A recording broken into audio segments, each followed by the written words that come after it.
In that year, Miss Yin was 18 years old. The Yin family is a prestigious lineage in the imperial capital.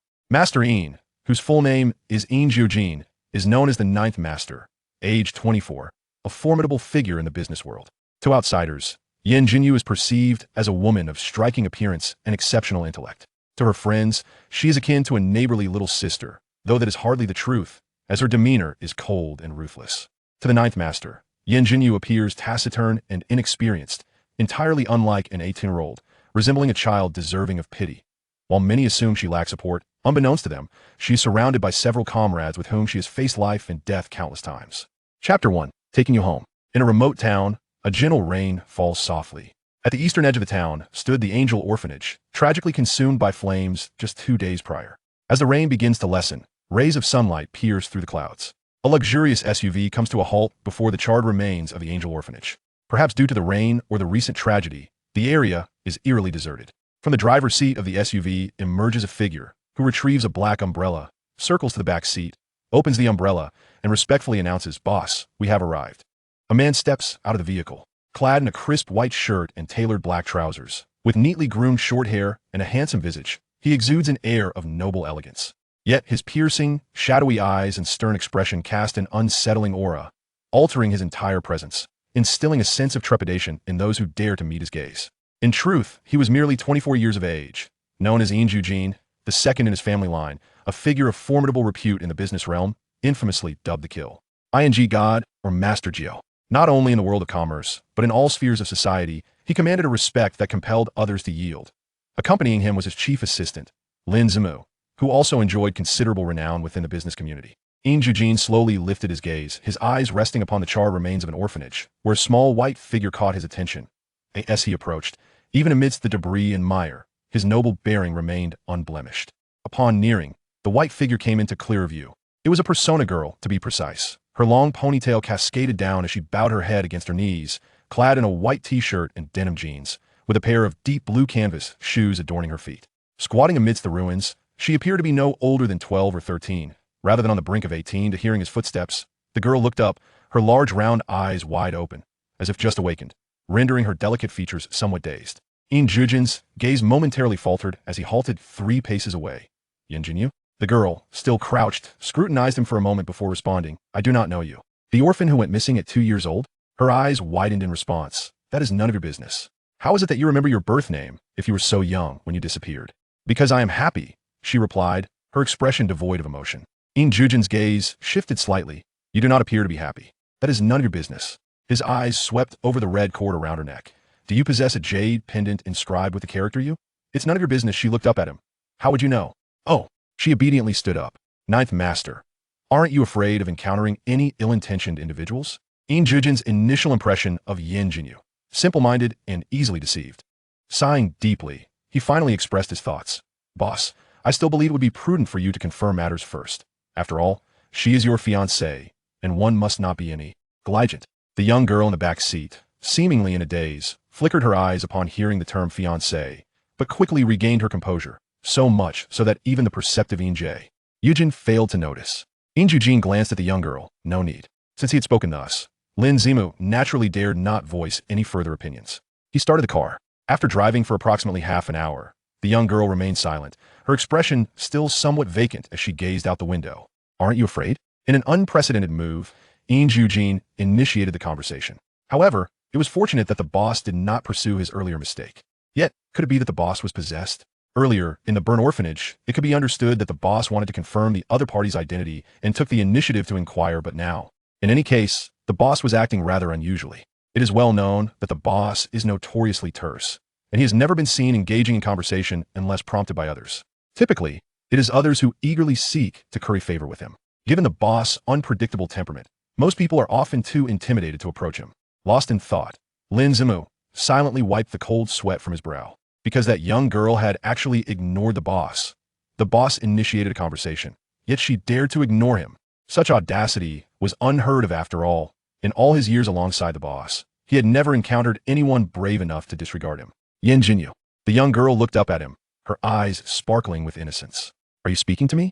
Who else could I be addressing?" "Oh, feel free to say whatever you wish, I'm listening." Yin Jiujin was momentarily at a loss for words.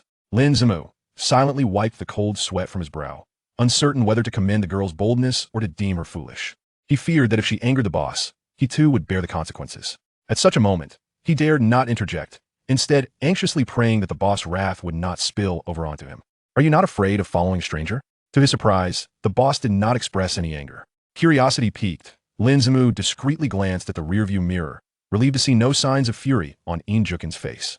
Yet, a deep sense of bewilderment lingered. Could it be that, due to her being his fiancée, the boss exhibited such leniency towards this young girl? But the boss was not one to be constrained by a betrothal. That much was clear. Or perhaps the boss had taken a liking to her at first sight. That seemed even less plausible. The cold and ruthless boss displayed indifference even toward his own family. The notion of love at first sight was entirely foreign to him. Well, if he could not fathom it, he would not dwell on it. After all, the boss was astute enough not to be easily fooled by a mere girl. With her big, innocent eyes, she inquired, "So, are you one?" For the very first time in his life, Yin Jiujin found himself at a loss for words, choked by the innocence reflected in her clear, large eyes, rendering him inexplicably unable to harbor any anger. He decided to shift the conversation. "The orphanage has burned down. How did you end up there? Working part-time? If memory serves me right, you want to turn 18 for another 2 months. Shouldn't you be focusing on your studies instead of working?" Upon hearing his remarks, Lin Zimu thought to himself, "Didn't you review these documents before? Why this sudden outrage?" Moreover, he was well aware of these circumstances. Was he merely feigning ignorance? Jinyu fixed her gaze upon him. "Are you concerned about me?" Despite her unmistakably naive demeanor, Yin Jiujin sensed a subtle shift in her essence. Yet concern for her? He was uncertain if it was indeed concern, but upon hearing her mention working in the county, a wave of suppressed anger surged within him. "I am inquiring about you. Please do not divert the topic." The young girl lowered her eyelashes, concealing the emotions flickering beneath. "Working part-time is quite normal. The orphanage lacks funds to support so many students, and there are many children like me who stopped attending school after graduating from middle school. Although I cannot yet earn enough to contribute to the orphanage, at the very least, I can support myself and alleviate some of the burden on it. At your age, isn't that child labor? What kind of work can you do? Our circumstances differ from those in major cities. Typically, those who are 16 and have completed middle school can find jobs quite readily. However, it seems I'm not particularly favored by employers. My tenure at various jobs has been brief, and despite nearly 3 years of working, I have not earned much." Nearly 3 years. Does this imply that she began working at the tender age of 15? Indeed, the records he accessed corroborate this information.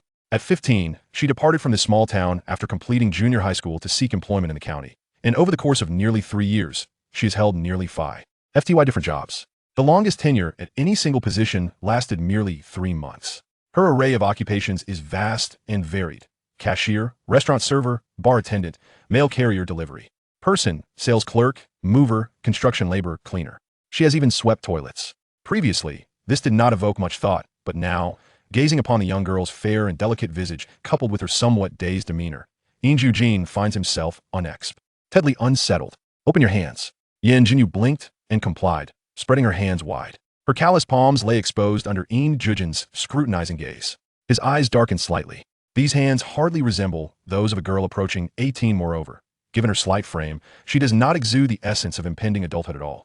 She has endured considerable hardship at such a young age. Compelled by an impulse, he reached out to grasp her hand, and when she attempted to withdraw, he firmly held on, stating, "Stay still, let me examine." The calluses are genuine. With her hands in such a state, it is remarkable that her face remains so unblemished, presumably a boon of her robust genetic heritage. "I shall procure some hand care products for you." Suddenly feeling the emptiness of her palm, Yin Jiujin's gaze darkened once more. "I dislike defiance. I thought you were indifferent." "I am indifferent, yet all my belongings are in the rented accommodation in the county. I must go and sort them out." "Have you brought your ID card?" Yin Jinyu nodded. "As long as you have your ID card, it's sufficient. We can purchase anything else anew in Beijing. I have no money. My bank card holds merely 1,000 yuan, which I had painstakingly saved to replace my phone." "Replace your phone?" Yin Jinyu retrieved an object from her pocket. "This is my phone. It broke a few days ago, and I can hardly see the screen. I need to get a new one." It was a Nokia, very old, and the screen was shattered.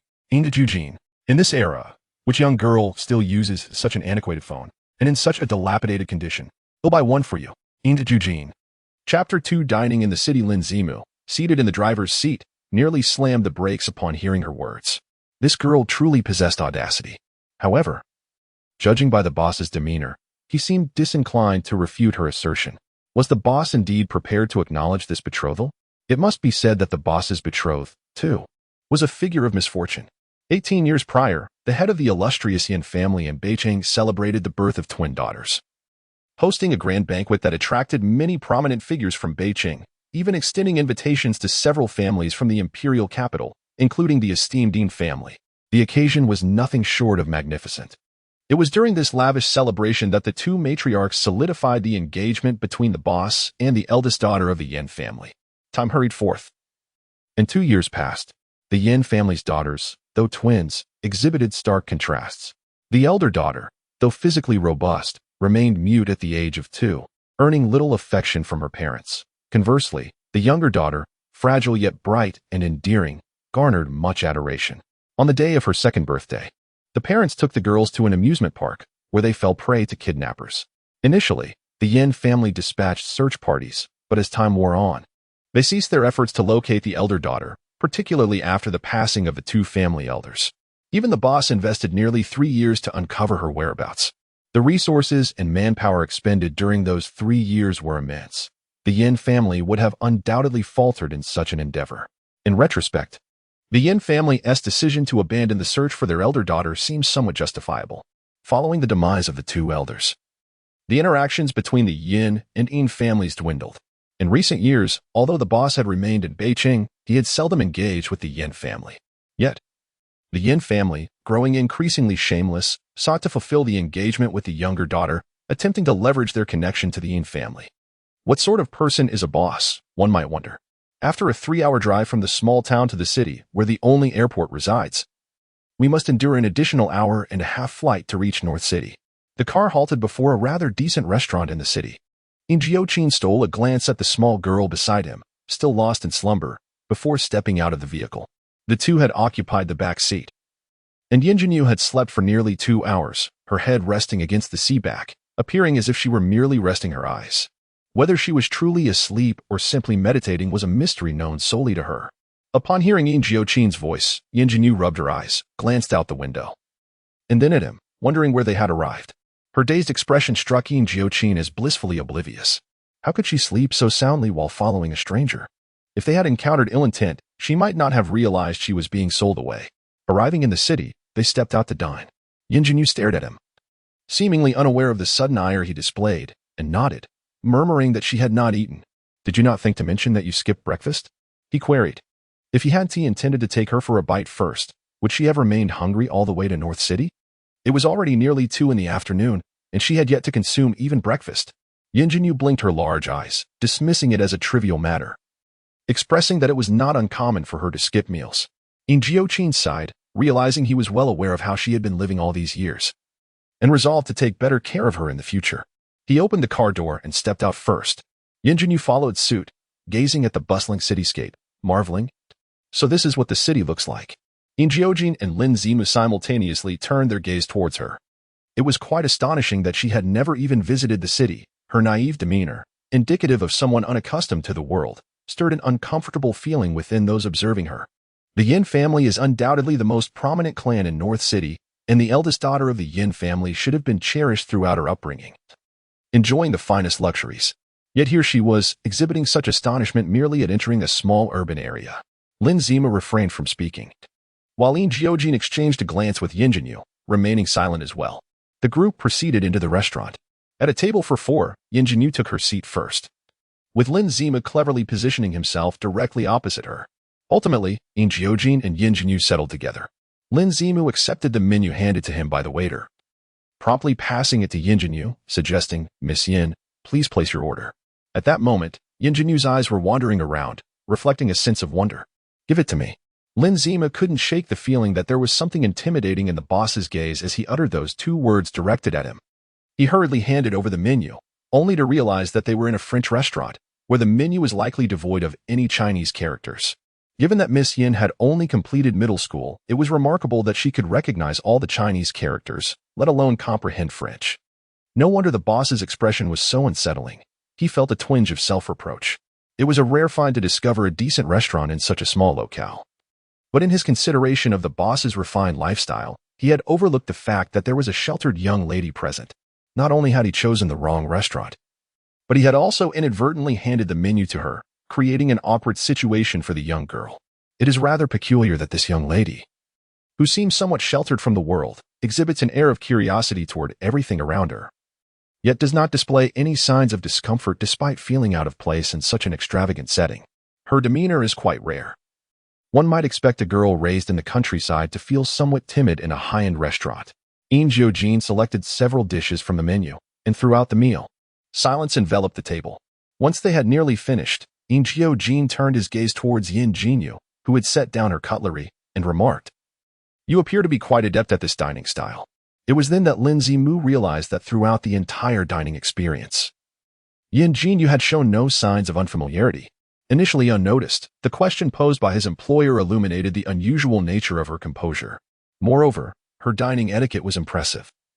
She consumed her meal swiftly yet without the slightest hint of crudeness, which was atypical for someone embarking on their first experience in such an establishment. Chapter 3. A fondness for yogurt. Under the slightly scrutinizing gazes of the two men, Yin Jinyu calmly retrieved 2 napkins to dab her lips. If you often find yourselves in situations where meals are scarce, you'll naturally become quite skilled at eating, regardless of whether utensils are available or not. Hunger can compel one to adeptly use their hands to convey food to their mouth. Lin Zimu responded, "That is indeed a valid point." Yet, the way she spoke so nonchalantly about often experiencing hunger evoked a sense of poignancy. Upon exiting the restaurant, Lin Zimu's car was already being attended to, and they were promptly taken to the airport. In first class, a lovely flight attendant regarded Yin Jiujin with a slight blush and inquired, "Sir, may I offer you something to drink?" Yin Jinyu gazed out the window with a look of delightful curiosity. Upon hearing his words, her eyes sparkled with excitement. "Anything to drink?" she inquired. "Yes, yogurt. Please bring several cans." The exhilaration in her eyes was unmistakable. It was the first time Yin Jiujin had witnessed such a vivid expression on her face since their meeting. It was merely yogurt, yet her enthusiasm seemed disproportionate. He cast a casual glance at the flight attendant and added, "Also, a cup of coffee." The flight attendant, startled by his piercing gaze, quickly lowered her head and replied, "Certainly, sir and miss, please hold on." The flight attendant returned promptly, handing Yin Jiujin his coffee and placing the yogurt in Yin Jinyu's hands. After taking a sip of his coffee, he set the cup down and observed Yin Jinyu, who sighed contentedly after consuming a can of yogurt. Her sheer delight over such a simple pleasure hinted at the hardship she must have endured. She had requested several cans, and the flight attendant complied, bringing 5. As Yin Jinyu finished her 3rd can and reached for more, Yin Jiujin could no longer contain himself and interjected, "That's enough." Yin Jinyu looked up at him, her eyes brimming with a sense of grievance, yet she obediently set the yogurt down. The sorrowful look in her eyes stirred an unexpected feeling in Yin Jiujin, making him question if he had been too harsh. Softening his tone, he reassured her, "It's not that I don't want you to drink, just don't overindulge at once. Take a break before having more." The term gentle seemed oddly fitting for a ruthless businessman, yet one could not help but sympathize with Miss Yan's plight. Lin Zimu pondered their dynamic, while the shift in Yin Jinyu's expression, sparked by Yin Jiujin's words, transformed her eyes into glimmering orbs full of life. "Really?" she asked. Her enthusiasm rekindled. "Well, it will take an hour. An hour is merely an hour, as long as you do not confiscate it." The way she vigilantly guarded her yogurt resembled how it had often been taken from her in the past. "It is merely a few jars of yogurt. No one is going to snatch it from you." Yin Jinyu's gaze shifted, observing your demeanor. The money to purchase a few jars of yogurt should be trivial for you. If that is the case, once we arrive at that place you referred to as North City, will you buy some for me? Yin Jiujin held his coffee cup. Regarding her, "Is it truly that you cherish it so?" Yin Jinyu nodded fervently. Indeed, she adored it immensely. However, they always imposed limits on her. Observing her in such a state, Yin Jiujin nearly succumbed to the urge to pinch her cheek, but thankfully he quickly regained his composure. Taking a sip of coffee and turning his face away, "I shall buy it for you when we reach North City." Her eyes sparkled. "Do you truly mean it?" "Yes." Yin Jinyu propped her chin on her hand. "I find you rather agreeable. I have decided to acknowledge this fiancé of mine." Lin Zimu nearly spat out the coffee he had just sipped. So she previously refused to acknowledge this fiancé? The formidable Jiujin, who struck fear in many hearts, was pursued by others wherever he went, and yet she dared to utter such words, akin to Jiujin only now capturing her attention. Truly, ignorance breeds courage. Yin Jiujin was momentarily taken aback, thinking he had misheard, for in all these years, no one had ever dared to speak to him in such a manner, let alone utter such words. He raised an eyebrow. "Oh, should I consider it an honor?" "Yin Jiujin, that is my name." Others refer to me as Jiujin. Jiujin? Yin Jinyu shook her head, expressing her discontent with the title. I dislike addressing people as sir. You seem not much older than I am. So I shall refer to you as ninth brother henceforth. Lin Zimu, having learned his lesson, refrained from drinking anything, fearing he might involuntarily spew it out this time. Ninth master is a term of respect for a boss, but what is ninth brother? Such a fraternal tone seems inappropriate when addressing a superior. Yet, this appellation struck Yin Jiujin as refreshingly novel. Noticing his prolonged silence, Yin Jinyu inquired, "Do you dislike being called that? Shall I choose another name?" "It cannot be ninth master. Just call me whatever you wish." "Very well, I shall continue to call you ninth brother. I have never referred to anyone as sir or brother before. If I am to consider someone a brother, you shall be the first." Her words clearly pleased Yin Jiujin. "Since you have introduced yourself, it is only courteous that I reciprocate. I am Yin Jinyu, a name you already know. Others call me Marin, and you may do so as well." "Marin?" Yin Jiujin's gaze scrutinized her, taking in her slender figure and petite face, casting doubt on her claim to beauty. "In what way do you resemble a beauty? You appear to be merely a child." However, Lin Zimu held a different opinion. Although Miss Yen was indeed petite, her face was indisputably beautiful. This was without any adornment. If she were to properly dress herself, she might outshine even the daughters of prominent families in the capital. It was perhaps due to Miss Yan's exceptionally innocent demeanor that people unconsciously overlooked her striking features, perceiving her as a mere child. Yin Jinyu glared at him. "How am I not a beauty? Is my appearance not pleasing? Not unattractive? Quite agreeable, in fact." He recognized her at a glance. For he had seen a photograph of her grandmother and his own grandmother in their youth, and she bore an uncanny resemblance to her grandmother. The matriarch of the Yin family, Feng Yin, was a renowned beauty in her younger days. Yet, despite their similar looks, he found it difficult to apply the term beauty to her. He observed as she inserted a straw into a new can of yogurt, furrowing his brow. Remembering that she had just stated she could only drink it after an hour. "I tend to indulge in yogurt when I am feeling down," she remarked. Naturally, she enjoyed it during moments of happiness as well. In fact, one could say she delighted in it at all times. This proclivity was not innate but had developed after her first experience with taking a life. The taste of yogurt could effectively mask the nauseating metallic tang of blood. "To think you would say I am merely not ugly, that truly dampens my spirits," she retorted. Yin Jiujin, taken aback, responded with silence, acknowledging that he had merely spoken the truth. "You can only have one can," he stated. Yin Jinyu huffed in response, choosing to ignore him. Noticing her demeanor, Yin Jiujin decided to shift the conversation. "I was curious about the item you wear on your left wrist. Is it a watch?" Chapter 4. The Aesthetic of a Straight Man. It was silver, resembling both a bracelet and a watch. Indeed, it possessed a small circular screen akin to that of an electronic timepiece, displaying the current time. Yin Jiujin inquired about it not only to change the subject but also out of genuine curiosity, as he had never encountered such a style of watch before. Holding a cup of yogurt, Yin Jinyu cast her gaze downwards towards the watch adorning her left wrist. Her eyes flickered momentarily. Indeed, her phone had suffered a fall a few days prior, rendering her unable to discern the time. Concerned about being tardy for work, she had procured this timepiece from a second-hand store for a mere 10 yuan, as the proprietor had mentioned assembling it from discarded items. Raising her gaze to him, she inquired, "What's the matter? Do you fancy it?" It seemed unworthy of him. Was it truly suitable for her? "If you desire a watch, I shall procure a new one for you in Beijing." Yin Jinyu hesitated slightly, replying, "No need. I am quite fond of this one I wear. Just remember to replace my phone." With her statement, Yin Jiujin felt it inappropriate to press further. Yet, the thought of her watch being second-hand inexplicably irked him. Although this particular piece was well assembled and appeared somewhat exquisite, it remained, at its core, second-hand. He observed her, reflecting on the pampered upbringing of the second daughter of the Yin family. Whether it was a 10 yuan item or one worth 100,000. It was unlikely that the second daughter of the Yin family would hold any genuine appreciation for it. Both were daughters of the Yin family. Yet one was cherished and nurtured by her parents, while the other had endured hardships in an orphanage.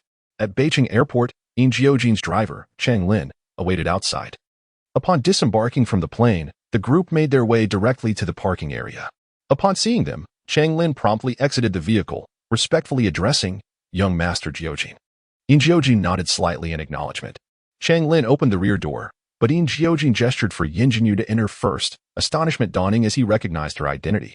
With utmost respect, he held the door open, saying, "Miss Yin, please."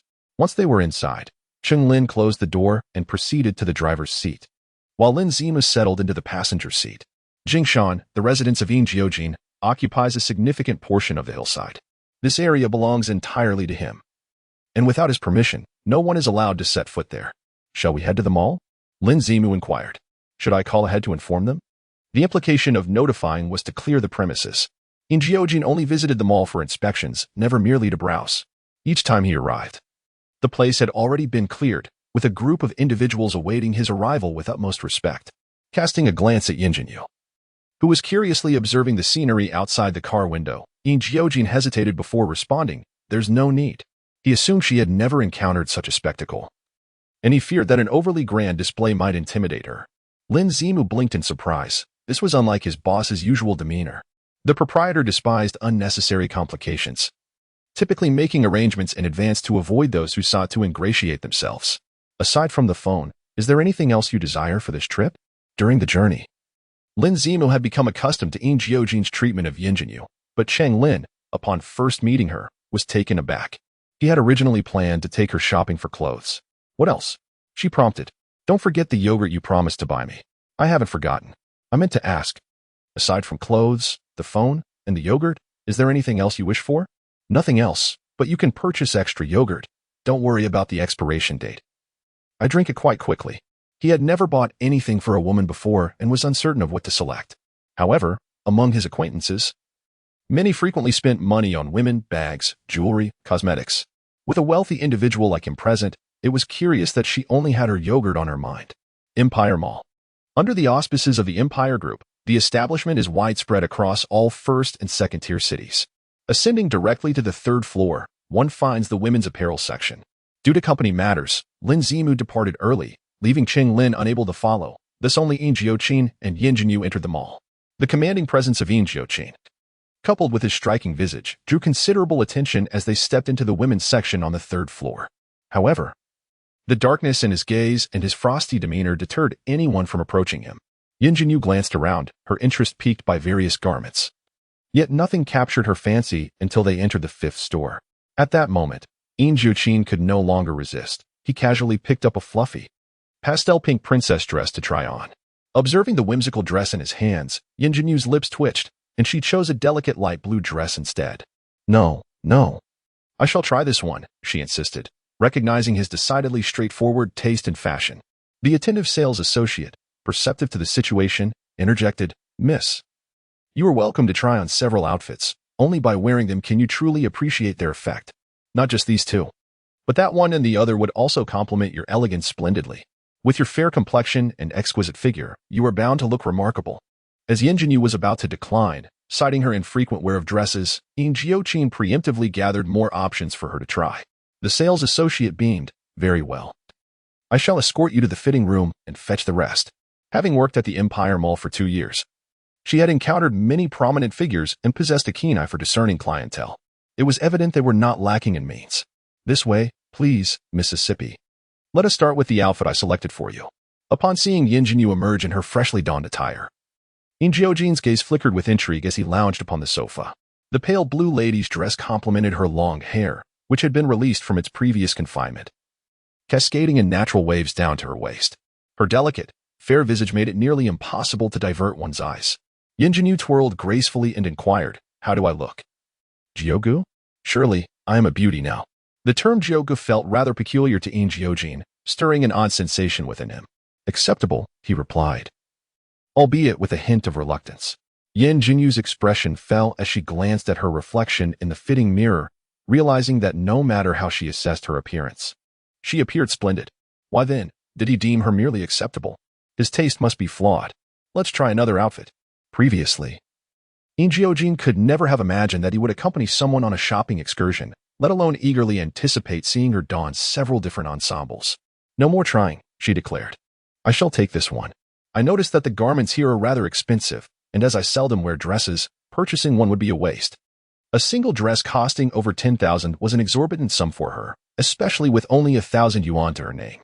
Despite her efforts to project an air of indifference, her heart surely harbored more unrest than her exterior suggested. Contemplating this, Yin Jiujin rose and approached her. Under her puzzled gaze, he affectionately ruffled the top of her head, assuring her, It's merely a few dresses. I can certainly afford them. She was well aware of his financial capacity, considering the entire Imperial Mall was under his dominion. However, she felt that purchasing excessively would be wasteful. Particularly since she would not be residing with the Yin family for an extended period, packing up later would be a hassle. Let's try a couple more. Or perhaps the store can select various styles in your size. Very well, she acquiesced. She understood that individuals like Yin Jiujin, accustomed to their domineering ways, were capable of such actions. Indeed, he was a significant client, fervently recommending that Jinyu first try on the pink princess dress. At that moment, several people entered the store. Jinyu, what brings you to invite us out shopping today? Usually, when you want to buy something, don't you just call for it to be delivered to your home? A group of 4 or 5 girls surrounded a girl in a white dress. It was evident that the girl in white was the Jinyu they spoke of. I'm in a bad mood and just wanted to take a stroll. Who made you unhappy? Who in Beijing would dare to upset the young lady Yin? Waiting outside the fitting room. Yin Jiujin's expression darkened upon hearing the words young lady Yin, his voice chillingly cold. Young lady Yin? Chapter 5. Miss Yin ere at the sound, they turned to look. And upon seeing Yin Jiujin, their eyes were filled with astonishment. A girl beside her tugged at her sleeve. Jinyu, do you know him? A man of such quality, and he knows Jinyu? They must belong to the same circle, yet I have never seen him before. Yin Jinyu was initially struck by his allure, then by surprise, and finally by delight. She never anticipated encountering the elusive Jiujin, a man whom even her father found it difficult to meet. During a simple shopping trip, this outing was indeed a stroke of brilliance. How could someone of Jiujin's stature be present in a mall? He certainly did not appear to be here for work. Jiujin? Her companions gasped in astonishment. Jiujin? Could it be that Jiujin? The second young master of the Yin family from the capital, who, even in a place like the imperial cities, where power and wealth abound, few would dare to provoke lightly. Judging by Yin Jinyun's reaction, it seemed he truly was that person. In a flurry of bows and greetings, they addressed him as Ninth Master. However, Yin Jiujin paid them no mind, instead directing his gaze towards the slightly blushing Yin Jinyun and inquired, Miss Yin of the Yin family? Before Yin Jinyun could respond, a girl beside her eagerly interjected, Yes, Jinyun is indeed the eldest daughter of the Yin family from Beijing. Silence. Yin Jinyun interrupted, her tone sharp. As a member of the Yin family, she was acutely aware of the complicated ties between her family and the Yin clan of the imperial capital, and she understood precisely who held the title of the Yin family's eldest daughter in Yin Jiujin's eyes. She had observed him from a distance at banquets a few times, gaining some insight into his temperament. At this moment, it was evident that he was displeased. The ruthless tycoon of the business world had not earned his reputation without cause. Even prominent families in the imperial capital would think twice before crossing him, not one to act foolishly. She recognized that provoking him while he was already irked would be unwise. Ninth Master, please excuse the jest of my friend. I am the second daughter of the Yin family, not the eldest, though my sister has been missing for 16 years and the title remains hers. A jest? He replied. Have your elders not cautioned you against certain jokes? The eldest daughter of the Yin family is betrothed to me, while the second daughter is not. Mind your words to avoid unnecessary misunderstandings. Seeing the peculiar expressions of those beside her, Yin Jinyun's smile faltered slightly. Yes, we shall certainly be more cautious in the future. Today has been quite embarrassing. She recalled her father's persistent mention of the Ninth Master, wondering when he might visit their home, and decided it was best not to disturb him further. Just as she intended to turn away, a voice rang out, Ninth Brother. To take a look at this outfit you chose for me, do I not look utterly unflattering in it? Upon seeing the girl emerge from the fitting room, Yin Jinyun's expression changed dramatically. The pink princess dress, the gently curled hair cascading to her waist, and that face similar to her own yet far more exquisite. The atmosphere at home had become exceedingly tense due to this matter. She felt disheartened, and her parents mirrored her sentiment. Even though she was merely 2 years old when Yin Jinyu went missing and possessed no recollection of her, she could instantly recognize Yin Jinyu. Whether attributed to their twin bond or the striking resemblance, she understood that the person before her, adorned in a pink princess dress, was indeed Yin Jinyu. She pondered how it was possible to encounter Jiu at the mall, only to realize he was accompanying Yin Jinyu on a shopping excursion. What stature did Jiu hold? And what of Yin Jinyu? It was astonishing that Jiu would take Yin Jinyu shopping. What merit did Yin Jinyu possess to warrant such attention? Moreover, Yin Jinyu's way of addressing Jiu. Brother Jiu? What right did she have to do so? The astonishment of those beside Yin Jinyun was no less than her own. They had never seen Jiu, yet his name resonated with them like thunder. Never had they heard of Jiu being in the company of a woman. Yin Jiujin's complete focus remained on Yin Jinyu, disregarding Yin Jiujin and the others. Not unattractive. Indeed quite beautiful. The pink princess dress rendered her akin to a little princess. Yin Jinyu regarded him with a peculiar gaze, finding his taste and aesthetics quite unworthy of praise. Wishing to say no more, she turned to retreat to the fitting room to change out of the princess dress, but was halted by Yin Jiujin, who insisted, "Do not change. Keep this attire on." As she spoke, she glanced at the terrified attendant, who had just learned of his identity, and instructed her to find a suitable pair of shoes for her. The outfits she had selected earlier were to be packed and sent to the Yin residence, with a note indicating they were gifts for Miss Yin, to be placed directly in her room. Understood, Master Jiu. The presence of the grand proprietor of the Imperial Mall was beyond her capacity to entertain. She had already discreetly messaged the store manager, who would arrive shortly. Yin Jinyu shrugged off the hand resting on her shoulder. "I won't wear this outfit. Brother Jiu. Is your taste truly so questionable? I hardly wear dresses, yet I know this one looks utterly peculiar.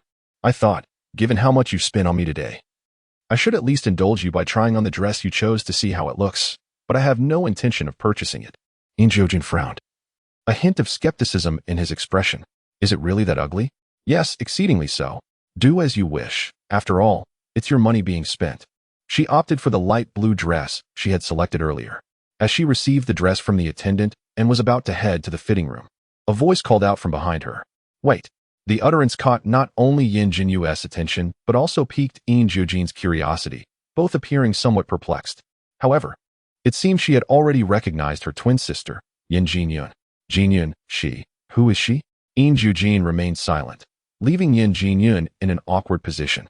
To alleviate the tension, Yin Jinyu continued, "I heard from my father that Master Jiu has found my sister. It seems to be true."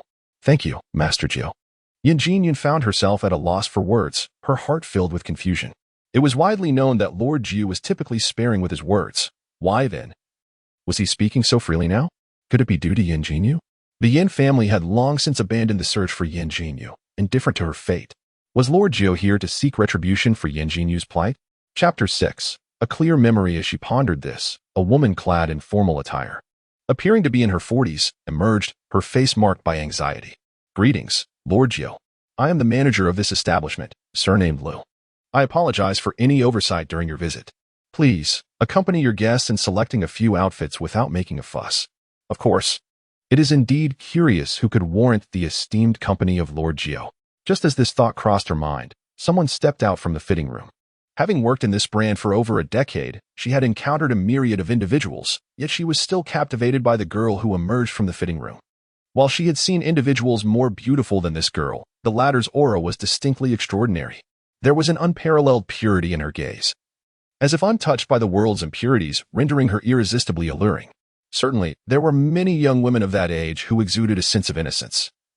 Yet none had ever evoked such a profound sense of simplicity and authenticity in her. Indeed, simplicity and authenticity. It may seem peculiar to employ such descriptors for a girl of 17 or 18, but the instant she laid eyes on her, that was the impression that struck her. As she approached, Yin Jinyu suppressed the bitterness within her heart, her eyes glistening with unshed tears. "Sister, you must be my sister, am I right?" Yin Jinyu toyed with her shattered Nokia phone, lifting her gaze to the tearful, delicate girl before her, her expression devoid of emotion. "If you are Yin Jinyu, the second daughter of the Yin family in Beijing, then the sister you speak of must be me." Yin Jinyu was momentarily taken aback, noticing that Yin Jiujin was equally surprised by Yin Jinyu's recognition of her, a flicker of astonishment in her eyes. "Does my sister still remember me? Or has Lord Jiu mentioned me to her? Please do not misunderstand, sister. I harbor no ulterior motives. It is simply that during your years of absence, there were individuals who usurped your identity to claim kinship with the Yin family. The Yin family is a prominent clan in Beijing, with assets nearing 100 billion. It is only natural for them to attract attention." Yin Jinyu regarded her with a soft chuckle. "Are you suggesting that I, too, am an imposter like those others?" No, that is not my intention.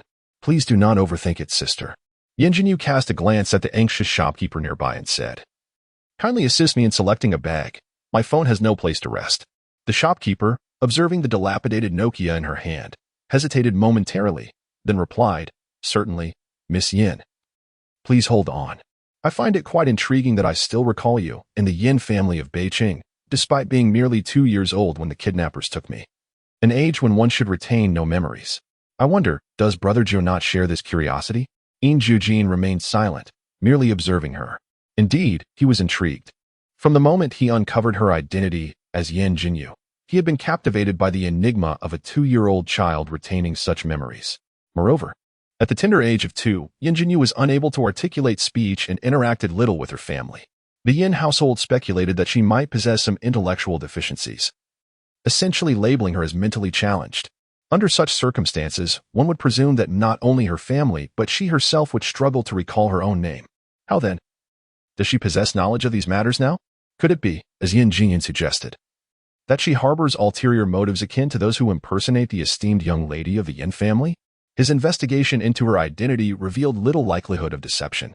Unless her capabilities are so extraordinary that they could elude even him, her past could not possibly be fabricated. Furthermore, the calluses adorning her hands are irrefutable evidence of her endured hardships. This cannot be feigned. It should not be surprising that my inability to speak at 2 does not imply a lack of verbal capability. My parents presumed I was intellectually impaired, unaware that I possessed an exceptional memory from a young age, able to recognize everyone by 1, and capable of reading by 2. I smiled at Yin Jiujin, recalling that I indeed had a fiancé, though no one had ever mentioned his full name in my presence. I merely knew he was the second young master of the Yin family in the imperial capital. This might be what people often refer to as precociousness. As I expressed these thoughts with a smile, Yin Jiujin, taken aback, stumbled back a few steps. You, of course. I have no designs on you, nor should you harbor any intentions towards me, especially regarding my fiancé, particularly concerning her fiancé. Yin Jiujin, who had been observing her intently, displayed a flicker of emotion in his eyes upon hearing her words. Noticing Yin Jinyun's complexion growing increasingly pallid, Yin Jinyu turned to Yin Jiujin and suggested, "Come, Jiugu, let us go buy a few sets of casual wear together." Under the scrutinizing gaze of others, Yin Jiujin followed closely behind her. Subsequently, Yin Jinyu purchased several sets of casual attire and, without the slightest hesitation, entered a lingerie boutique right before Yin Jiujin's eyes. She maintained her composure, while he felt increasingly uncomfortable, yet could not refrain from accompanying her, as he was responsible for the payment. Despite contemplating handing her his card so she could purchase whatever she desired, Yin Jinyu adamantly refused to accept it. The awkward shopping experience concluded with the purchases being delivered to the Yin residence, after which he accompanied her to buy a mobile phone. It was dinner time. Instead of immediately taking Yin Jinyu to her home, Yin Jiujin led her to a restaurant for a meal. Once seated, he finally voiced the confusion that had been troubling him. "Were those things you said in the mall today genuine?" Yin Jinyu, preoccupied with her new phone, looked up at him and replied affirmatively. Aside from the fabricated accounts of her experiences over the years that he had uncovered, everything else was indeed true. Yin Jiujin found himself momentarily speechless. However, this had been his prior assumption. A young girl so openly declaring that no one should covet her fiancé, should he, as a grown man, feign ignorance of their engagement? Let us eat. Afterward, I shall take you home.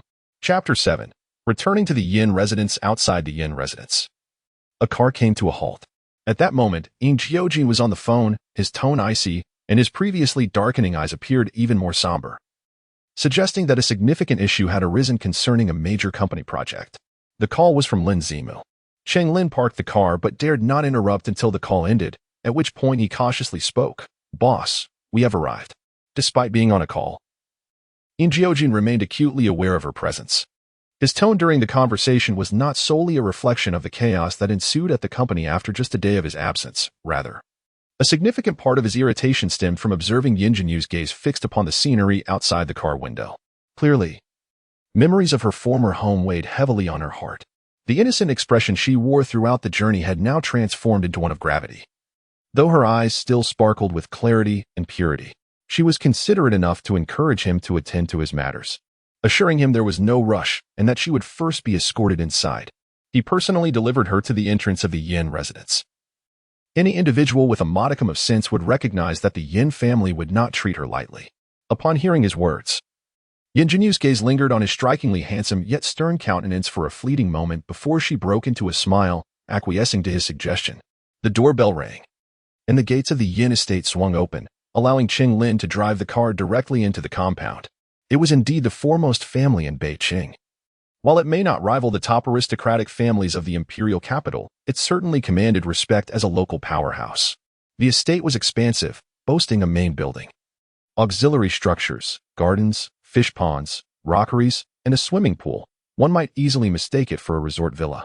As the vehicle approached the main residence, Yin Jiujin, the head of the Yin family, did not dare remain indoors upon learning of Yin Jiujin's arrival. As the gates opened and the car entered, he, accompanied by his wife Fuya, their second daughter Yin Jiujin, and several servants, awaited by the main building. The car came to a halt, and before anyone could alight, the 46-year-old man hurried forward, his face creased with smiles, exclaiming, "Master Jiu, your presence is a rare honor. I apologize for not greeting you sooner." Though the sky had darkened, the illumination before the Yin family's main residence was bright, allowing Yin Jiujin to clearly discern the features of Yin Jinyu. For a fleeting moment, he was taken aback. Is this truly his eldest daughter? She bears a closer resemblance to their grandmother than Yuner does. However, this moment of astonishment was brief. Upon observing her standing beside Yin Jiujin, Yin Jinyu's expression shifted dramatically. "Are you Jinyu?" he inquired. Yin Jinyu regarded him with her steady gaze. "That is indeed my name, bestowed upon me by my grandmother." She instinctively touched the watch adorning her left wrist, her countenance remaining gently amused as she surveyed the trio, surrounded by an entourage of servants. The only notable changes were that Yin Jinyu had matured slightly, while both Yin Jinyu and Fuya had aged. Nevertheless, the atmosphere among the family remained as harmonious as ever. Jinyu, Yuner, despite the passage of years. The titles remain unchanged, revealing the closeness or distance among us. Fortunately, she harbored no fragile sentiments towards this family, nor did she nurture any expectations, otherwise. Her heart might have been troubled at this moment. "There is no need to sit. I have matters to attend to.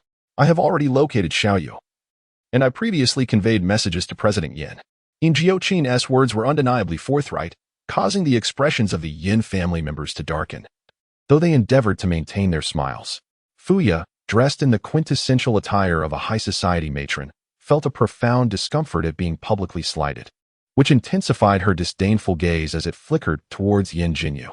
"Master Jiu, how can you say such things? Jinyu is the biological daughter of both old Yin and me. How could we possibly neglect her? She has grown up in the countryside, possessing only a junior high school diploma, yet here she is, receiving the esteemed attention of Master Jiu, a figure whom no one in Beijing dares to offend. What a fortunate fate she has. If it weren't for the presence of such a seemingly unremarkable daughter, would she have faced such ridicule?" Only Yin Jinyu, upon hearing Yin Jiujin refer to her as Little Yu, cast him a gaze imbued with profound depth. "As long as Madame Yin understands, it suffices." With each word he uttered, Yin Jinyu's expression grew increasingly inscrutable, a subtle smile lurking within her eyes. If Yin Jinyu could exhibit such composure, one could only imagine the reactions of the Yin family, who were well aware of Yin Jiujin's temperament and of Cheng Lin, who had just descended from the driver's seat. They all bore expressions akin to having been struck by lightning. Fortunately, Yin Jinyu interjected at the right moment. "I know. I have lived alone for many years, with food and shelter provided here. How could I possibly struggle to survive?" Yin Jiujin scrutinized her innocent smile and then glanced at the members of the Yin family, feeling an even greater sense of unease. She had once been alone, but that was in a relatively safe environment. In the world of affluent families, countless overt and covert battles ensue over inheritance rights. Yin Jinyu did not flinch from his hand. Instead, her eyes narrowed slightly. He was the first to dare to pat her head like that. And it seemed it wasn't his first time either. He did it with such ease. Yet, quite peculiarly, despite being able to evade it effortlessly, she did not. Indeed, Yin Jiujin's gaze fell upon her hand gripping the strap of her bag, and he slightly furrowed his brows. "In a couple of days, I will have someone deliver the hand care items to you. You can follow the instructions, right?" Yin Jinyu felt an urge to roll her eyes. Did he truly consider her a fool? The disparity between this second young master of the Yin family and the information she possessed was rather significant. She obediently replied, "Yes. And regarding your yogurt, I've arranged for 2 cases to be sent to the Yin residence. Do not consume too much at once. I've checked the expiration date, 2 months. You may savor it slowly." "What are you grinning about?" Yin Jinyu remained silent, stepping forward to give him a bear hug. "Brother Jiu, you are truly wonderful. Much better than those who skimp on my yogurt every day." Chapter 8. The departure of Master Jiu. Yin Jiujin was not a fool. On the contrary, he was remarkably astute, which explained his youthful achievements. He was acutely aware that his current behavior was rather unusual. Yet the thought that this peculiarity stemmed from his fiancée made it somewhat easier to bear. However, while others trembled in his presence, let alone approached him. Such intimate gestures as hugs were entirely unprecedented for him. Thus, the typically composed and austere Master Jiu found himself unexpectedly flustered. The small, soft figure that had leapt into his embrace wrapped her arms around his waist. After a moment of hesitation, just as he was about to raise his hands, she withdrew. In that instant, he experienced an indescribable sense of loss. The onlookers nearby were wide-eyed in astonishment, utterly incredulous. Countless women yearned to draw near to a man like Yin Jiujin, yet none dared to approach him. It is said that there once existed a young lady from a certain family who was skeptical of fate. She attempted to feign a fall into the arms of Yin Jiujin, but he swiftly evaded her, causing her to crash heavily onto the ground. Those present remarked that although he did not reprimand her on the spot, his expression was terrifying enough to render everyone speechless. The following day, the family of that young lady faced bankruptcy. Since then, no one dared to approach him again. However, what did they behold now? Cheng Lin mused that Mr. Jiu's treatment of the young lady from the Yin family transcended mere difference. It was indeed extraordinarily unique. It seemed imperative not to underestimate the young lady from the Yin family henceforth. Strangely enough, was it not said that she had grown up in a remote orphanage in a small town? How could she appear so refined? Furthermore, one would expect a girl unaccustomed to the world to react differently upon entering the grand estate of the Yin family. In comparison to Cheng Lin, the astonishment among the Yin family members was even more pronounced. Fuya's disdain for Yin Jinyu grew, while Yin Jinyu, after recovering from her disbelief, began to formulate new schemes in her mind. As for Yin Jinyu, her expression was inscrutable to all. Yet, one thing was certain, her mood was decidedly poor at that moment. Had it not been for the dim evening light and her position away from the servants, the dignified and gentle image she had long maintained as the premier socialite of Beijing would likely have been irrevocably tarnished.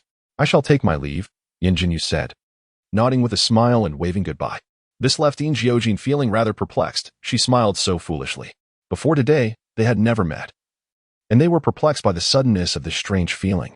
Master Jiu walked slowly, assuring Jinyu that at the Yin family, they would take good care of her until he could visit her at his convenience. As Yin Jiujin glanced at Yin Xingyu through the car window, his eyes were dark and cold. Yin Xingyu's smile froze on her face, and she shivered involuntarily. Master Jiu remained the same Master Jiu. She had momentarily overlooked his ruthlessness due to his different demeanor toward his eldest daughter. The thought sent another shiver down her spine. As the car departed, the members of the Yin family stood facing Yin Jinyu. The moment Yin Jiujin left, the smiles on their faces vanished instantaneously, as if they had flipped a page in a book. Fuya scoffed, "You certainly have some skill to be able to charm even Master Jiu." Yin Jinyu raised her gaze to her, a smile curling her lips. "Mother, I haven't read much and am not very knowledgeable. Could you enlighten me on whether it is appropriate for a mother to use the term charm in reference to her own daughter?" Her innocent smile was disarming. Yet for some inexplicable reason, Fuya felt a chill run down her spine. Not only Fuya, but Yin Xingyu and Yin Jinyu also sensed an indescribable aura emanating from Yin Jinyu's smile. Yin Jinyu narrowed her eyes and blinked. "Why are you all looking at me like that? Did I say something wrong?"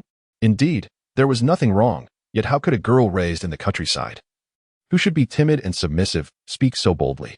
Her demeanor appeared utterly innocent and harmless, as if she had unintentionally uttered such words. Is it truly a matter of being so foolish as to not comprehend the essence of fear? Or is it a facade of innocence masking a cunning intellect? A few individuals scrutinized her in silence for quite some time, none daring to utter a word. Yin Jinyu smiled softly, touching her own face. "Why are you all staring at me? Is there something unsightly upon my visage? Or perhaps you harbor doubts regarding my identity as your daughter? If you suspect, feel free to voice it. I shan't take offense. We could easily arrange for a paternity test by morning, or if your impatience is overwhelming, we could initiate it now. Given the Yin family's esteemed position in Beijing, I'm certain a comprehensive report could be expedited from the hospital." The Yin family indeed held such standing in Beijing. Although much of it was built by their forebears, Yin Xingyu's ability to maintain it indicated his own cleverness. Hearing this, they began to reassess Yin Jinyu, questioning whether she truly had dropped out after completing only junior high. Yin Jinyu chuckled lightly. Could there be any falsehood in that? In truth, it was indeed a fabrication. She had not attended a single day of school. With the Yin family's prowess, it was reasonable to assume that once ninth brother delivered news of my whereabouts, they would have thoroughly investigated my past. Why then would my father feign ignorance? Yin Xingyu was momentarily taken aback. Indeed, upon receiving news from Yin Jiujin, He had promptly initiated an inquiry. Previously, the lack of information was due to a lack of effort and direction, now that Yin Jiujin had located her. Further investigation had become significantly simpler. He possessed a detailed dossier concerning this eldest daughter. Before her stood an individual who appeared innocuous and harmless, speaking with clarity, maintaining a balanced tone, and displaying an unhurried pace. Yet, could this truly be the same person depicted in the records, a 2-year-old orphan raised in a remote town, who had toiled for 3 years after graduating from junior high, enduring all manner of arduous labor, never having even visited the city? Yin Jinyu arched her brow slightly, realizing her fear stemmed from the potential of offending the second young master of the Yin family with a paternity test. Such a close relation. In this light, Yin Jiujin was far superior to them. He merely needed to confirm her name to believe she was the person he sought, showing no disdain for her sheltered upbringing, and even expressing concern for her well-being. She dared to assert that if she were to ask Yin Jiujin to take her away, he would undoubtedly comply without hesitation. How regrettable that she had not voiced her desire earlier. Just look at the Yin family, filled with insidious characters. She could not engage in conflict, nor did she wish to feign cordiality with them. The days ahead promised to be challenging. One could only wonder if, in enduring this, she would eventually lose her patience. Chapter 9. The Yin family schemes. Yin Jinyu ushered her inside, and Yin Jinyu, without hesitation, strode past them into the villa, leaving the Yin family members exchanging glances of disbelief. Mother, she. Yin Jinyu nearly revealed her profound disdain for Yin Jinyu. But the sight of the nearby servants halted her in time.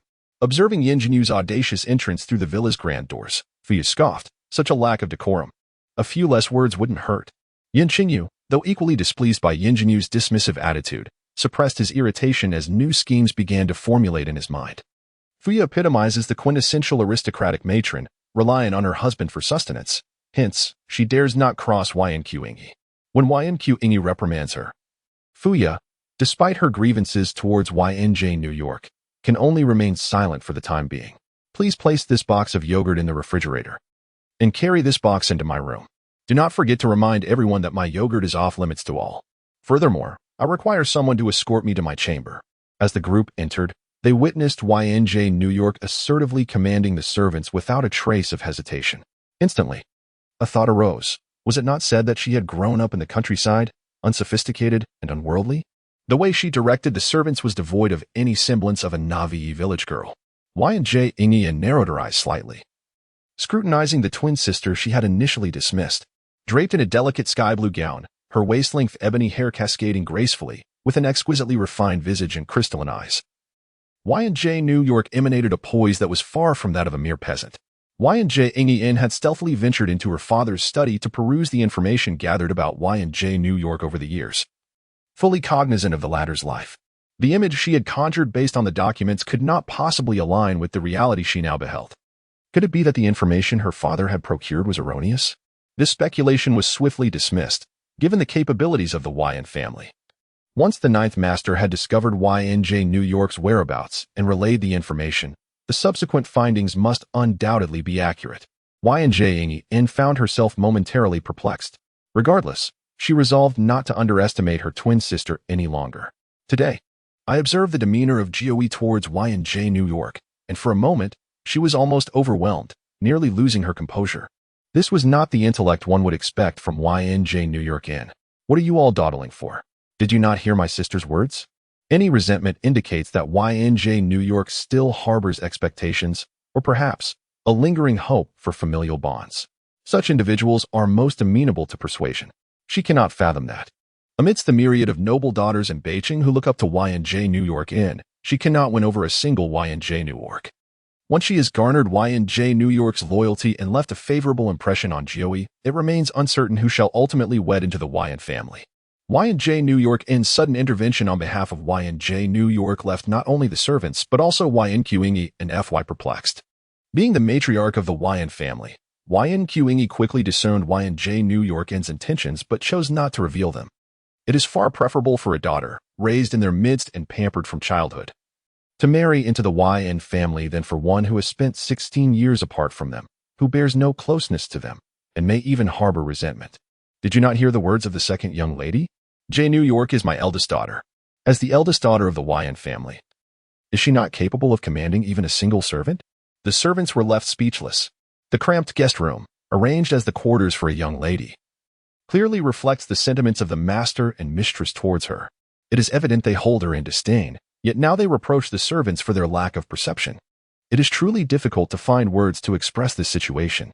However, it can be understood. Perhaps even they did not anticipate that this long-lost eldest daughter would catch the eye of Jiu. Suddenly, Yin Jiujin spoke up for Yin Jinyu, and Fuya, though somewhat disapproving, refrained from voicing her thoughts upon hearing Yin Qinyu's words. Fuya's ability to maintain her position as the matriarch of the Yin family for so many years while being the sole woman in Yin Qinyu's life attests to her shrewdness. She quickly discerned the intentions of her husband and daughter, casting a glance at Yin Jinyu, who appeared astonished by their abrupt change in demeanor. Fuya glared at the servants, urging them to cease their stupor and attend to the words of their master and young lady. One of the servants complied, lifting a box of yogurt and heading towards the kitchen. Was Yin Jinyu truly taken aback by their sudden shift in stance? Perhaps to a degree, but not to the extent of being rendered speechless. She merely reflected that the Yin family members did not seem entirely devoid of intelligence. This was for the best. Maintaining a cordial distance would spare her the trouble of intervening later. Although she harbored no affection for the Yin family, she held fond memories of the two deceased elders, who had treated her with utmost kindness. Until their final days, they never ceased their efforts to find her. Had she and Yin Jiujin been kidnapped by the abductors, the two elders would have ensured her rescue, for they were away addressing the family's financial shortfalls at that critical moment. While the Yin family might not have had immediate access to the ransom sum, their connections would have easily secured a loan of 100 million in such dire circumstances. Therefore, out of respect for the two elders, she preferred not to act against the Yin family.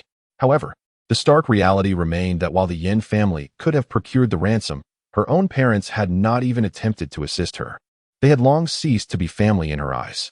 With a fleeting glance, their faces remained adorned with innocent smiles. Please do not touch the yogurt I have placed in the refrigerator, otherwise. Chapter 10. The Poppy. She left her sentence unfinished, merely smiling at them before beckoning the servant to carry another box of yogurt to guide her. Nevertheless, her smile and her unuttered words instilled an indescribable oddity in the three individuals standing there. As if her yogurt held a significance that would provoke her to enact some regretful consequence should they dare to tamper with it. But could that truly be the case? Even if she possessed a modicum of wit, and was not as timid as they presumed, she was merely an innocent girl yet to reach the age of 18. Without any substantial backing. Even if the ninth young master treated her with slight distinction, he could not be at her side at all times. Her future undoubtedly hinged upon their whims. What could she possibly do against them? Contemplating this, the three dismissed the peculiar feeling that had briefly unsettled them. Do not worry. Sister, no one at home enjoys yogurt, so it shall remain untouched. With a facade of kindness and gentleness, Yin Jiujin felt an inner disdain. Yogurt? Such a triviality was only treasured by naive country girls. Her household had never entertained such unrefined items before. Yin Jinyu's gaze lingered on Yin Jinyun's face, and she smiled, thinking it best that they simply refrained from interfering with her possessions. As for their true thoughts, she remained indifferent. Of course, she could not be bothered to speculate on their sudden change in demeanor and intentions. Yin Jinyu was guided by a servant towards a quaint villa situated behind the main building, designated for guest accommodation. The members of the Yin family once again displayed their shifting dispositions. Follow me to the study, commanded Yin Qingyu. Fuya and Yin Jinyun exchanged glances before ascending the stairs behind Yin Qingyu. As for the discussions that transpired within the study, Yin Jinyu remained oblivious and indifferent. The servant had already ushered her to her designated room, located on the third floor of the villa. Although the room was merely a guest accommodation, the standards of the Yin family ensured that it was far from inadequate. It boasted a bedroom, a study, and a bathroom, with fresh linens and necessary amenities, which left Yin Jinyu somewhat satisfied. Miss, we have arrived at your room, the servant announced. Yes, you may leave the belongings and depart. I prefer solitude. Do not disturb me unless absolutely necessary, she replied. The servant regarded her with a hint of disdain. Despite the recent change in the family's attitude towards this young lady, now referred to as the second miss, it did not alter the fact that she had grown up in a remote orphanage and had only completed her education up to the middle school level before entering the workforce. Such a young lady, lacking the academic credentials of the servants, had no right to exhibit airs of superiority. To claim a preference for quietude was rather presumptuous. Did she truly believe herself to be a legitimate member of the esteemed Yin family? It appeared she was quite adept at feigning sophistication. Noticing that the servant remained stationary, Seemingly harboring a sense of contempt, Yin Jinyu instinctively brushed her fingers over the silver watch adorning her left wrist, her striking eyes narrowing slightly. What is it? Did you not hear my instructions? Suddenly meeting her seemingly playful gaze, the servant was taken aback. She listened intently, and then spoke. The yogurt has been prepared for the young lady. There is a telephone in the room. Should the young lady have any instructions, simply press the number 1 key to summon assistance. Now, I suggest the young lady rest early, as I must attend to my duties. With that, she turned and hurried away, dashing down from the 3rd floor to the 1st, and only upon exiting the small villa did she mutter a curse under her breath. How could a mere girl raised in the countryside intimidate her so? That gaze was nothing extraordinary. It was merely the clear and innocent look a simple girl might cast upon others. Why did it suddenly cause her such trepidation? Confounded, she decided it best to leave quickly. It was all rather unsettling. As for the fact that the servant fled in fear, Yin Jinyu was fully aware of her own intent. She had deliberately instilled such fright. Patience was not her virtue, and there were some matters she preferred not to repeat. As for the members of the Yin family, she would not mistreat them out of respect for the 2 deceased elders. However, the servants of the Yin household held no claim to her goodwill. She remained within the Yin family with no intention of enduring a life where even the servants dared to show her disdain. Ever since she gained fame at the age of 10, no one had dared to look down upon her. Even the cunning man who had nurtured her development regarded her with a degree of apprehension. This caution was warranted. For 5 years after her rise to prominence, 3 years ago, she had dismantled his stronghold, leaving no trace of him behind. Taken to Ghost Island at the tender age of 2, she endured 8 years of grueling training as an assassin, coupled with unspeakable suffering. How could she possibly forget? However, considering that she owed a measure of her abilities to that man, she had no intention of taking his life. Yet, since he sought to kill her, she would not hesitate to retaliate. As she pondered this, her wristwatch suddenly emitted 2 soft beeps. Yin Jinyu raised her wrist and pressed a spot on the watch, from which a woman's voice emerged. Yumarin, are you in Beijing? Even through the electronic device, the woman's voice exuded an alluring charm, accompanied by a cacophony of sounds, unmistakably indicating her presence in a chaotic environment, such as a lavish and noisy bar. Yin Jinyu cast a glance at a case of yogurt containing 30 cans, insufficient for even 2 days of her consumption. However, it mattered little, as Yin Jiujin had transferred her funds. She could simply purchase more after finishing these. And since it wouldn't come from her account, the others would remain oblivious, and thus would cease their incessant reminders. Where are you now? At the Yin residence, or Jing Mountain? Jing Mountain, she replied, knowing that Yin Jiujin resided in Beijing. As she spoke, she walked over and retrieved a can of yogurt, settling down on the bed to drink while continuing the call. The sound of her drinking yogurt was unmistakable. Naturally, the other party could hear it. With a shift in tone, the voice questioned, are you drinking yogurt again? Did I not instruct you to limit yourself to 2 cans a day? You are still young and growing, and consuming it like this is detrimental to your health. Yin Jinyu blinked. This is my 1st can today. You are lying. The woman clearly did not believe her. Really? Yin Jinyu casually tossed the empty can into the trash bin, and with a flick of her left hand, a new can of yogurt effortlessly appeared in her grasp. She continued sipping it, unperturbed, and declared, indeed. Her drinking momentarily halted as she remarked, you've smoked again. The other party coughed twice, denying it.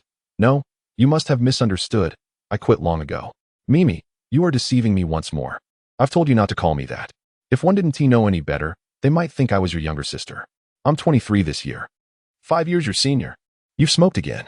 All right, I confess. I promise this is the last time. After all, I only managed to smoke once.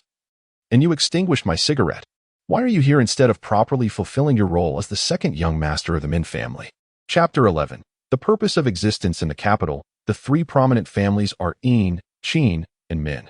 The words spoken by the woman whom Yin Jinyu referred to as Mimi were clearly not directed at her. Smoking is detrimental to one's health, a man's voice interjected, unmistakably belonging to the 2nd young master of the Min family. Yin Jinyu opened a 3rd can of yogurt, nodding as she drank, offing his right. Smoking is indeed harmful to health. Yumarin, do not lecture me. Are you not consuming yogurt as well? The merchants are truly conscientious. You've been drinking that can for quite a while, and still haven't finished it. Yin Jinyu paused, acknowledging, it is quite conscientious. Stop trying to mislead me. Have you not had more than you should? Did we not agree on a limit of 2 cans per day? This is my 2nd can for today. There shall you. In a couple of days, I will arrange for the prescription and medicinal herbs to be delivered to the Yin family. You must follow the prescription and consume it on time." It was the voice of the second young master. Yin Jinyu responded, "Phone, do not act coy. It is futile. If you heed our advice and reduce your intake daily, you will not need the medicine. I have not overindulged. Are you not most aware of the state of my finances? With your capabilities, obtaining funds for a simple yogurt is effortlessly within your reach. Why resort to your private account? Umarin, I may lack control over you, but phone can manage you. Very well, I shall drink less in the future. There is no need to send the medicine, as traditional Chinese medicine is bitter, and I do not enjoy it. Phone, do not focus solely on me. Mei just smoked a cigarette. I will prepare 2 prescriptions for her and personally ensure she consumes them." As soon as the words left her lips, Mei's voice resounded from across the line. "Umarin, how could you drag me into this mess? I worried for you in vain. You are terribly inconsiderate." Phone, do not listen to her nonsense. I did not smoke. Did you not just assist me in extinguishing the cigarette? If I had not arrived, you would have smoked. Min, do not think I fear you. Her words were abruptly silenced. Yin Jinyu chuckled and ended the call. The 3rd can of yogurt had been finished, and she tossed the empty container into the trash. Glancing at the remaining box of yogurt, she refrained from reaching for a 4th can. She lay back on the bed, gazing through the window at the pitch-black night sky. It was not easy to find tranquility, especially within the confines of the Yin household, where one was more prone to irritation. Approximately 5 minutes later, the watch on her wrist emitted 2 distinct beeps, signaling a message from a phone. The charming voice from the other end had vanished, clearly subdued by a phone. "Shall you?" "Yes, I'm here." She understood they would reach out again. It was a tacit understanding forged through years of shared peril. Ghost Slaughter Island, unbound by any nation, served as the training ground for the assassin organization known as Ghost Slaughter. With its destruction, the organization itself ceased to exist. To this day, only the top 4 assassins of the Ghost Slaughter ranking remain, and it was these 4 who united to obliterate Ghost Slaughter Island. Also, I am not in a bad mood. All right, you are not in a bad mood. If you do not wish to linger at the Yin residence, once you finish paying your respects, head to Jing Mountain to find Yin Jiujin. With your abilities, there are ample ways to remain by his side. However, Yin Jiujin is not an easy person to deal with. You must exercise caution. Were it not for your insistence, we would never allow you to take the risk of approaching him. Not easy to deal with. Before meeting Yin Jiujin, she had thought the same. But her perspective shifted after their encounter. In any case, she held a favorable impression of him. "I know, but there's no rush to go to Jing Mountain. Jiugu is away on business and is not currently in the North City." Jiugu, the usually composed individual, was unsettled upon hearing her address Yin Jiujin in such a manner. "Umarin, tell me honestly, who is Jiugu?" Even Mimi, who had remained silent, could not suppress her curiosity. Lying on the bed, Yin Jinyu smiled slightly. "He is quite remarkable. I have decided to acknowledge him as my fiancé." A prolonged silence enveloped the space, indicating that her words had indeed instilled a sense of fear. After a considerable pause, a phone finally spoke. "Do you truly mean that?" To which she replied, "You know I never jest." Yet, she continued, "However, Yin Jiujin and the Yin family behind him are not suitable for you." What does suitability even matter? What I do not desire cannot be imposed upon me, and what I yearn for, I shall undoubtedly obtain. After a brief moment, she inquired, "A phone, what motivates your existence?" The silence lingered before a phone responded, "To avenge my mother, to seize the power of the Min family, to grow old with Feng Ling, and to care for you and Xiao Yu, witnessing you both discover your own happiness." And Mei, what drives your life? In an unexpected turn, the usually carefree and charming woman found herself at a loss for words. Perhaps her motivations mirrored a Feng's, to aid in avenging the Min family, to accompany him into old age, while simultaneously watching you and Xiao Yu find joy. Feng Ling, as referred to by a Feng, was indeed Mei.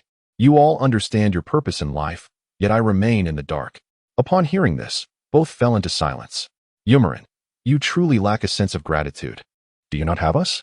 You do not want us anymore, do you?" The silence returned, heavy with unspoken emotions. The destruction of Ghost Island left her in a state of confusion, lost in the meaning of her existence, were it not for the subsequent discoveries made by them. Revealing the circumstances surrounding the death of the one who had saved her life, she might still be wandering aimlessly. The prospect of seeking vengeance for that individual would have served as a means to repay a life debt, yet now, she feared she would remain adrift in uncertainty. Such enmity, given Yin Jinyu's capabilities, could not be avenged throughout her lifetime.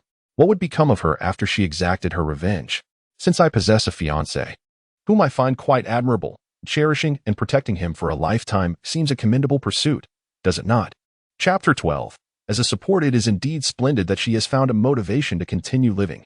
However, Yin Jinyu paused, realizing that she had likely revealed her whereabouts to Yin Jiujin precisely for this purpose, to allow him to locate her. The matter concerning the Yin family does not necessarily implicate Brother Jiu. Even if, hypothetically, Bai Ye's demise were connected to Brother Jiu, so what? Even if Bai Ye had not shielded me from that bullet, I would have evaded it. In this light, my debt to Bai Ye cannot be deemed a life-saving grace. It is merely a favor owed. Clarifying the cause of his death suffices to settle this debt, while the decision to avenge him rests solely upon my own volition. The two exchanged no words. Bai Ye indeed held little weight in her heart. Otherwise, she would not have wandered aimlessly for so long after the annihilation of Ghost Slaughter Island. After a prolonged silence, a phone finally spoke. I will swiftly take down the Min family. This indicates his intention to provide her with support. Although the Min family does not rival the Yin family in the capital, it stands as one of the three great clans. Yin Jinyu comprehended of Feng's good intentions and would not refuse, for in this world, only a phone calls her little you. However, now there is also Yin Jiujin. This is why, after escorting her to the Yin family, Yin Jiujin's spontaneous utterance of little you resonated with her.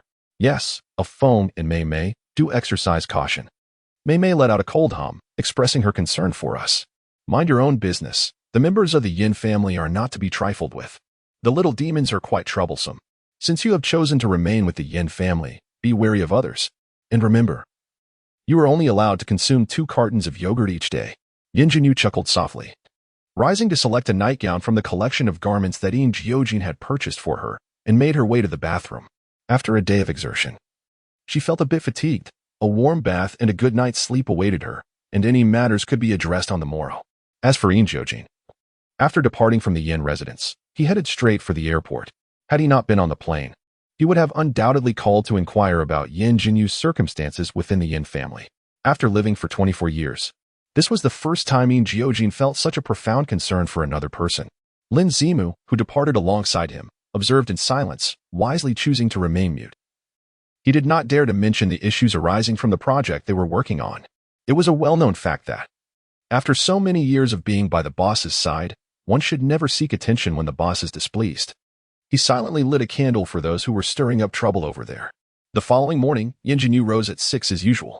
The entire villa was filled with guest rooms, yet at that moment, she was the only occupant. With dawn still breaking, she stood on the balcony, completing 2 sets of boxing exercises without a soul in sight. The tranquility was palpable.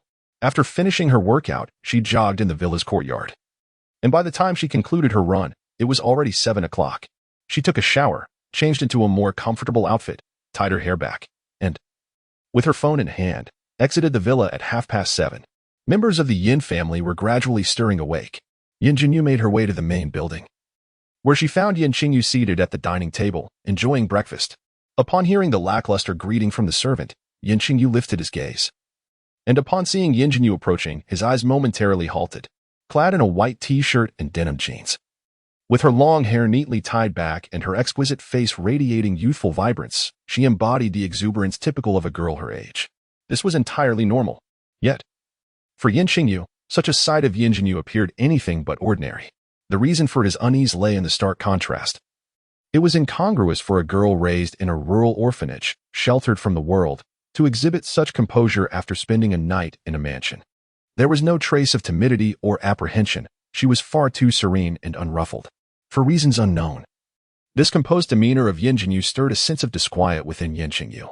Yin Jinyu, ever perceptive, could not fail to notice his unabashed scrutiny. She met his gaze with a light smile. "Good morning, Dad." Without waiting for Yin Qingyu to respond, she gracefully took her seat at the dining table. The sight of her settling down startled a nearby servant, who stammered, "Miss, this seat is for the 2nd Mississippi." The servant's trepidation stemmed not from a fear of reprimand from Yin Jinyu, but rather from the worry that Yin Jinyun would be displeased upon discovering her designated seat was occupied.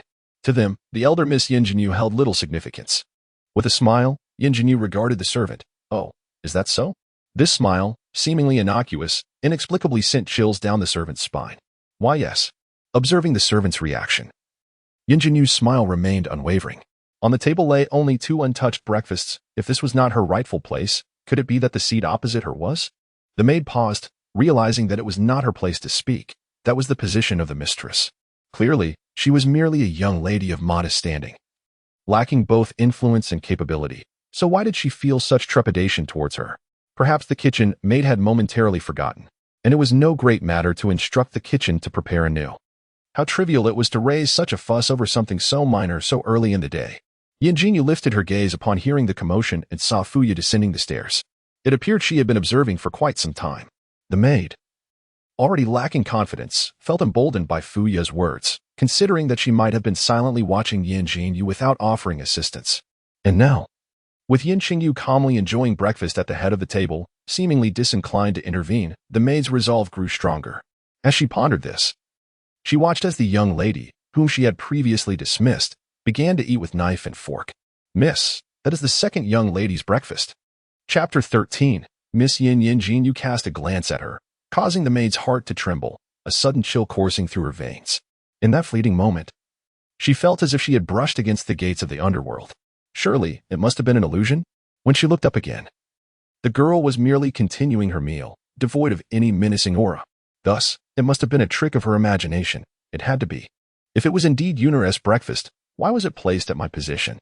The 2 seats nearest the head of the table were reserved for the lady of the household, Fuya, and naturally, the eldest daughter of the Yin family. Upon hearing her words, the maid clearly recognized the truth. She was indeed the eldest daughter of the Yin family, and this was her rightful place.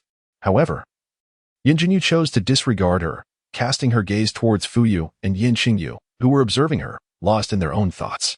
With a smile, she addressed her father, as the eldest daughter of the Yin family. This is indeed my rightful position, is it not? Indeed, it is correct. However, for many years, it has been Yin Jiujin occupying this seat, and everyone has grown accustomed to it, naturally believing it to be hers. They also consider Yin Jinyu, who was raised in the countryside, unqualified to overshadow Yin Jiujin within the Yin family. Yin Jinyu remained silent, merely scrutinizing her. Yin Jinyu did not press further, instead redirecting her gaze to Fuya, who stood aside, seemingly on the verge of anger yet restrained by some unseen thought. With a gentle smile, she continued, Mother, this is my position, is it not? Though I retain some childhood memories, I was quite young then, and with my grandparents present, the seating arrangements were different, leaving me somewhat uncertain about the proper decorum. However, one thing I am certain of is that as the eldest daughter of the Yin family, the second daughter, Yunar, should not outrank me. Would you agree with my assertion?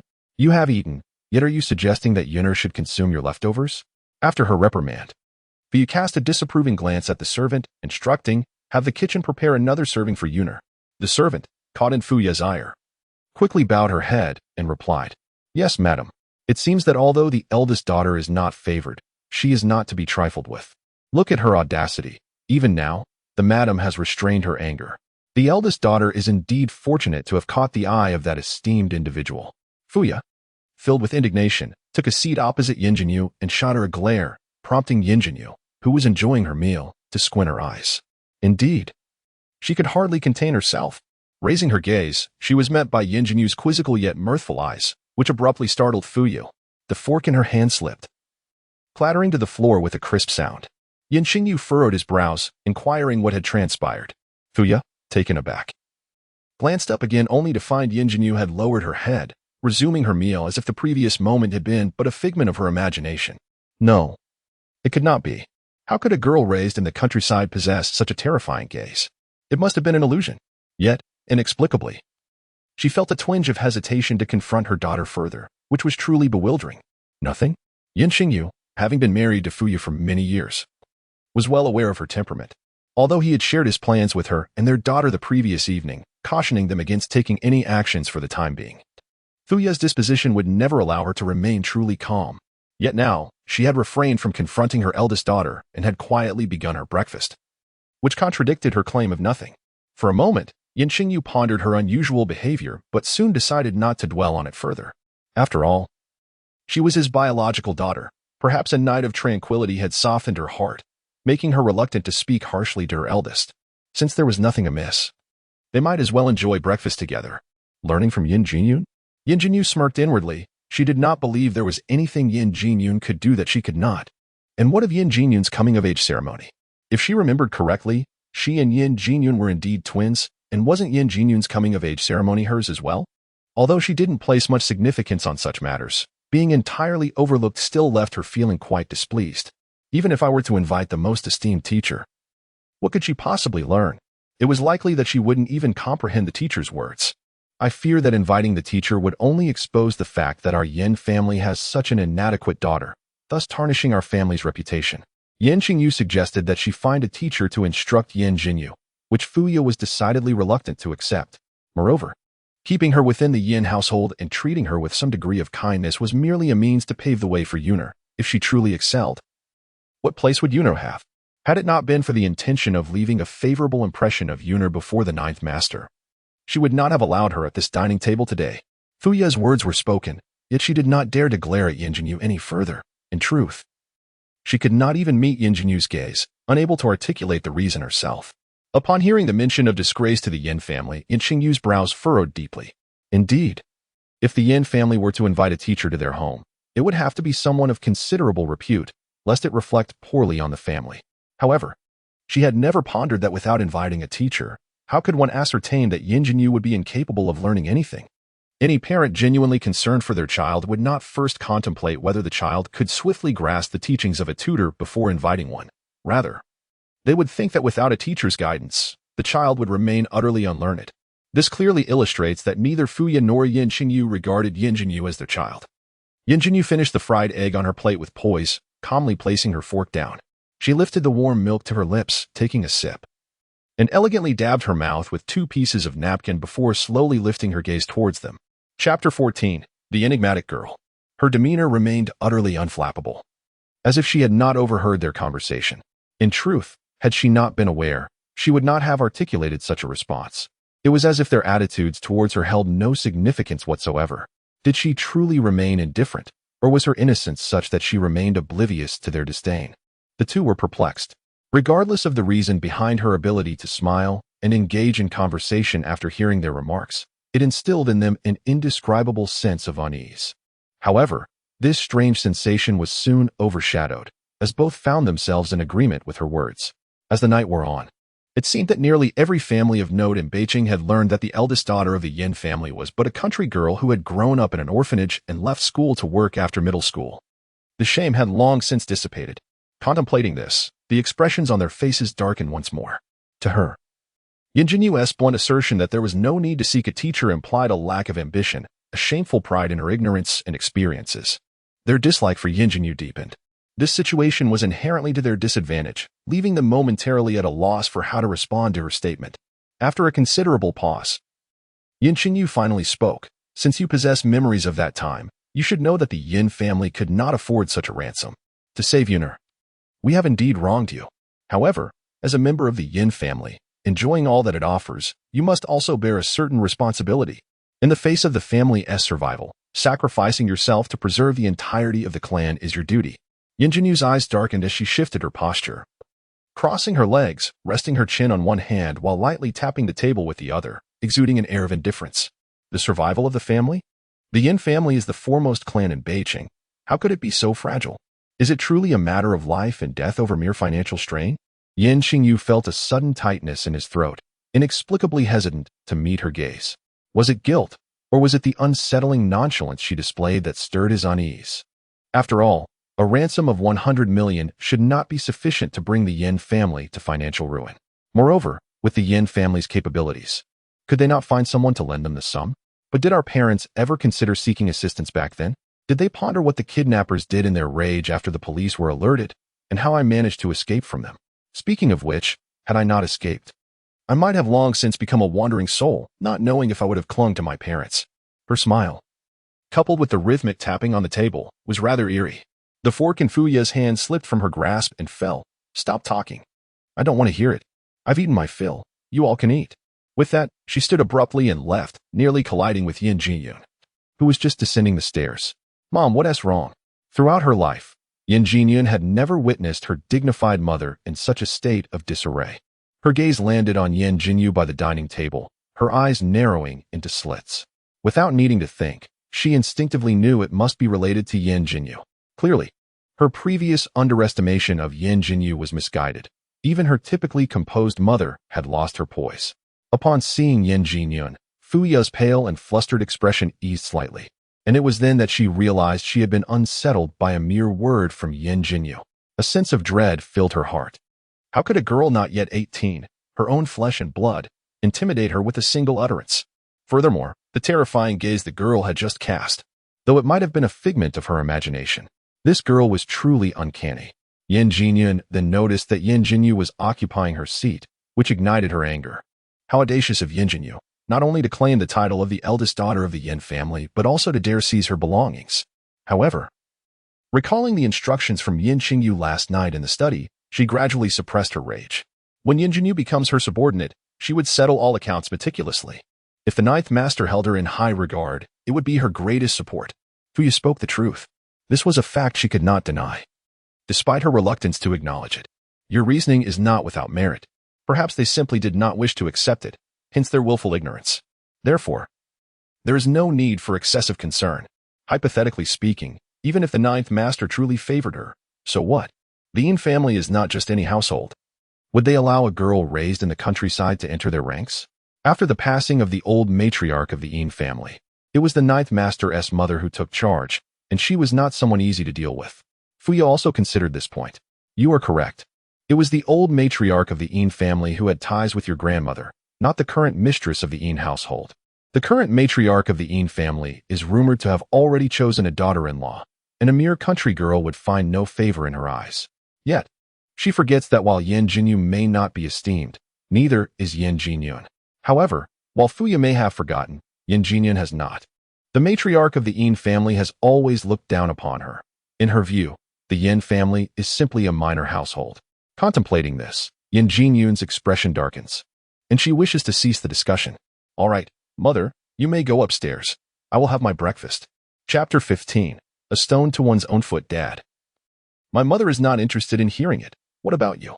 Yin Jiujin approached the dining table, just in time to hear Yin Jinyu's words and also to observe the harmless smile on her face. She paused for a moment, pondering what her sister and father could be discussing so cheerfully, taking a seat beside where Fuya had just been. She acted as though she had not noticed Yin Jinyu occupying her rightful place. This scene, witnessed by the nearby servants, elicited varied thoughts among them. It seemed prudent for them not to show any displeasure towards this young lady for the time being. This was merely the sentiment of some servants.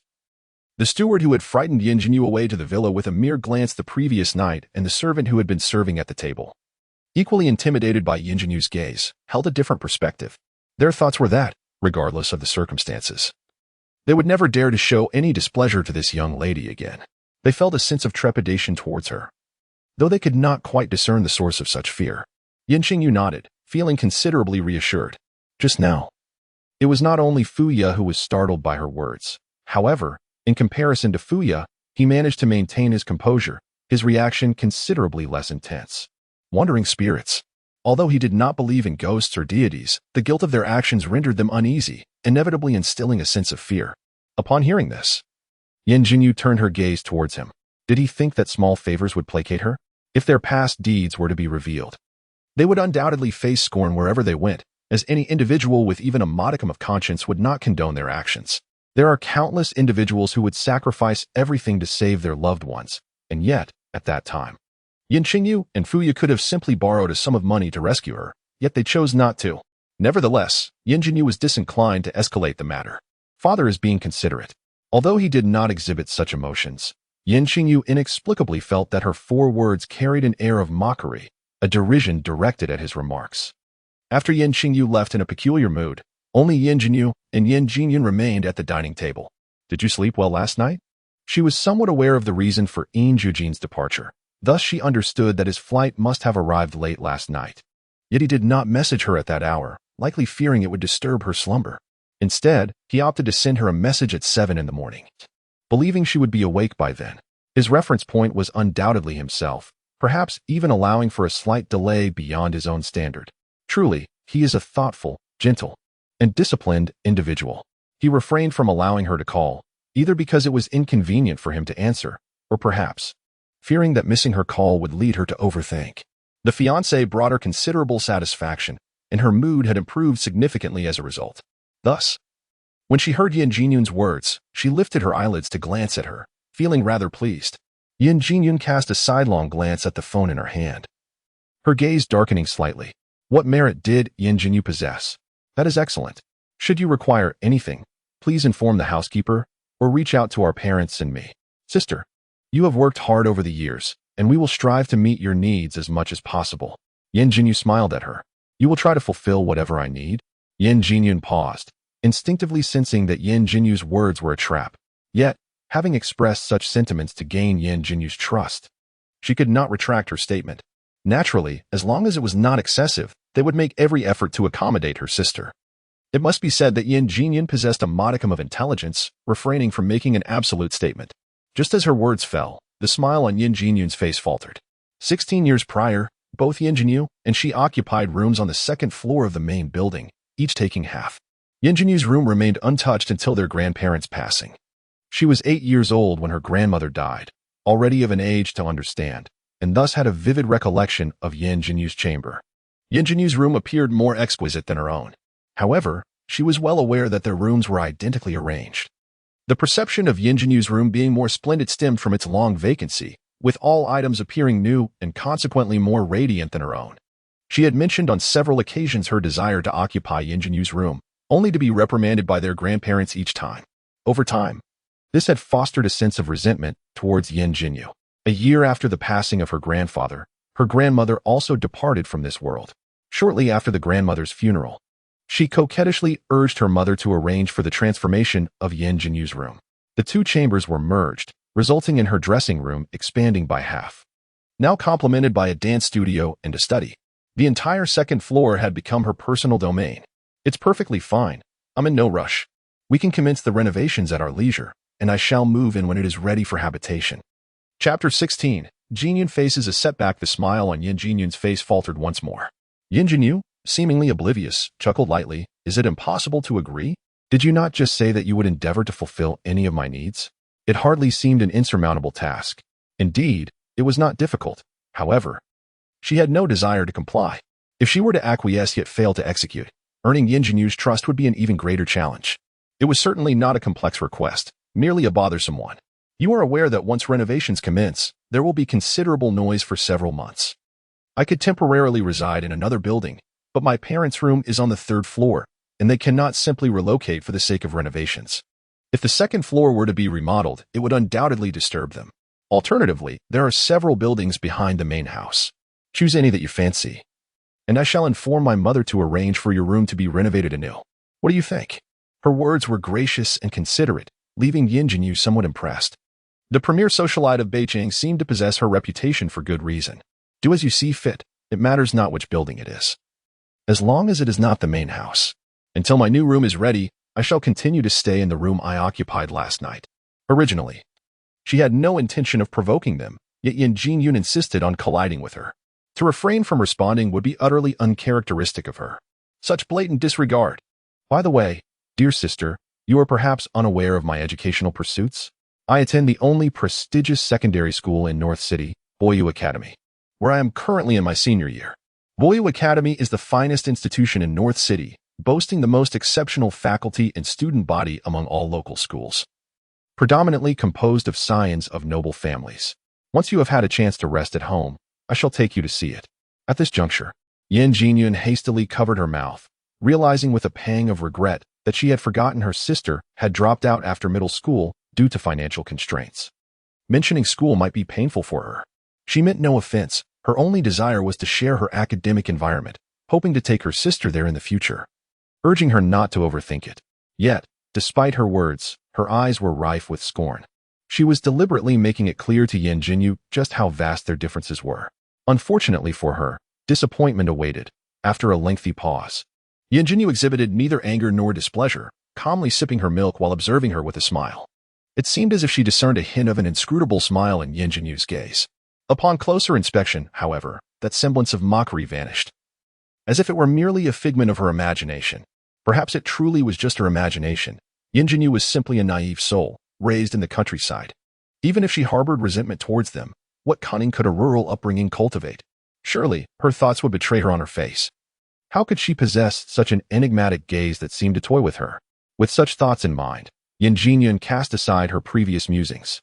It is worth noting that my sister is of the same age as I am. Under normal circumstances, she would be in her 3rd year of high school now.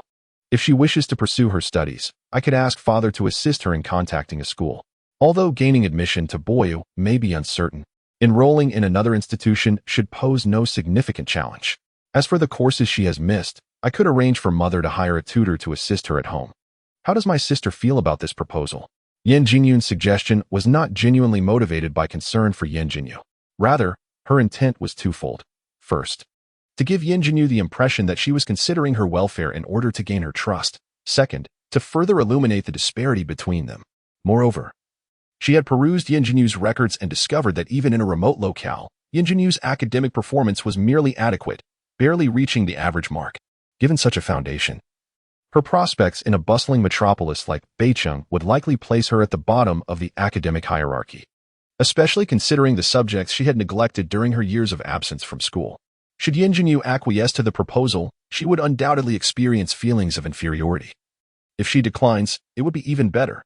A middle school graduate, even as the daughter of the Yin family, would find it utterly fanciful to aspire to marry into the Yin family. In fact, it is likely that no family of even moderate standing would wish to welcome someone of her background into their fold. It is quite disheartening. She exhibits no ambition whatsoever yet dares to compete with her. However, since last night, given her newfound respect for Yin Jinyu, it seems implausible that she would be devoid of aspirations. Have I perhaps overestimated Yin Jinyu?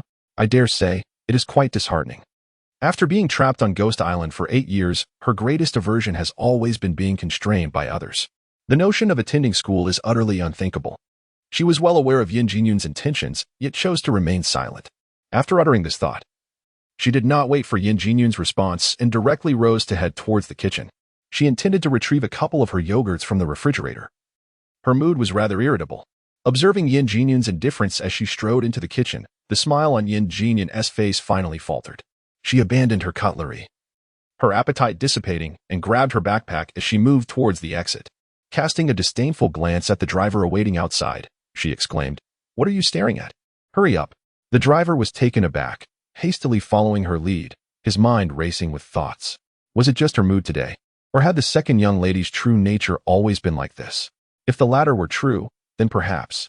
No, that was not for them to ponder. They should focus on their duties. Nevertheless, his impression of Yin Jinyun had undeniably shifted. As Yin Jinyun settled into the car, her expression grew increasingly grim. She had noticed the driver's gaze, which felt somewhat inappropriate. Had she been too impulsive, losing control over her emotions? She resolved to exercise more caution in the future. Otherwise, her hard-earned reputation would be at risk of ruin. All of this was Yin Jinyu's fault. If it weren't for her, she wouldn't have repeatedly lost her composure. As for Yin Jinyun's current feelings and thoughts, Yin Jinyu hardly cared. She retrieved 2 yogurts from the refrigerator, sipping one while holding onto the other, then made her way to the living room sofa. She turned on the television, leisurely reclining on the couch, sipping her yogurt while watching TV. A life devoid of school and work, where meals are prepared punctually and soiled garments are promptly exchanged for clean ones. Such a life is indeed delightful. She turned on the television, not to watch, but simply to bask in the ambience it created. However, her actions caused a frown to once again settle on Fuya's face as she descended the stairs, despite the television's volume being low enough not to disturb anyone else. "You seem to have adapted quite swiftly. Just yesterday, you were toiling from dawn until dusk, and now you luxuriate in the lifestyle of a pampered young lady." Yin Jinyu paid her no mind, finishing her second can of yogurt before tossing the empty containers towards the trash can, landing them perfectly inside. This adeptness did not go unnoticed by Fuya and the nearby servant, their eyes twitching slightly.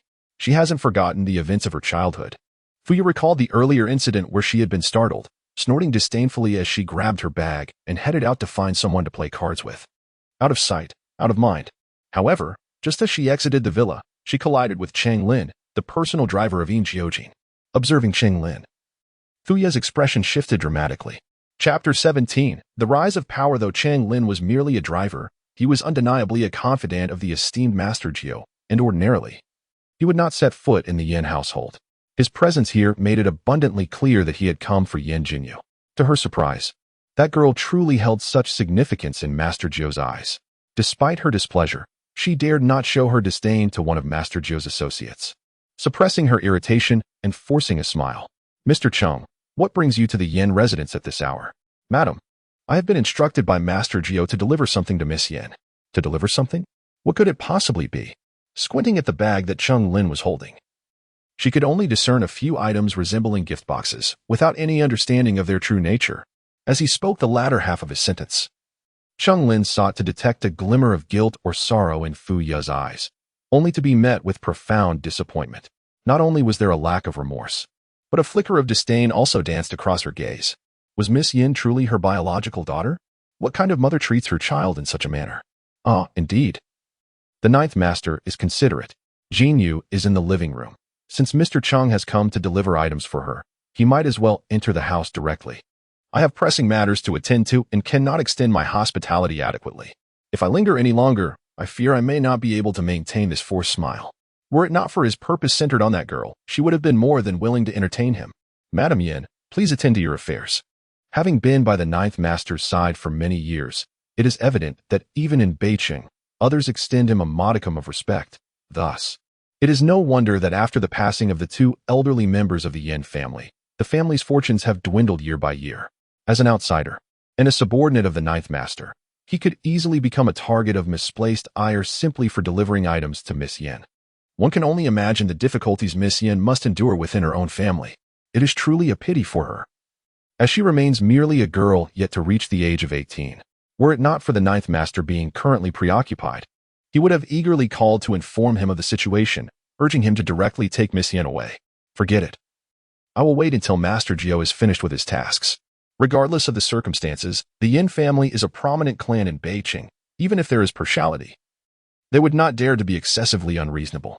As I pondered this, I arrived at the main hall of the Yin residence, just in time to catch a glimpse of Yin Jinyu sitting there, absorbed in watching television. From this angle, I could only see her slender back, which appeared fragile. The nearby servants were preoccupied with their own duties, occasionally casting peculiar glances in her direction, devoid of the respect one would typically afford the eldest daughter of the Yin family. Instead, their expressions conveyed sympathy and disdain. Witnessing this scene, even the normally stoic Cheng Lin felt a pang of sorrow. Here was the eldest daughter of the Yin family, yet in her own home. Even the servants dared not regard her with esteem. It was both heart-wrenching and infuriating. It seemed that once Master Jiu was done with his affairs, he would need to be informed about the situation here. "Miss Yin, a person from Yin Jiujin sent these for you."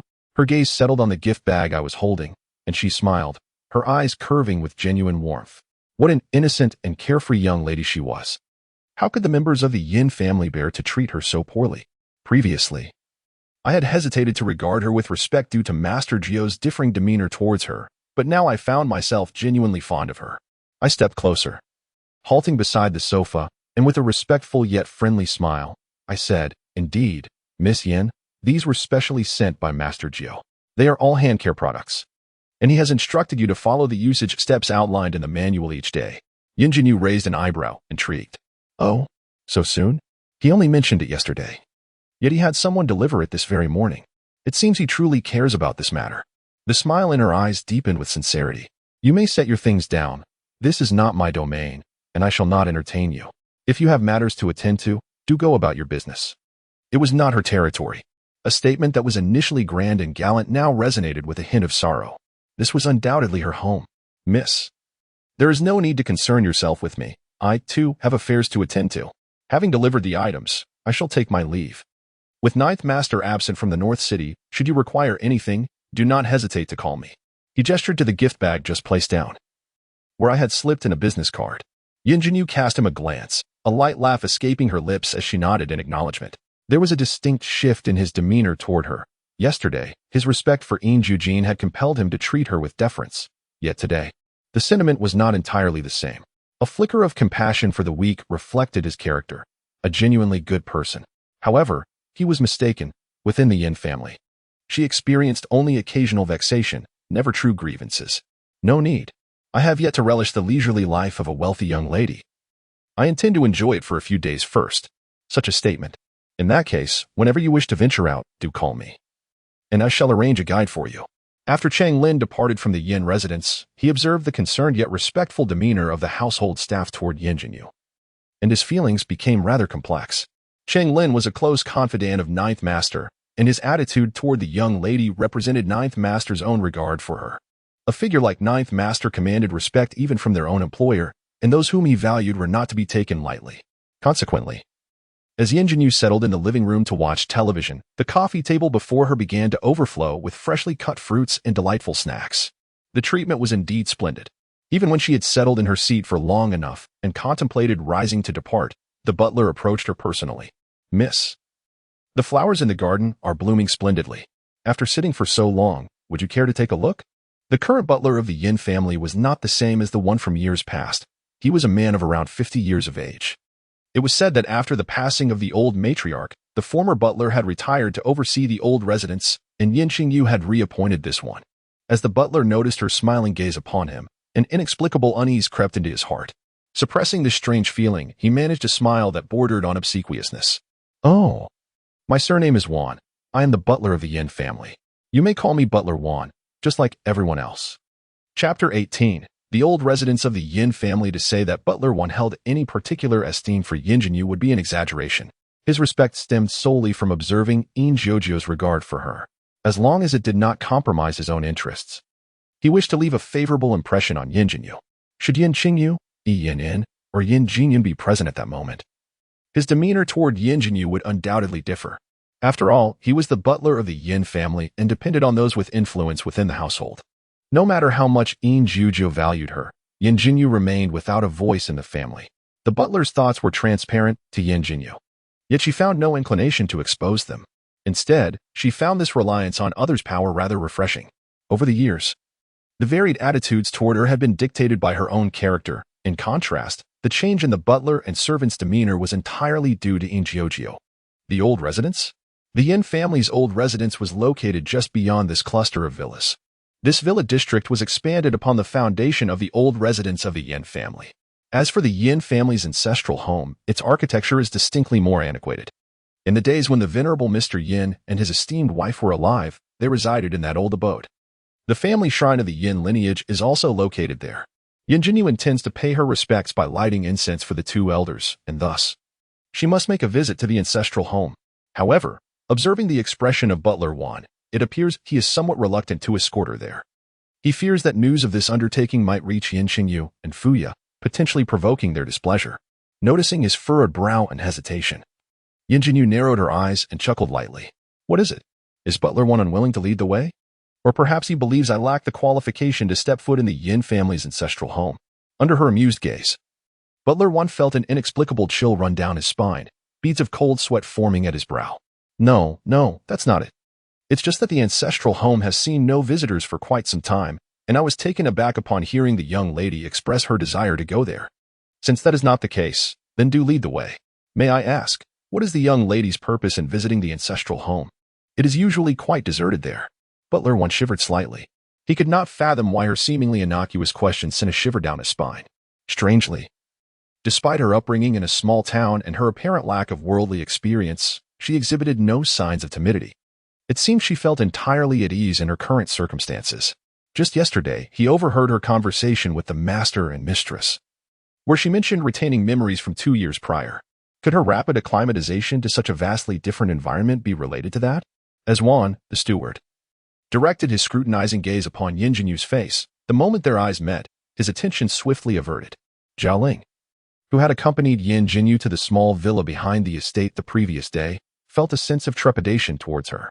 Observing the demeanor of Chang Lin and Yin Qingyu towards Yin Jinyu, it became apparent that within the Yin family, she was the least inclined to show any disrespect towards Yin Jinyu. Upon hearing the steward's instructions, she cast a quick glance at Yin Jinyu and promptly responded, "Very well. I shall deliver it at once." The journey from the main residence of the Yin family to the old mansion took over 20 minutes.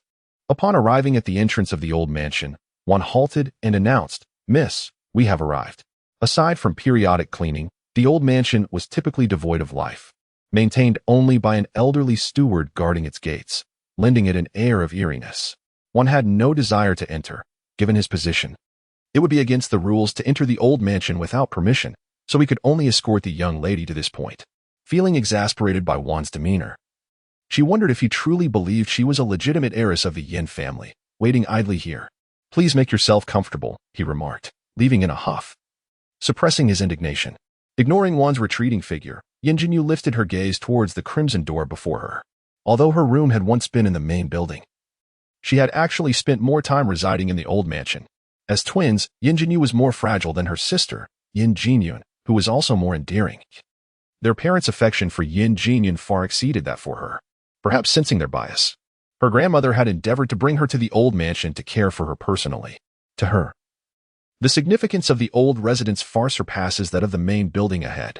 As she gently pushed open the vermilion door, her eyes were met with an elegant courtyard. Although the Yin family is the foremost clan in the northern city, the old house is unpretentious, resembling an ordinary Siyuan. Yet every item within is of the finest quality. Perhaps due to the pleasant weather, several antiquities lay on the stone slabs, basking in the sun, while an elderly man sat on a low stool beside one of them, diligently polishing it. The man appeared to be in his 70s or 80s. Hearing the commotion, he lifted his gaze, and upon seeing Yin Jinyu enter, his murky eyes suddenly sparkled with astonishment and joy. "Madam?" he exclaimed, but then quickly shook his head in denial. "No, you are not the madam. Even if she were still alive, she would no longer possess this youthful visage." "Who are you?" "Yin Jinyu," she replied, uttering the 3 syllables with a hint of detachment as she continued her stride inward. The old man was taken aback once more, nearly losing his grip on the antique he held, but his quick reflexes saved it from falling. Setting it down with trembling hands, he rose unsteadily, his body quaking. You are Miss You?" A fleeting flicker of emotion crossed Yin Jinyu's eyes, but it vanished as quickly as it appeared, almost as if it were merely an illusion. She nodded slightly, addressing him as Grandpa Xin. "It is I." Her tone conveyed a degree of aloofness. In a prominent family like the Yans, it is customary for the older generation to have household servants, and Yin Xin was raised within the Yin household, growing up alongside Yin Jinyu's grandfather, making his surname unsurprising. Chapter 19. The thoughts of Jinyu as she walked in from the courtyard. "Miss You must also be quite parched. I am uncertain of the preferences of the youth nowadays. Apart from some aged tea, I possess little else. Please, make do with a cup of tea to quench your thirst." Yin Jinyu accepted the teacup, expressing her gratitude. "Thank you. I have no particular preferences regarding beverages. Anything will suffice." She glanced at the elder sitting across from her, whose expression was a blend of joy and sorrow as he gazed intently at her. With a slight pause, she inquired, "Do you not suspect that I am an impostor?" Yin Xin, who had been fixated on her hands, was taken aback by her sudden question. After a moment of surprise, he smiled kindly. "Although I am of advanced age, my eyesight remains keen. Miss You, you resemble the late madam so closely that I can recognize you at a glance." Yin Jinyu fell silent. "A remote town?" Yin Xion's voice trembled slightly. Without further inquiry, the mere mention of the word remote filled him with compassion. The place that the late master and mistress had searched for so many years. It is clear how far removed it must be. One cannot help but wonder what Miss You has endured over the years, what experiences she has faced. "Miss You, could you share how you have managed all these years?" Yin Jinyu paused, her hand holding the teacup momentarily still, her gaze dimming slightly. "Let us not dwell on the past. I have come to light a stick of incense for my grandparents. At the time of her disappearance, Miss You was merely 2 years old. After so many years, how could she possibly retain memories from that age? Yet, if she had no memories, how could she recognize him instantly? Though there was a hint of unfamiliarity, when she called out Grandpa Xin, there was not a trace of awkwardness in her tone. Furthermore, if she possessed no memory, she would not have made a special journey to the ancestral home to pay her respects to the master and mistress. "Allow me to escort Miss You to the ancestral hall. There are many inquiries I wish to make, though they are not urgent." The Yin family's ancestral hall, while not abundant in spirit tablets, is not devoid of them either. Yin Jinyu walked directly to 2 of the spirit tablets, accepted 3 incense sticks from Yin Xin, and lit them from the candle flickering before her. After performing 3 bows, she inserted the incense into the burner and then fixed her gaze upon the tablets for about 3 minutes, leaving everyone in the room unaware of her thoughts.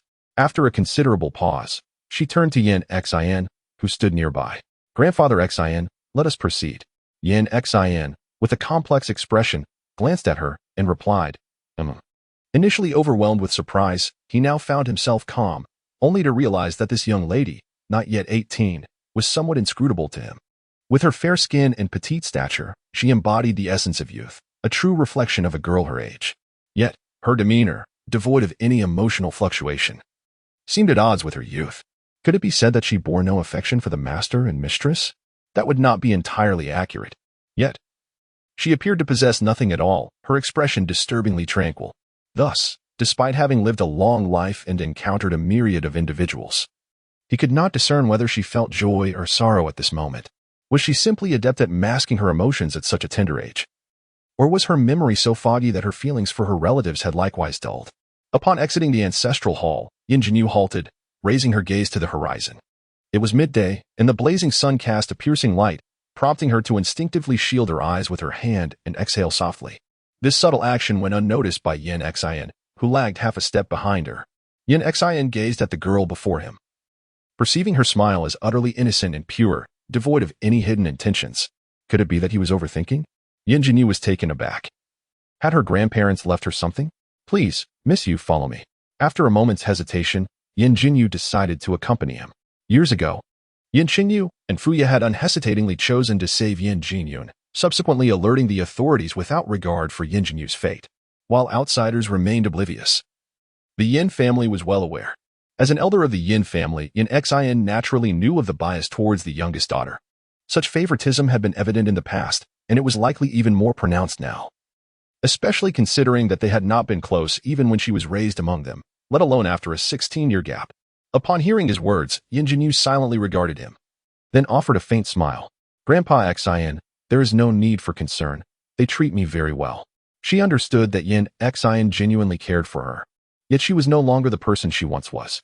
She had taken many lives and harbored numerous grudges. Should her identity be revealed, those around her would undoubtedly be in peril. She did not wish for Yin Jiujin, at his advanced age, to be embroiled in her troubles. Hence, from the moment she stepped through the gates of the ancestral home, she resolved not to grow too close to him. While she could accept kindness from others, such as Yin Jiujin, she maintained a distance from Yin Jiujin, fully aware of their differences. Yin Jiujin possessed the capacity to confront danger, whereas Yin Jiujin, an elderly man, did not. Moreover, she anticipated that she would be spending more time in Yin Jiujin's company, even if she inadvertently brought him into peril. She was confident in her ability to neutralize threats before they reached him. Nonetheless, she would always cherish the fact that Yin Jiujin sincerely cared for her. That was sufficient.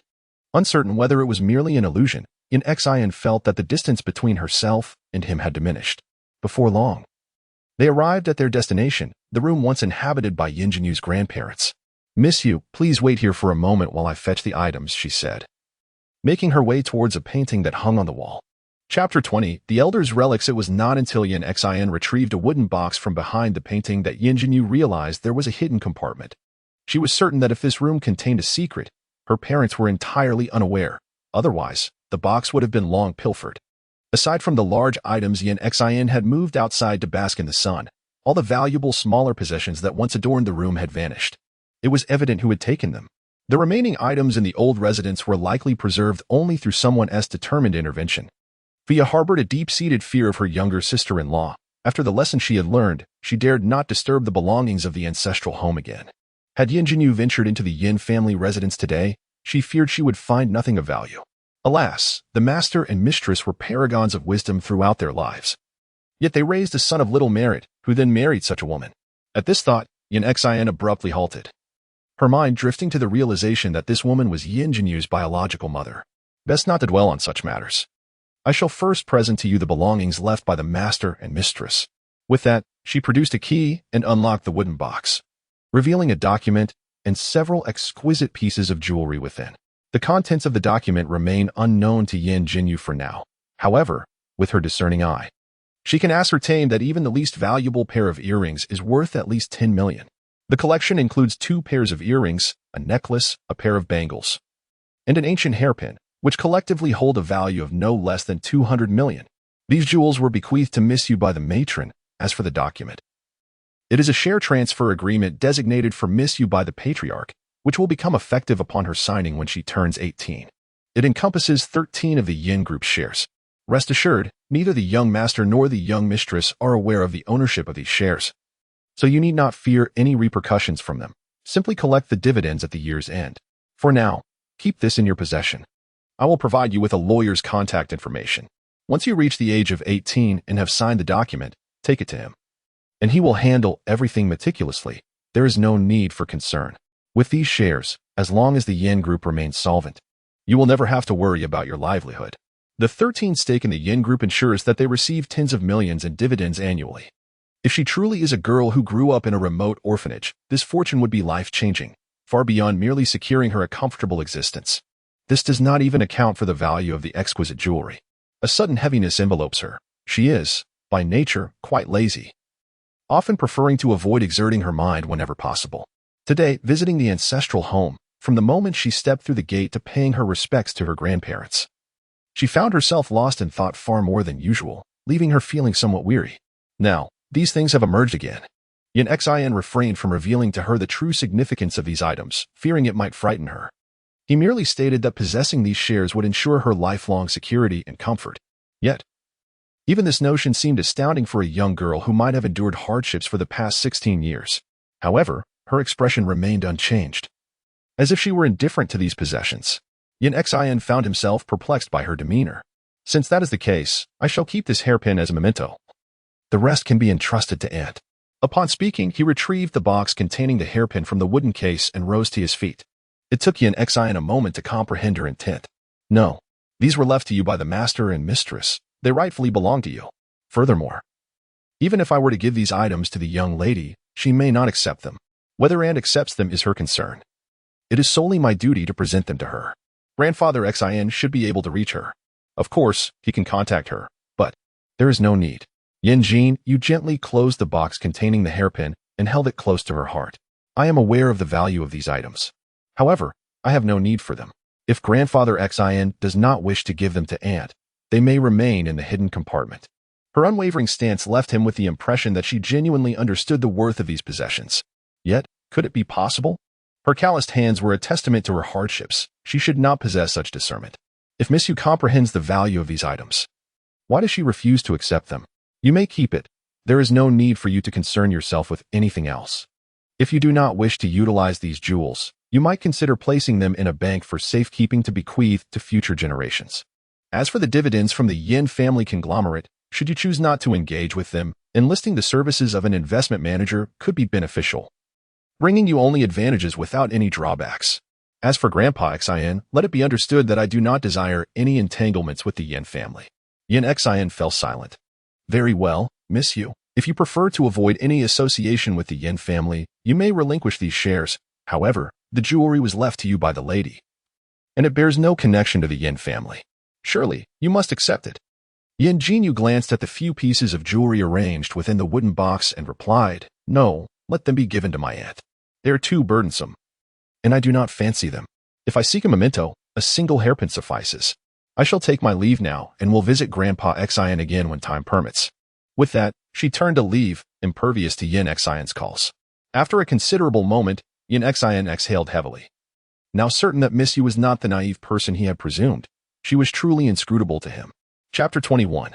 Not the innocent fool, yet infuriating to the trio. By the end of the day, merely hearing the name Yin Jiujin was enough to vex them greatly.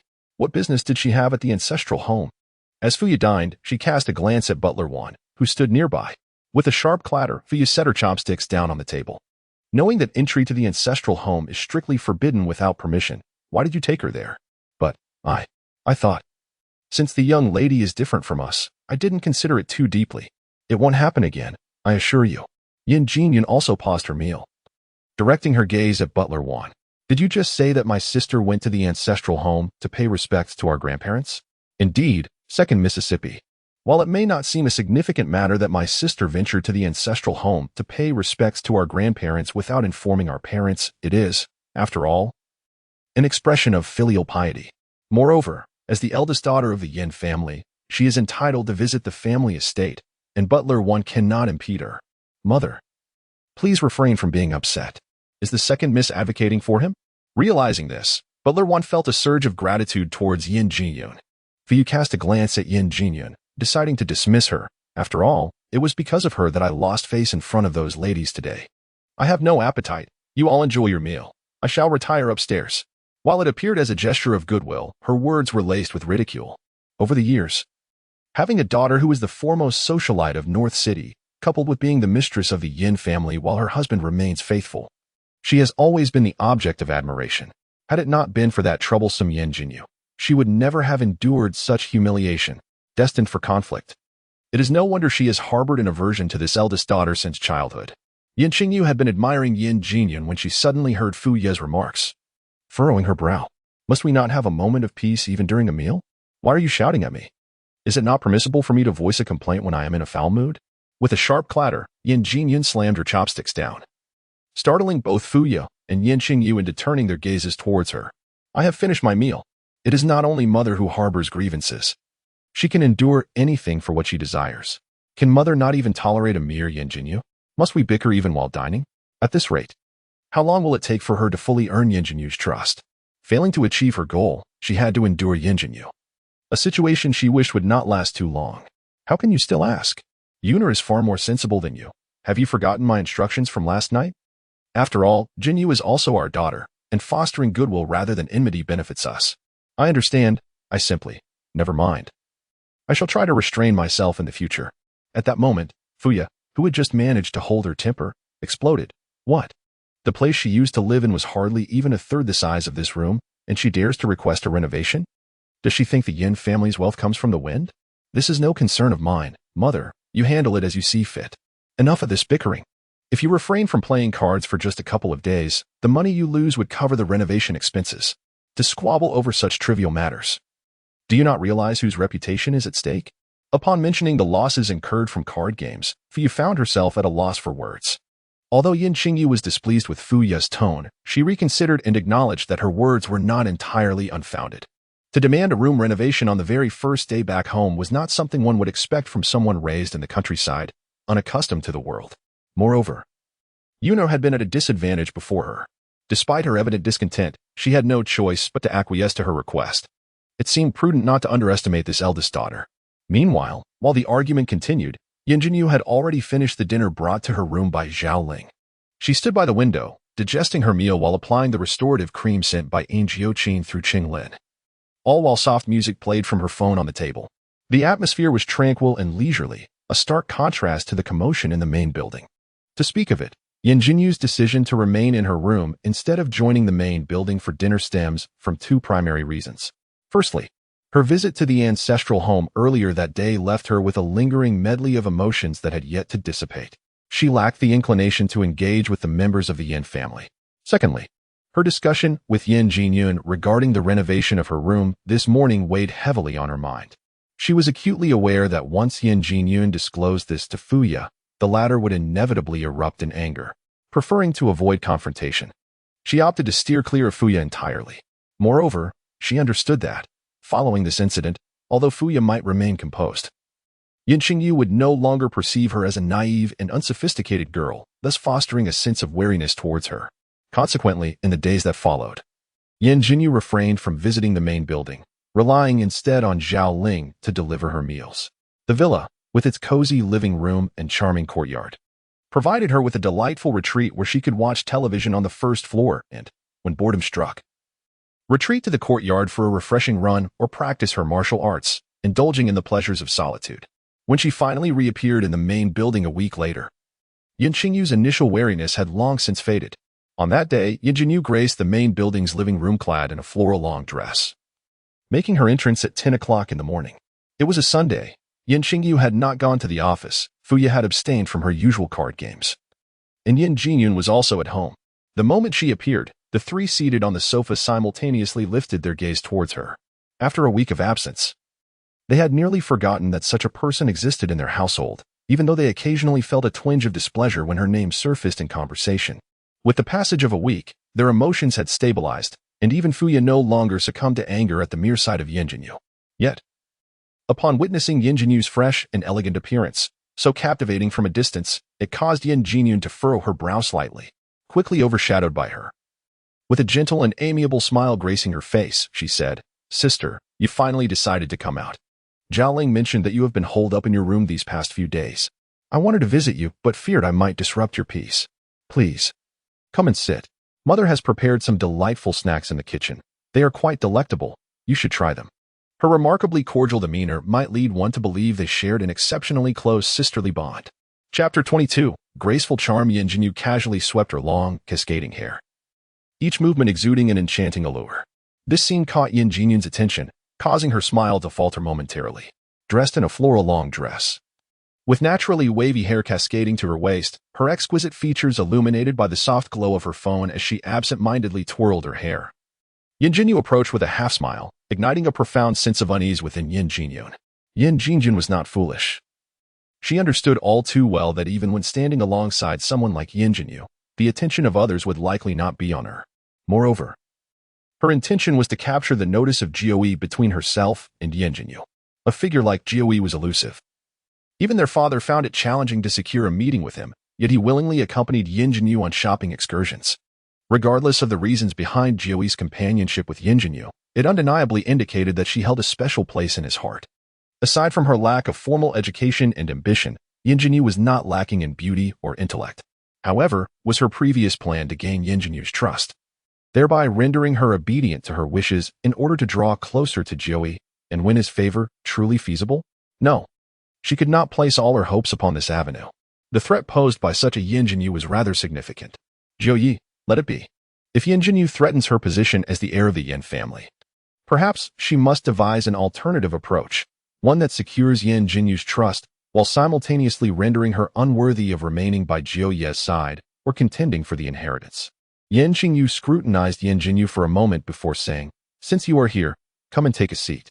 I have matters to discuss with you." Undeniably, Yin Jinyu's current attire pleased Yin Jinyu. After all, having a daughter of pleasing appearance and demeanor is preferable to having one of lesser repute. Fuya let out a scoff, turning her face away to avoid looking at her. In recent days, she had come to realize that her priority was to ensure that the marriage alliance between the Yin and Yin families fell to Yun'er, while everything else could be set aside. Yet, upon seeing Yin Jinyu, her anger surged uncontrollably, especially as she beheld Yin Jinyu in her elegant long gown. She had never understood why she harbored such disdain for her eldest daughter until now. When she recognized the reason, Yin Jinyu bore an uncanny resemblance to her notoriously difficult mother-in-law. Before marrying into the Yin family, her mother-in-law had already expressed her discontent. Had it not been for Yin Qinyu's insistence on marrying her, she might never have entered the Yin household due to her mother-in-law's opposition. Even after successfully marrying into the family, her mother-in-law consistently cast her disapproving glances. If asked who she despised most in her life, the answer would unequivocally be her mother-in-law. Ironically, this daughter, who resembled her mother-in-law since childhood and possessed an unappealing disposition, also happened to be a mute. Leaving her feeling utterly embarrassed and naturally unable to harbor any affection, she had seen photographs of her mother-in-law in her youth. And the sight of Yin Jinyu adorned in a long dress was akin to gazing upon a reflection of the same mold. It was no wonder she felt a twinge of dislike. Yet, regardless of her sentiments, Yun'er had reminded her on numerous occasions that the Ninth Master currently held this young girl in high regard, and they must exercise patience for the time being. Fuya could only recall the discontent that Feng Yin, her mother-in-law, harbored towards her, never pausing to ponder the reasons behind it. If Feng Yin could maintain a lifelong friendship with the old matriarch of the Yin family, her discernment could hardly be lacking. Her aversion to Fuya undoubtedly stemmed from Fuya herself. Yin Jinyu approached, but chose not to seat herself beside them.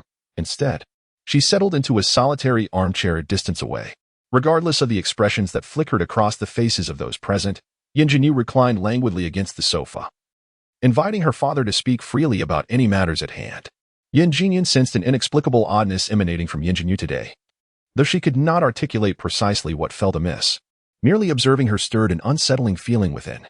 This sentiment was not exclusive to Yin Jinyu. Yin Qingyu and Fuya shared the same disquiet. The smiles they wore remained as innocent and harmless as ever, and their eyes retained their crystalline clarity. Perhaps they were overthinking it? In truth, they were not mistaken. Yin Jinyu was indeed somewhat different today. The cause of her unease lay in the fact that the yogurt, which Yin Jiujin had purchased for her, had been consumed the previous night. Moreover, on this very day many years ago, she had taken the life of another for the first time during her training as an assassin, a memory that left her feeling nauseous and disoriented. At that tender age of not yet 6, devoid of yogurt, she found herself unable to quell the turmoil brewing within her. She wished to conceal this other side from those around her, yet no matter how diligently she tried to mask it, subtle traces of her inner turmoil inevitably surfaced. Between her and Yin Jinyu, she was certain that her father would favor her rather than Yin Jinyu. This assurance lingered in her mind. Consequently, her father's proposal was not intended for Yin Jinyu's benefit, but rather an opportunity for her to draw closer to Yin Jinyu. What a splendid suggestion from her father. Why had she not considered it herself? Turning her gaze towards Yin Jinyu, she smiled graciously, and said, "Sister, if you remain cooped up at home, you might fall ill from boredom. I usually have classes and lack the time to accompany you, but now, with no classes on Sunday coinciding with my classmate's birthday celebration, it would be the perfect occasion to take you out and introduce you to a few friends with whom I share a good rapport." Fuya initially intended to oppose this, but upon noticing that Yin Jiujin concurred, she shifted her perspective, saying, "Yun'er is right. You ought to step outside more. I certainly do not wish to have a daughter plagued by social withdrawal." Yin Jinyu remained unfazed, while Yin Qingyu and Yin Jinyun exchanged concerned glances in her direction. Fuya quickly clarified, "What I mean is that getting out and about is far better than remaining confined indoors. If Yun'er is willing to show you the world, then you should go." Fuya's tone was rather sharp. Based on her limited interactions, both Yin Qingyu and Yin Jinyun assumed that Yin Jinyu would refuse. Yet they were taken aback when she smiled and replied, "All right." To their astonishment, she agreed. Rising to her feet, she asserted, "Since you wish to take me to explore the world, let us depart now." With the absence of yogurt in her hand, her underlying irritation became increasingly difficult to suppress. "No?" Yin Jinyun checked the time, noting it was only 10 o'clock, and the birthday celebration would not commence until at least 5 in the afternoon. "It's too early. And I haven't even changed my clothes or applied makeup." Yin Jinyu, slightly impatient, retorted, "Are you planning to change into a gown and do your makeup at home for someone else's birthday celebration?" The intensity of her gaze startled Yin Jinyun. Yet it was not entirely unexpected. She furrowed her brow, dismissing the peculiar sensation. "However, my stylist was scheduled for 1 in the afternoon. Thus, I decided to explore other places, as I was unfamiliar with Beijing and could seize this opportunity to become acquainted." Noticing the disapproving looks from Yin Qingyu and Fuya, who seemed poised to speak, I interrupted, stating that we could either leave together now or I would venture out alone. Chapter 23. A sudden surge of hostility. Do not use the excuse that it is impossible to hail a taxi outside the Yin family mansion. If a driver is not dispatched for me, I shall have no choice but to walk and address this matter myself. Brother Jiu's dedicated driver, Chang Lin, had left me his business card, mentioning that I could call him whenever I needed to go out. However, if I were to contact Cheng Lin, the news of the Yin family's eldest daughter not being provided with transportation would likely reach Brother Jiu in no time. Yin Qingyu narrowed her eyes, contemplating this eldest daughter. "Yun'er, since your sister wishes to stroll first, you should accompany her." It was a rare occurrence for anyone, even in Beijing, to dare speak to her in such a manner, and Yin Jinyun's gaze darkened slightly. Indeed, Yin Jinyu was not an easy adversary, though displeasure simmered within her. She understood that to earn Yin Jinyu's trust, refusal at this moment was not an option, especially with her father's words weighing heavily. Rising to adjust her dress, she relented. "Since my sister wishes to go out, I shall accompany you. Please wait for me a few moments while I fetch my bag upstairs." As Yin Jinyun turned, her expression shifted dramatically, devoid of any trace of a smile. No, she could scarcely tolerate another day. To go out shopping? Very well. She would accompany her sister wholeheartedly. The stature is so grand. If one wishes to remain hidden, so be it. But if one desires to be seen, let it be. Now that she wishes to venture out, she requires companionship, truly believing herself to be of significance. Fuya intended to endure, yet upon witnessing Yin Jinyu, she found her resolve faltering. Yun'er is the legitimate daughter of the Yin family, the foremost socialite of North City, while she is merely a rural girl. Daring to address Yun'er in such a manner, confronted with her smiling gaze, Fuya found her words lodged in her throat, a chill creeping down her spine. Something was amiss. This girl before her was indeed peculiar. However, upon closer inspection, there appeared to be nothing overtly wrong. If Fuya sensed this, how could Yin Qingyu remain oblivious? Casting a glance at Yin Jinyu, who was casually perched on the sofa, engrossed in her phone, Yin Qingyu furrowed his brow slightly. Yun'er should be descending shortly. Since they were to go out, it would be prudent to first determine which vehicle to take. After making a selection, the butler could notify the driver. This seemingly allowed her to choose a car, yet it was, in fact, a means to usher her away. Yin Qingyu could not fathom what was amiss with Yin Jinyu, and it was not the moment for further discourse. Nevertheless, sharing the same space with such a Yin Jinyu invoked an inexplicable unease within him. It would be best to send her out for the time being. This eldest daughter was vastly different from the information he possessed. He must dispatch someone to investigate further. Little did he know that if Yin Jinyu wished to conceal something, even Yin Jiujin might struggle to uncover it, let alone Yin Qingyu. Yin Jinyu cast a glance in his direction, offering a smile. Very well. Yet, she did not exit immediately. Instead, she straightened her posture and directed her gaze toward the somewhat subdued butler Wan. Butler 1, who was responsible for procurement in the kitchen. In the peculiar atmosphere, Steward 1, who had been striving to diminish his presence, was unexpectedly called upon. He trembled slightly, raising his head with difficulty as the young lady inquired about the matter at hand. It became evident to him that this young lady was not to be trifled with. In his estimation, even without the support of Master Jiu, her mere gaze could silence Madame, making her a formidable presence within the Yin family. Not only the steward, but also Yin Jinyu and Fuya shared the same perplexity. Yin Jinyu fixed her eyes upon him, demanding to know who was responsible. Startled, Steward 1 quickly responded, "It is Zhao Ling who is in charge." He found it perplexing. After all, the young lady's smile was as simple as could be. Yet it instilled such fear in him. She was merely a girl of 17 or 18, not a merciless reaper of lives. So how could a single smile wield such formidable power? The young lady should be familiar with Zhao Ling, for in recent days, Zhao Ling had been responsible for delivering her meals. It dawned on him that Zhao Ling was indeed the one. Among the residents of the Yin household, Zhao Ling had the most frequent interactions with Yin Jinyu. Just a glance from Yin Jinyu could intimidate both Yin Jinyu and Fuya, who were already in awe of her. Zhao Ling encountered her daily and harbored a profound fear of her. For the past few days, Yin Jinyu had not ventured outside the small villa, and the yogurt she had stored in the refrigerator of the main building's kitchen had long since been relocated by Zhao Ling to her own refrigerator. Yogurt? When had the Yin family ever purchased such trivial items? Henceforth, such things are not to be allowed within the confines of the Yin household. Yin Jinyu narrowed her eyes at her mother. "What did you just say?" Fuya's heart suddenly tightened, and Yin Qinyu's grip on the teacup also became tense.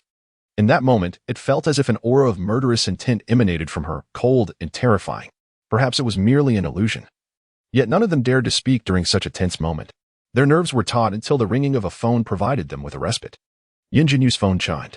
The instant the ring-tone sounded and she glanced at the caller ID, the chilling aura enveloping her dissipated. Yin Jinyu realized his palms were clammy with sweat, a slight shiver coursing through him. If he could not discern the true nature of his eldest daughter at this moment, he would not deserve to be the head of the foremost family in Beijing. Yin Jinyu answered the call. "Xiaoyu?" she said, and as she did, a barely perceptible sigh escaped her lips. "Are you well?" "I don't have any yogurt on hand." There was a brief silence on the other end.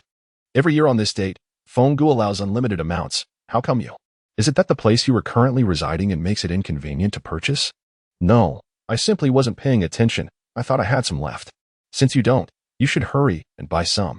We aren't there with you. If you can't resist the urge to act, no one will be there to clean up afterward." "Should I fly to Beijing to find you?" "No need. I was just about to head out." "Are you sure you don't want me to come?" "You needn't worry. My current identity allows for easy travel, and a trip to Beijing would raise no suspicions. Even if it did, I could handle it. I'm not overly concerned about this. Tomorrow is Monday. You must attend school, and there is no need to undertake a lengthy flight just to come here. It seems that the atmosphere has deflated." I said, "Yumarin, do you not know who I am? The knowledge imparted in school is something I mastered long ago. There is no necessity for me to continue attending. Were it not for the desire to avoid raising suspicions among my family, I would not pretend to be a diligent student."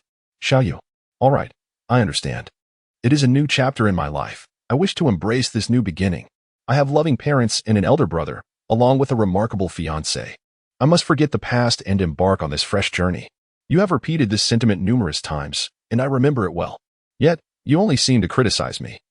What about yourself? Forget it. Let us not dwell on these matters. Since you insist that I do not go to Beijing, then I shall refrain from going. If you lack something nearby, you should promptly go out to purchase it. However, even though Fenggu mentioned today there would be no limits on your consumption, you must not overindulge, or it may upset your stomach." A faint smile graced the corners of my lips. Chapter 24. A change in attitude throughout the duration of the phone call. Yin Jinyu did not shy away, allowing those in the living room to witness and clearly hear her words, though they could not discern the responses from the other end. Aside from the gentle demeanor of Yin Jinyu that they had not witnessed before, who was this Xiaoyu that could cause her previously intimidating presence to dissipate in an instant? Yin Qinyu's brow furrowed deeper. According to the information he had gathered, Yin Jinyu had no close friends. After graduating from junior high school, she worked alone in the county town, maintaining no connections with anyone aside from the orphanage. Moreover, her earlier remark about lacking yogurt made Yin Jinyu realize that yogurt seemed to hold particular significance for her. The reason for its importance eluded Yin Jinyu. Was it simply a matter of preference? No, it must be more profound than that. If it were merely a matter of liking, she wouldn't have mentioned her expectation of having more or her intention to step out. Perhaps it was time for him to reconsider his attitude towards this eldest daughter. At least, until he could ascertain more detailed information about her, he could no longer maintain his previous demeanor. This thought suddenly sparked doubt in Yin Jingyu's mind. Was Yun'er truly more suited to marry into the Yin family? The Yin family held no rival in Beijing, yet they remained unworthy in the eyes of the prestigious Yin family in the capital. Were it not for the connection between her mother and the Yin family, the two families would scarcely have any dealings. Yun'er was indeed exceptional, renowned as the foremost socialite in Beijing. Yet to attract the attention of the ninth master was another matter entirely. Previously, he perceived her as lacking in stature. Even if the ninth master held some regard for her, she might not have been suitable for a top-tier family like the Yins.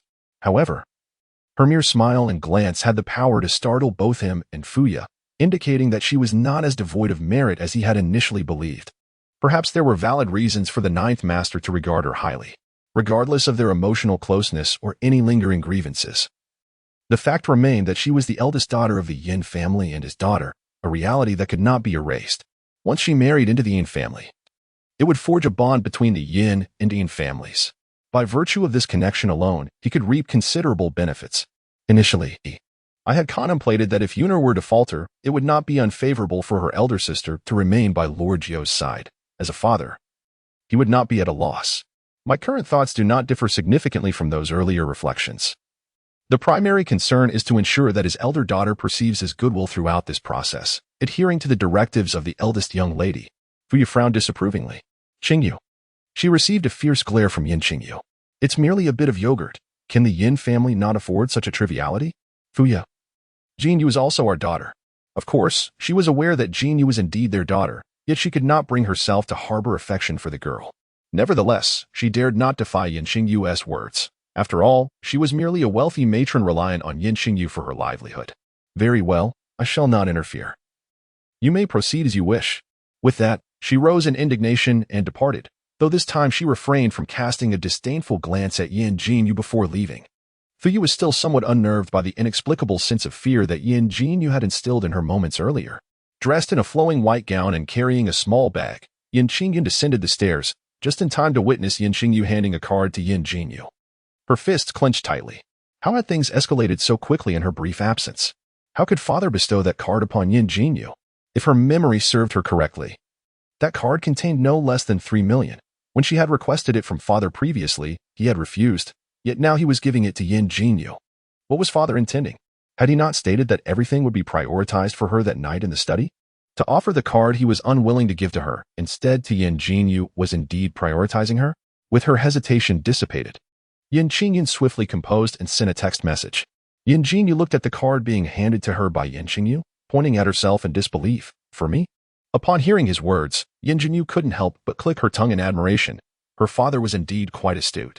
The moment she momentarily lost control over her murderous intent, he swiftly reacted. The strategy of winning her over was undeniably clever. However, having already rejected Yin Jiujin's black card and the 13 stake in the Yin Corporation, how could she possibly accept his card? As for the funds transferred to her phone by Yin Jiujin after she declined his black card, she did not refuse them. As she acknowledged him as her fiancé, Yin Jiujin held a unique significance for her. Furthermore, she intended to remain by his side, capable of safeguarding him. And her worth as a bodyguard far exceeded such monetary compensation. The money provided by Yin Jiujin was something she accepted with a clear conscience. No need. Brother Jiu transferred some funds to me before he left, sufficient to cover my expenses. Yin Jinyu paused momentarily. What Brother Jiu offered was distinct from what she could provide. You may keep it. It may not be needed now, but it will serve you well in the future. It was only after speaking that she felt a twinge of unease. His daughter referred to Yin Jiujin as Brother Jiu, while he addressed him as Master Jiu. Yet, despite her discomfort, he dared not call Yin Jiujin by name. No need. I can owe Brother Jiu, for I shall repay him, but I cannot be indebted to you. Yin Jingyu's expression stiffened. For a fleeting moment, he felt an unsettling pang in his heart. What kind of talk is this? I am your father. How can you speak of debts in such a manner? Yin Jinyu merely smiled quietly. Yin Jingyu's face suddenly flushed with embarrassment. You are willing to accept from outsiders but refuse what I offer? As I've said, I will repay Brother Jiu. You may take my possessions, yet you can return them to me. At this point, Yin Jinyu abruptly paused. His sudden amiable demeanor towards her was clearly calculated. Did he not realize that voicing it outright revealed his intentions? Yin Jiujin appeared to disregard his words, smiling at him. I appreciate your father's goodwill, but I am currently untroubled by material needs and have no desires to purchase anything. Sister, whatever father has given you, kindly accept it. There is no need for formality among family. She then turned to Yin Jiujin. Shall we depart now? Ah, of course. With a gentle smile, she added, Sister, let us go. Wait. Yin Jiujin halted as instructed. Father, is there something else? Since your sister is unwilling to accept, you shall hold on to it for her. Should she wish to acquire anything, you may assist her in that regard. A glint of coldness flashed in Yin Jiujin's eyes as she gracefully accepted. Understood, Father. You need not worry. I know what to do. Indeed, you have always been sensible, and I trust you to handle matters well. Yin Jiuji's expression radiated satisfaction, oblivious to the change that had overtaken Yin Jiujin's demeanor once she turned away. Yin Jiuji remained unaware, but Yin Jiujin did notice. Even though Yin Jiujin quickly suppressed that fleeting emotion, maintaining a facade of graciousness, Yin Jiujin raised an eyebrow but chose to remain silent, proceeding towards the exit. Chapter 25. Encountering a follower sister. The hour is still early. Where would you like to go? As the car exited the Yin residence, Yin Jiujin inquired with a smile directed at Yin Jinyu, who cast a sidelong glance at her, meeting Yin Jiujin's radiant grin. Despite her evident discontent, Yin Jiujin feigned a benevolent demeanor, and at times, Yin Jinyu found herself somewhat admiring Yin Jiujin's performance. The driver was oblivious to the events occurring within the Yin family mansion and held little respect for Yin Jinyu. He merely refrained from exhibiting his disdain for her, given Yin Jiujin's demeanor towards her. Even a mere driver regarded Yin Jinyu with indifference, and despite the sense of crisis she instilled, she paled in comparison to Yin Jiujin. In the eyes of most, Yin Jinyu was decidedly inferior. Suppressing a hint of triumph in her gaze, she addressed the driver, stating, My sister is the eldest daughter of the Yin family. Her words are my words, and I shall act according to her instructions, while ostensibly defending Yin Jinyu. Her insinuation was clear. Her status remained superior to that of Yin Jinyu. Yes, second miss, the driver replied. Yin Jinyu overheard their exchange, including the driver's disregard for her. Yet she remained unfazed. Twirling her black phone in her hand and tapping it rhythmically against her thigh, her gaze drifted to the window. After exiting the Yin family gate, her underlying agitation dissipated considerably. Yin Jiujin cast a discerning glance at her, taking in her delicate profile, and a fleeting, inscrutable glimmer flickered in her eyes. Sister, what do you wish to purchase from the convenience store? Yin Jiujin paused, then smiled, realizing her sister had a genuine fondness for yogurt. I've never tasted yogurt in my life. Could you buy an extra can for me? I'm curious to discover what enchantment it holds that captivates you so. Do you wish to drink it? Yin Jinyu queried, sensing the veiled criticism in her sister's words. Indeed, if it is something you cherish, I am inclined to try it myself. Yin Jinyu chuckled. If you wish for it, why not procure it yourself? What? Yin Jiujin thought she must have misheard. I replied, If you wish to drink, buy it yourself. I have no money to purchase more. Yin Jiujin's expression was somewhat hard to decipher. Indeed, she hailed from a small town. Yet, for a mere can of yogurt, which costs at most 10 yuan, how could she be so stingy? Did she truly believe I would indulge in such an inexpensive item? Her smile appeared somewhat forced as she said, What do you mean, sister? Father has given me his card, so naturally, I will cover today's expenses. That is unnecessary, I retorted. While I lack the funds to buy for you, I have more than enough to purchase for myself. Thus, the topic Yin Jiujin had laboriously broached was abruptly extinguished. Whatever you say, sister, as long as you are pleased. Before long, the vehicle pulled over, and a convenience store was situated nearby. Jinyu directly swung the car door open and exited without a word to them. Upon reaching the entrance of the convenience store, Jinyu paused momentarily, glancing at the vehicles in the distance with a fleeting gaze, seemingly indifferent. She then proceeded inside, retrieved 10 cans of yogurt from the refrigerator, and addressed the shopkeeper, I'd like to pay for these. The shopkeeper cast a cursory glance at the 10 cans of yogurt on the counter, his expression shifting to one of perplexity. It was not unusual to buy 10 cans of yogurt, but it was rather remarkable for a young girl to carry them all from the refrigerator with such steadiness. It was not so much that the yogurt was particularly heavy, but rather the challenge of maintaining balance with the stacked cans. Yet, she managed to do so effortlessly. The shopkeeper, upon noticing, found himself momentarily entranced by the sight of such a clean and lovely young lady. That will be 85 yuan. Will you be paying in cash? Yin Jinyu purchased a comprised at 8 yuan and 5 jiao. She simply needed to scan the QR code. After completing her transaction, she exited the convenience store, clutching a plastic bag containing 9 cans of yogurt. The reason for the 9 cans was evident. She was currently enjoying one. As she savored the yogurt, she lifted her gaze and noticed the vehicle had clearly slowed down. Such an obvious action seemed to indicate a lack of regard for her presence. Indeed, to them, she was merely an ordinary girl, a country bumpkin from a remote place, lacking in worldly experience. Thus, their overt surveillance appeared somewhat justifiable. After finishing 1 can, she effortlessly tossed it into a nearby trash bin, making a perfect shot. Yin Jiujin, seated in the car, was momentarily taken aback. Surely, the bin was simply close enough for her to aim accurately. That must be the reason. Her profile contained no information regarding such skills. Yet, inexplicably, an unsettling feeling lingered within her. With just 10 cans, now merely 9 remaining, she felt it was hardly excessive. Without further regard for Yin Jiujin, she opened another can and resumed drinking. Upon finishing the 2nd can, she reached for a 3rd. Yin Jiujin genuinely felt disdain, yet observing Yin Jinyu's expression, it appeared the yogurt was exceptionally delightful, prompting her to inquire, "Is it truly that delicious?" "Quite so," Yin Jinyu replied nonchalantly.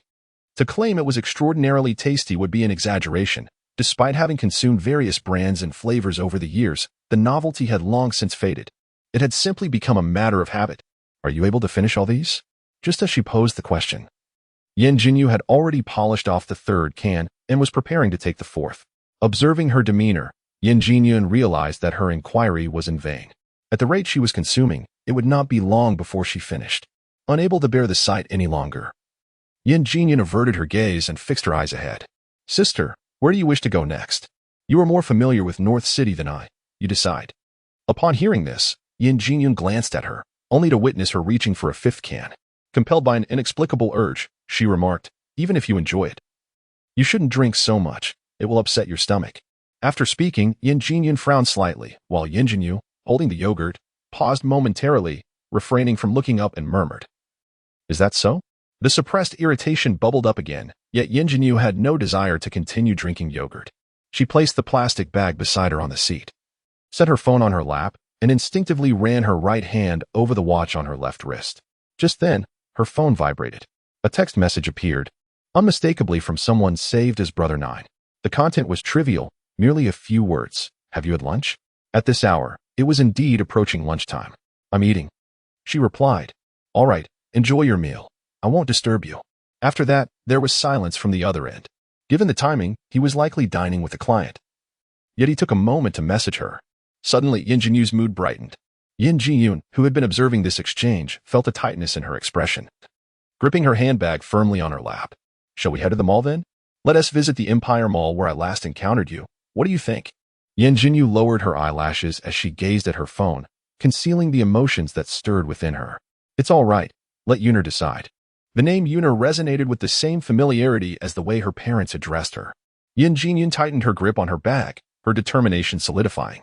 "I often visit the Imperial Mall and am aware of a shortcut from this direction. Let us proceed that way. It will expedite our journey." She continued, "This way. We will have time to enjoy a meal after our shopping."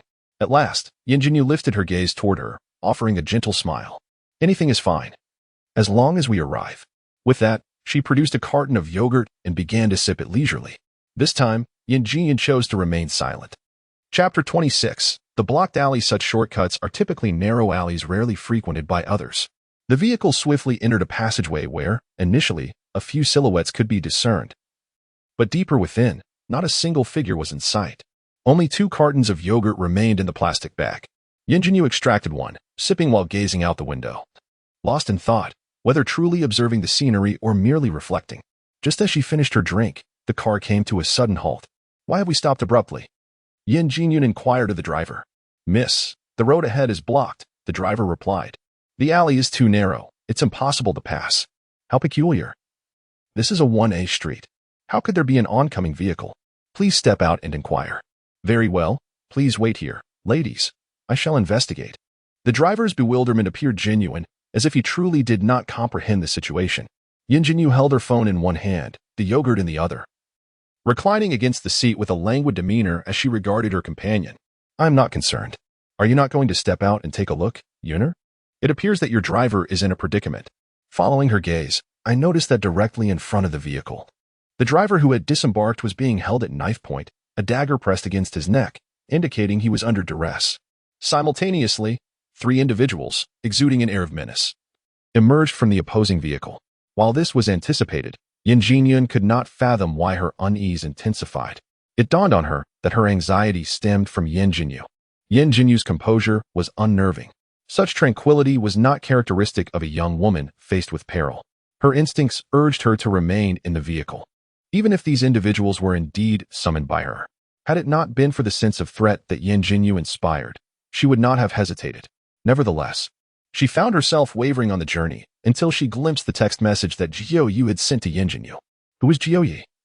That he would convey such a simple yet warm message to Yin Jinyu, clearly indicating familiarity from prior correspondence? A voice within her cautioned that Yin Jinyu posed a significant risk. With Yin Jinyu in the picture, not only would her aspirations to join the Yin family be jeopardized, but her standing within the Yin household might also be compromised in the future. Thus, she reaffirmed her resolve. Yet, Yin Jinyu's unflappability continued to sow doubt in her mind. Despite witnessing the driver being taken hostage, Yin Jinyu remained unfazed, even smiling as she inquired whether Yin Jiujin did not wish to investigate the situation further. This sent a chill down her spine. Sister, aren't you afraid? Afraid? How could one not be? It remains unclear whether these individuals are here for wealth or something more sinister. Yin Jinyun's hand trembled. Then, why do you appear so utterly unperturbed? As she gazed at him as if he were a ghost, Yin Jinyu's eyes curved with a smile, concealing the fear that resided within her. You. Yin Jinyun instinctively shifted back, attempting to distance herself. Do not be anxious, Yuner. This is not our first encounter with such matters. Remember when we were kidnapped at the age of 2? You seem to have forgotten that incident. When we were so young and faced with kidnappers who were unafraid of murder.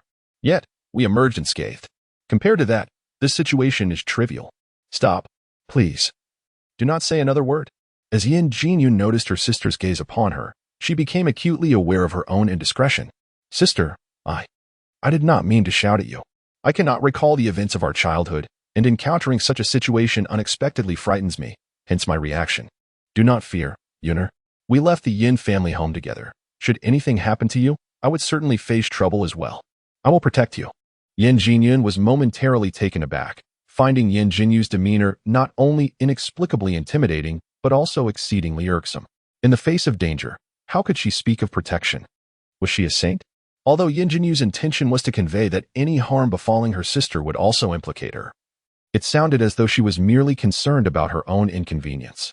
Upon further reflection, Yin Jinyu's words in such a predicament appeared to reveal a hint of her maternal instincts. However, that was not the case. She was acutely aware that these individuals were summoned by Yin Jinyun herself. To utter such sentiments was simply a clever ploy on her part. As long as the Yin family did not cross her boundaries, she would not act against them, given the circumstances. To prevent Yin Jinyun from causing her further troubles in the future, she must take some action. Ultimately, Yin Jinyu had observed Yin Jinyun's hesitations on the way here, as well as the casual remark made by Yin Jinyun about how consuming too much yogurt could upset her stomach. Prior to that, the only individuals who expressed such concern for her were the 3 who had shared life and death experiences with her. However, Yin Jinyun's concern felt distinctly different from that of the trio. Though she could not articulate the precise nature of this difference, one thing was certain in that moment. Her heart was stirred. Setting aside the fact that these individuals were summoned by Yin Jinyun, it was due to her single expression of concern that Yin Jinyu's earlier words about protecting her were sincere. Do you know how to drive? After a prolonged silence, Yin Jinyun finally spoke. Yin Jinyu twirled her phone in her hand, responding, If I could drive, would you have me take the car and leave your driver here? The driver is a grown man. These people are merely after some money and wouldn't harm him. We are different, as women. We would suffer greatly in such situations. Oh, so they cannot be lethal? They wouldn't dare. No. I mean, although this alley lacks surveillance, there are cameras at the entrance. If they were to commit a crime here, they wouldn't escape unscathed.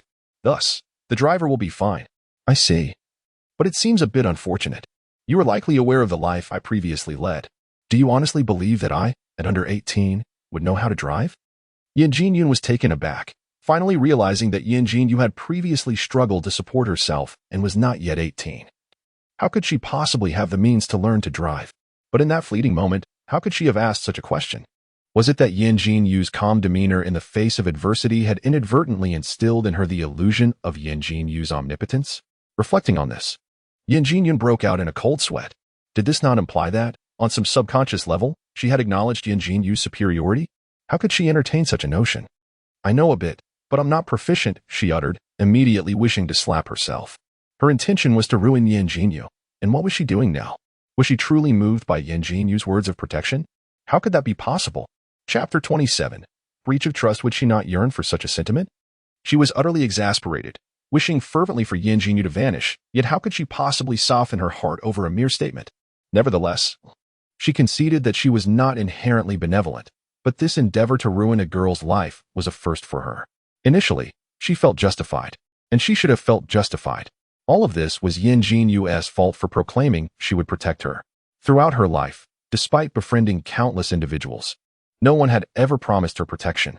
What right did Yin Jinyu have to make such a claim?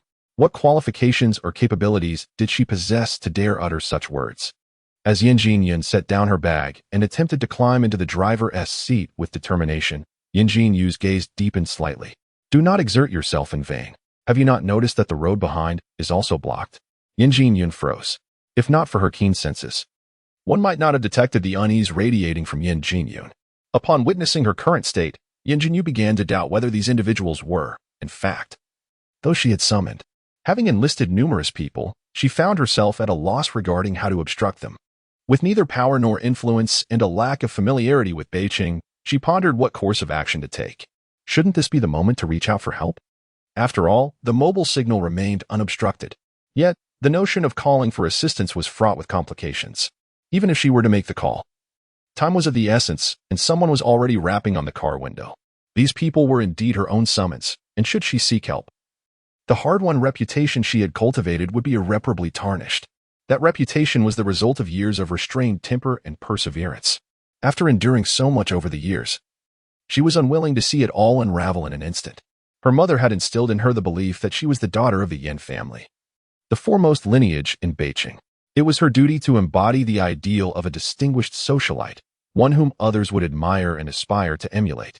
Only in this manner could her status remain unassailable, facilitating her future, whether in taking over the Yin family or marrying into the illustrious Yin family of the capital. In truth, her temper was not as amiable as it appeared. She harbored no fondness for donning white dresses to feign fragility. Even less did she appreciate the facade of admiration from those who, behind closed doors, spoke ill of her and bore her no genuine affection. Despite her aversion to these insincere gestures, she had endured them for many years. The hard-earned reputation she had built was not something she wished to jeopardize. Nor could she afford to. Her mother had always emphasized that one must be resolute. Only what one holds firmly is truly theirs. When confronted with threats to one's interests, even the closest allies must not be spared from one's resolve. Born into a family such as theirs, she recognized that her mother's words were indeed not erroneous. These principles had been etched in her mind. However, when confronted with the reality of the moment, she found herself lacking the ruthlessness she had envisioned. Despite the undeniable truth that she was not a virtuous person. What does this signify? A duality of roles? The commotion outside escalated, with one individual brandishing a steel pipe and striking the car while vociferously cursing. Yet, the vehicle's soundproofing rendered their words unintelligible. With no time for contemplation, Yin Jinyun urgently instructed Yin Jinyu, "Stay in the car and do not exit." After uttering these words, she flung open the door and stepped out.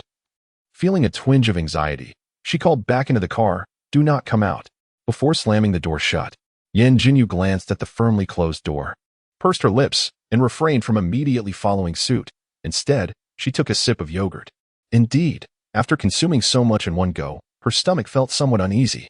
She took another sip but then decided against further drinking, simply holding it in her hand. She detested overthinking, yet her mind seemed to be in perpetual motion. The specifics of her thoughts eluded her, leaving her with a blend of irritation and peculiar feelings. Outside, Yin Jinyun, having shut the door, cast her gaze towards the group, exclaiming, "Do not smash it. Oh, what a pretty little sister we have here." The speaker was a scruffy man with a bushy beard and a scar across his face.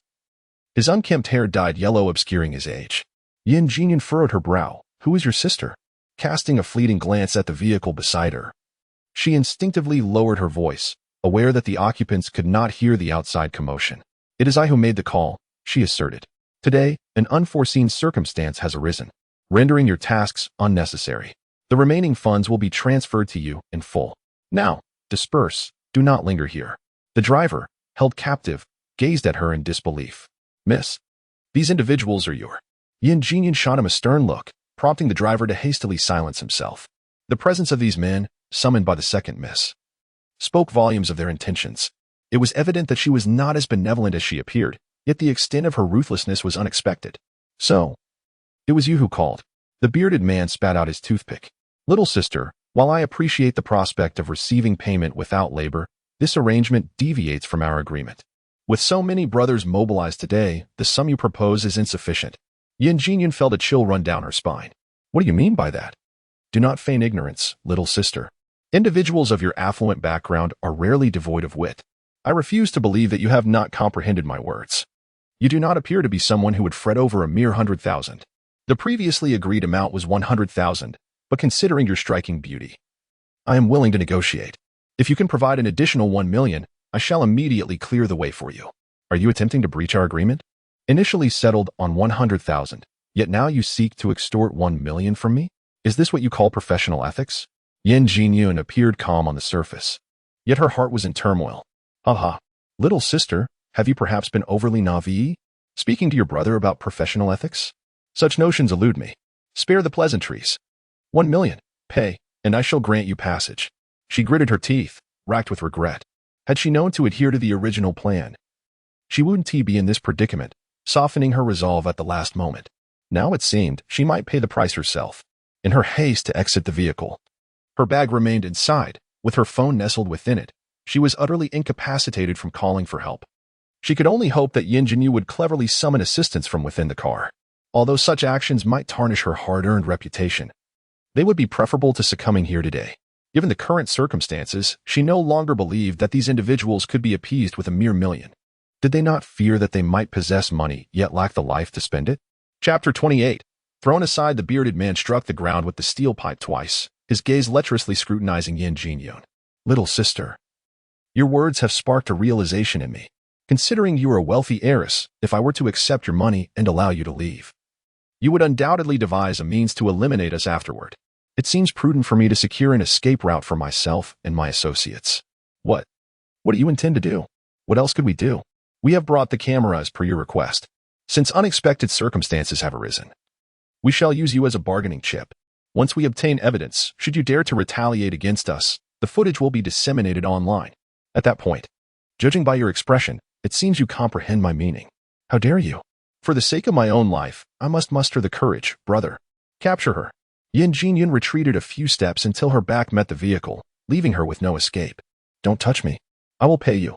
The two men approaching her halted. One inquired, Boss, should we still proceed with the capture? Of course. Why would we not? Once we have played our hand and gathered evidence, we need not fear the reward. Indeed, the boss speaks wisely. Yin Jiujin's complexion turned ashen as she wildly waved her hands and kicked her legs. Get away. Should anyone dare to lay a finger on me, I will ensure their demise. Having learned a few self-defense moves in her youth, her erratic flailing surprisingly did not lead to her being felled by the two men, who regarded her with contempt. You dare to touch the second young lady of the Yin family. The Yin family will not let you off lightly. Upon hearing the driver's shout, Yin Jiujin scolded, Fool, be silent. In Beijing, the Yin family was renowned. Had she been an ordinary heiress, perhaps she could have escaped this predicament. However, once these men realized she was the esteemed daughter of the first family in Beijing, her fate would be sealed. These ruffians would think that with the Yin family's power and influence, even possessing evidence would not intimidate her. In such a scenario, her only path would lead to demise. It was no wonder she was infuriated. The fear of Yin Jiujin clearly consumed her. Meanwhile, the driver, anxious for his own safety, exclaimed, Yes, our young lady is the fiancée of Master Jiu. She is currently in this vehicle, and if anything were to happen to her, Master Jiu would undoubtedly take vengeance upon you. A surge of anger coursed through Yin Jiujin as she heard the driver's words. Realizing that even these ruffians knew that Yin Jinyu was indeed Yin Jiujin's fiancée, infuriated to the point of feeling nauseous, she momentarily lost her composure. I command you to be silent. Are you truly so foolish? She turned her gaze toward the thugs, asserting, He is merely attempting to intimidate you. There is no one else in the vehicle. You are all aware that I summoned you today for a specific purpose. I have paid you to ruin my sister. If she were indeed in the car, why would I leave her there while I step out? The thugs hesitated for a moment before gathering their resolve. The young lady has a point. If the person you intend to harm were truly inside, you would not abandon her in the vehicle while you exit. Yet, to ascertain whether anyone is inside, my brother must take a look first. They were taken aback by the young lady's ruthlessness, calculating even against her own sister. One could not deny her audacity, daring to provoke those connected to Lord Jiu. Let us seize her first, and I shall verify whether anyone resides within the car. His shout was particularly loud, as though encouraging himself. This young lady has declared there is no one. Thus, there is no one. Why do you confront me alone? If I blink today, it shall be considered my defeat. She kicked and clawed, her demeanor far removed from that of a distinguished lady. There is no one in the car. No one. As Yin Jiujin struggled against her captors, she remained acutely aware of the bearded man inching closer to the car door. Originally a mere amateur, he became distracted and soon found himself subdued. As the man prepared to open the door, an unprecedented wave of regret washed over her, prompting her to scream, "Yin Jiu, call for help. Quickly, call for help. Alert the authorities. Hurry, call the police." Regardless of whether Yin Jiu could hear. I erred in my calculations. I should not have schemed against you. Had it not been for my machinations, I would not have ensnared myself. Yin Jiu, do not exit the vehicle. Sister, do not alight. Do not leave. In a state of utter disarray. I was uncertain whether I feared that she too might succumb to this predicament or whether I was genuinely concerned that Yin Jiu would face misfortune due to my actions. The first socialite, who typically prized her image, was now blinded by urgency, fixating on the hand of the ruffian resting on the car door handle, pleading silently. In the next instant, a resounding crash reverberated. Yin Jiujin's voice caught in her throat, tears suspended on her lashes, refusing to fall. The car door swung open violently from within, sending the bearded man with scars, who had been poised to open the door, tumbling backward.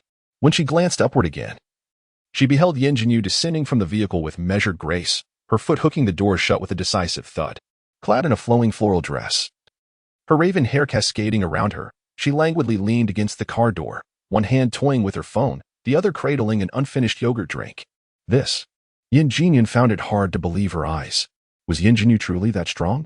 Such a robust man had been effortlessly thrust away by a mere swing of the car door. He lay sprawled on the ground, still unable to rise, as if grievously injured. No, that was not the focus of my concern. Given the circumstances, how could Yin Jiu remain so composed? Yin Jiujin's mind was a whirlwind, leaving her oblivious to her own thoughts. Yin Jiu cast a fleeting glance at the man who had been knocked down, now being assisted to his feet by two nearby individuals, before her gaze settled on Yin Jiujin's face. Is this your first time engaging in such malevolent acts? Yin Jiujin's face flushed crimson as she exclaimed, I do not comprehend what you are articulating. Given your demeanor, it appears to be your inaugural experience. Otherwise, how could the esteemed socialite of North City find herself ensnared in such a predicament? I have repeatedly stated my lack of understanding. In a bid to divert the conversation, she inquired, have you contacted the authorities? Have you sought assistance? Yin Jiu smiled faintly and shook her head. No. You just mentioned that even calling for help would be futile. I meant, are you not understanding? When I say it is too late. Does that not resonate with you? Even if time is of the essence, you could still make the call. Perhaps someone might arrive in time. You possess Lord Jiu's number. Do you not? He wields considerable influence. Perhaps if you reach out to him, his people could arrive swiftly. Why do you simply stand idly by, doing nothing? Yin Jiu's smile faded slightly as she raised her gaze, her expression conveying a silent warning. Knowing that I am engaged to Yin Jiujin, yet daring to confront me here. Was she courting danger? Even if you are Lord Jiu's fiancé, what of it? Lord Jiu is not present. Regardless of the consequences, I shall fully embrace this confrontation. Having tasted the allure of Lord Jiu's woman, I would not regret my demise. Yin Jiu's eyes narrowed. Those familiar with her would recognize this as a sign of her anger. Boss, this is Lord Jiu's woman. Are you truly willing to gamble with your life? What of Lord Jiu? No matter how formidable he may be, he is merely a merchant. Can he truly bring about my demise? Why exhibit fear? Let us deal with her decisively. Who could possibly trace it back to us? Though the words were spoken, the scarred man perspired profusely at his temples. Boss, do you mean murder? Otherwise, what do you suggest?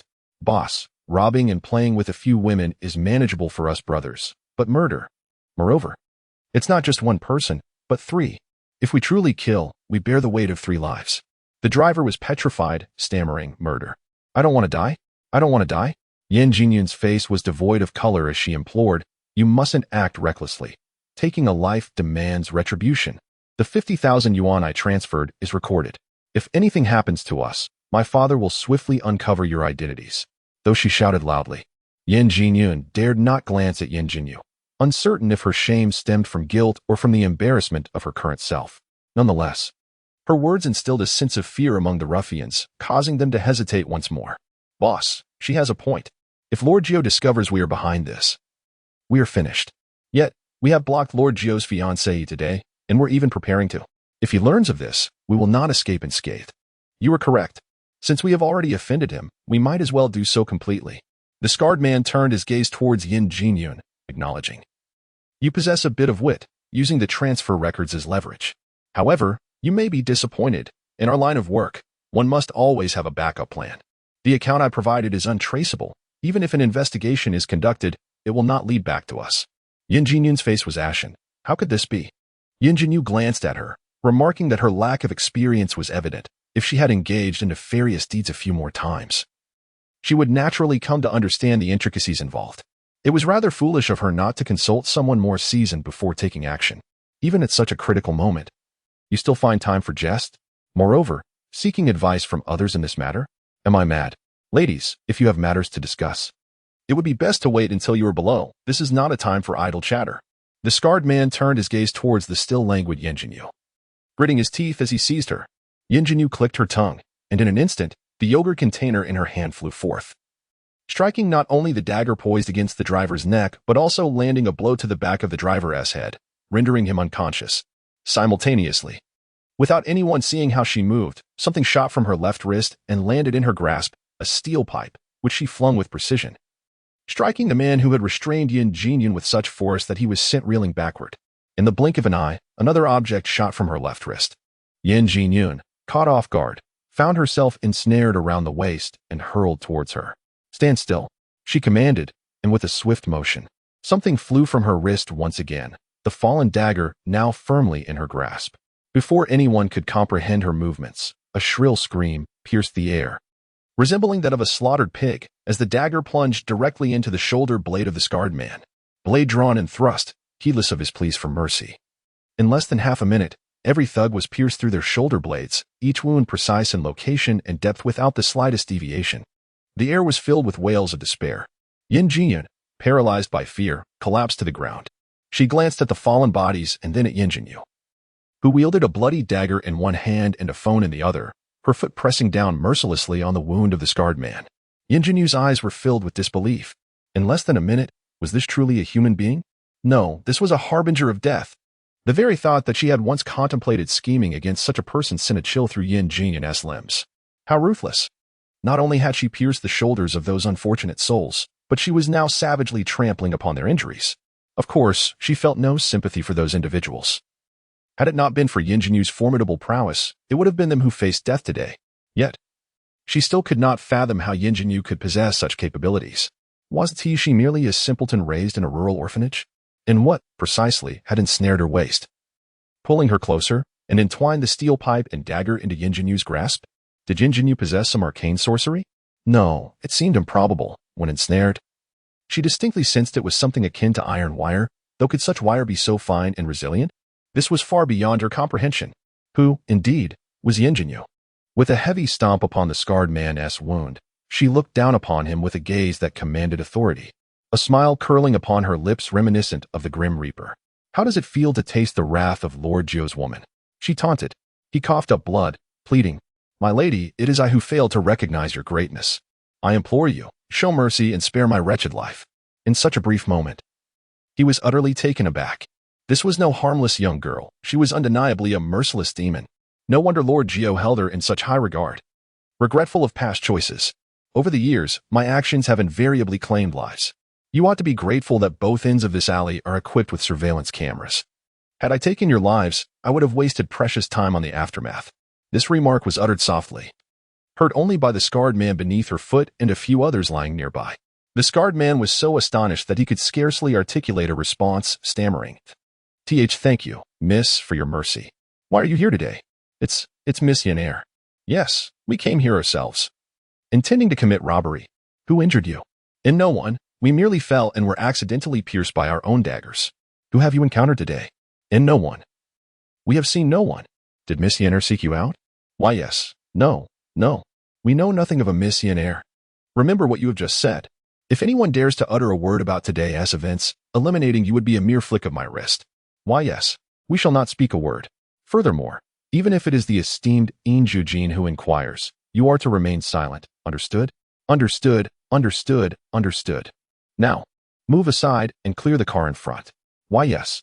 I'll attend to it right away. Oh, and one more thing. The scarred man, who had just managed to rise, slipped, and fell again.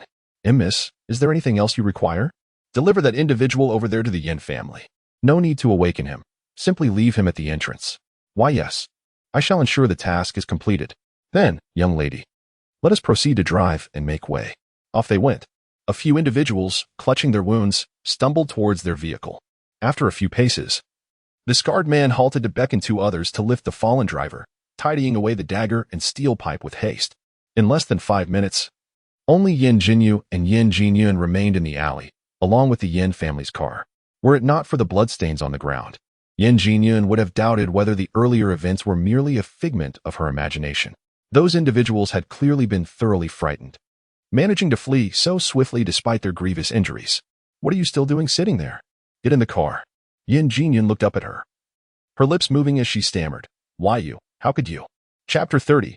Hypocrisy. Yin Jinyu squinted and chuckled lightly. If I were you, I would refrain from asking anything and pretend I saw nothing of what transpired. Very well, I shall ask nothing. I will also regard today's events as if they never happened, and I will divulge nothing to anyone. Yin Jinyu arched an eyebrow, her smile returning to that of innocence and harmlessness. Let us get in the car. I am not accustomed to being anyone's chauffeur. You shall sit in the passenger seat. But you said you couldn't drive. Yin Jinyu looked at her and smiled again, remaining silent. In that instant, Yin Jiujin found herself speechless. Indeed, it seemed only natural that Yin Jinyu, capable of swiftly dispatching 9 formidable men in less than a minute, could also drive. As Yin Jiujin pushed herself to stand, she realized her legs felt weak and her hands trembled. She had genuinely been frightened, first by the ruffians and subsequently by Yin Jinyu's formidable skills and ruthlessness. Regarding Yin Jinyu, she harbored numerous questions, yet she was acutely aware that she could neither inquire nor elicit any meaningful responses. As she settled into the passenger seat and fastened her seatbelt, she glanced at Yin Jinyu, who was equally secured and preparing to ignite the engine. Yin Jiujin clutched her seatbelt tightly and bit her lip, murmuring a soft apology. Though her voice was barely audible, Yin Jinyu heard it. The hand gripping the steering wheel faltered momentarily, but she chose to remain silent, leaving Yin Jiujin uncertain whether her words had registered. For someone who had always prided herself on her dignity and who harbored a certain disdain for Yin Jinyu, uttering an apology was a monumental concession.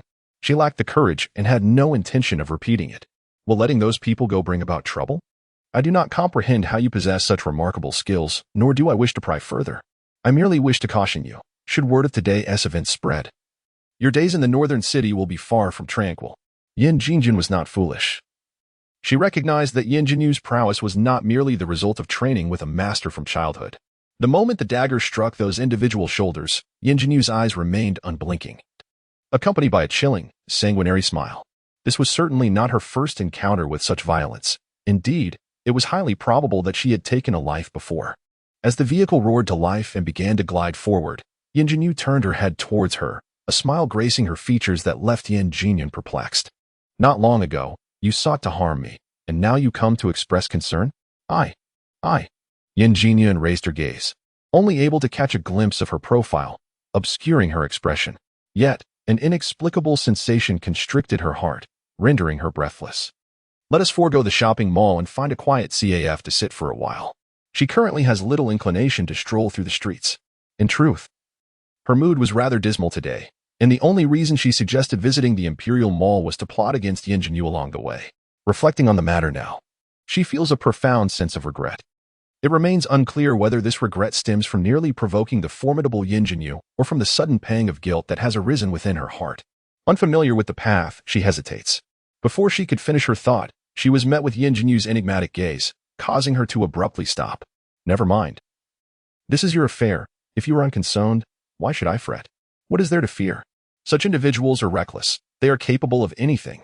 At this point, Yin Jiujin pauses, realizing she is meddling in matters that do not concern her. Yet, she cannot help herself. She is unsure of what has possessed her. Very well. Even if they do not speak carelessly, what of the driver? If he witnesses your actions and informs our parents, you. She is well aware that her parents harbor disdain for Yin Jinyu. In this regard, she holds no right to voice an opinion, as she too dislikes Yin Jinyu, once despising her to the extent of wishing to ruin her. No, she cannot bring herself to do that. Even her twin sister regards her with schemes. Yin Jinyu is truly pitiable. Her fists clenched tightly upon her lap, her gaze lowered. If our parents were to discover your abilities, they would regard you with apprehension. In families such as theirs, a child who fails to earn their parents' affection yet instills fear typically meets a swift and severe fate. Yin Jinyu observes her, stating, "They will fear me. What about you?" Yin Jiujin met her gaze, biting her lip. "I, too, naturally harbored a certain trepidation towards you." However, her apprehension differed from that of her parents. She considered herself a formidable individual. Yet, just as she resolved to confront Yin Jinyu, she had a change of heart midway. Her parents were not like her. Had they been the ones to undertake this matter today, rather than her, there would have been no possibility of retreat. "I may feel apprehensive towards you, but I am not afraid, for I owe you nothing. Unlike my parents, who owe Yin Jinyu a great deal." She could face Yin Jinyu with conviction, relying on the fact that she had no debts to her. They are twins, and whether it was their parents' favoritism towards her or the incident of their abduction, where their parents chose to save her instead of Yin Jinyu, none of it was her fault. She was merely 2 years old at the time, incapable of understanding. After the passing of their grandparents, their parents ceased to expend resources in search of Yin Jinyu, and she felt no particular loss. Her memories of Yin Jinyu were scant. Her only impression was of her grandparents' favoritism towards Yin Jinyu, and she felt no emotional connection to her. To her, Yin Jinyu was merely a stranger whose name she recognized. As the heir of the Yin family, her education did not instill in her a sense of compassion for strangers. Aside from some unexpected events, she experienced no excessive emotions. To her, Yin Jinyu remained just a stranger. It was only later, when her parents, classmates, and friends incessantly mentioned the name Yin Jinyu, coupled with her discovery of Yin Jinyu's experiences in her father's study, that Yin Jinyu began to hold significance in her heart. She did not harbor any fondness for Yin Jinyu, yet she could not articulate a specific reason why. Yin Jinyu's struggles outdoors were not her fault. She harbored no feelings for Yin Jinyu, so why should she feel guilty witnessing her endure such hardships? At this point, whether the path she walked was her mother's desire or her own was of little consequence. She had sacrificed too much for it, and was unwilling to end up with nothing. Thus, when Yin Jinyu instilled a sense of crisis within her, she contemplated utterly destroying her to eliminate that threat. Casting a deep glance at her, Yin Jinyu remarked, "From that angle, the driver did not see me act." Yin Jiujin had not anticipated this. Yin Jinyu was truly inscrutable, managing to consider even such details in that situation. "Mother." "Yes, we are almost there." Uncertain of what was being said on the other end of the line, Yin Jiujin expressed her displeasure. "Mother, could you refrain from speaking so much?" After speaking, she shot a glance at Yin Jinyu. Yin Jinyu focused intently on the road ahead, seemingly oblivious to her phone conversation. Yin Jiujin could not discern her thoughts. "Forgive me, Mother, for raising my voice. However, please refrain from repeating those words in the future. There is no reason. Indeed, I called you for a specific matter." "Mother, you." "Yin Jinyu is fine. We encountered someone on the road who required assistance. Do not forget to handle the driver's situation, or else the first socialite you have painstakingly nurtured will be tarnished." After saying this, she hung up without regard for whether there was more to be said on the other end. Although she knew Yin Jinyu could not hear her mother's previous comments, she still felt an inexplicable reluctance to look at Yin Jinyu. She mentioned seeking someone to confront Yin Jinyu. The mother's immediate reaction was not to reprimand her or express concern for Yin Jinyu's safety, but rather to inquire if Yin Jinyu had been harmed. No matter how unlikable Yin Jinyu might be, she remains the daughter of the Yin family, her own flesh and blood. How could a mother? Yes, she is not a virtuous person. Otherwise, she would not have plotted against Yin Jinyu. She harbors no affection for Yin Jinyu, yet no matter how malevolent she may be, she cannot match her mother's ruthlessness. If she were in Yin Jinyu's position, she would undoubtedly harbor intense hatred for her relatives. Yet, Yin Jinyu seems devoid of animosity towards them. Were she the one being schemed against by Yin Jinyu, she would have allowed her adversaries to wither away, perhaps even rush forward to deliver a harsh blow. But what of Yin Jinyu? She subdued those individuals without holding a grudge against her, even allowing her to sit in the passenger seat while Yin Jinyu drove. Is Yin Jinyu magnanimous? In other words, Yin Jinyu does not regard her as family. This is precisely what she had hoped for, as she herself did not consider Yin Jinyu a sister. Yet, upon realizing this, her heart felt as if it were obstructed. Instead of placing her phone in her bag, she clutched it tightly in her palm, lowering her head and muttering, "Do you think I am particularly hypocritical?" Chapter 31. A Stirring Heart. 1. Yin Jinyu remained silent, her gaze fixed ahead as she sought a parking space near the cold drink shop mentioned by Yin Jinyu.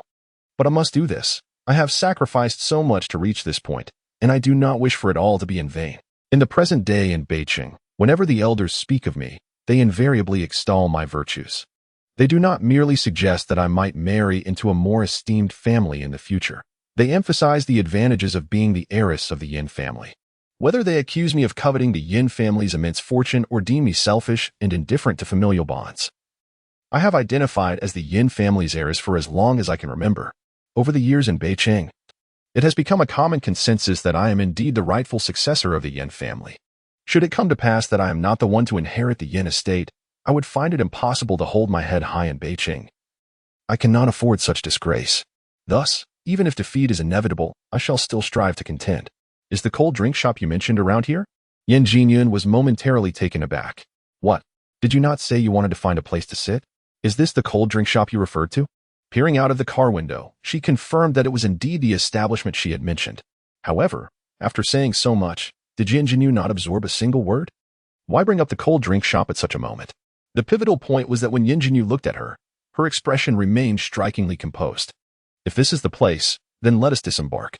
Yin Jiujin then realized that, unbeknownst to her, the car had already come to a stop. She stared at Yin Jinyu in a daze, momentarily at a loss for how to respond, her emotions in disarray. She could not articulate her feelings. Was she pleased? Or was it more anger? Indeed, she felt more anger than joy. Anger that Yin Jinyu would not even make an effort for herself, when she too was a daughter of the Yin family, and the legitimate eldest daughter at that. In terms of eligibility to inherit, the eldest daughter of the Yin family surely had more claim than the second daughter. As Yin Jiujin stared blankly, the faint smile on Yin Jinyu's face faded slightly. Of course, I harbor no desires for you. It would be wise for you to refrain from coveting mine as well. Yuna is an astute individual and should grasp the essence of my words. A figure like the Ninth Master is undoubtedly aspirational. Yet her feelings for him are not particularly profound. Since her earliest memories, her mother has insisted that she is destined to marry the Ninth Master, and the latter's esteemed status is precisely what she values, prompting her desire to pursue him. However, now that she is aware of Yin Jinyu's capabilities, she would not be foolish enough to pit herself against her. Nevertheless, she is resolute in her refusal to relinquish the inheritance of the Yin family, even if she understands that her chances of overcoming Yin Jinyu in this endeavor are slim.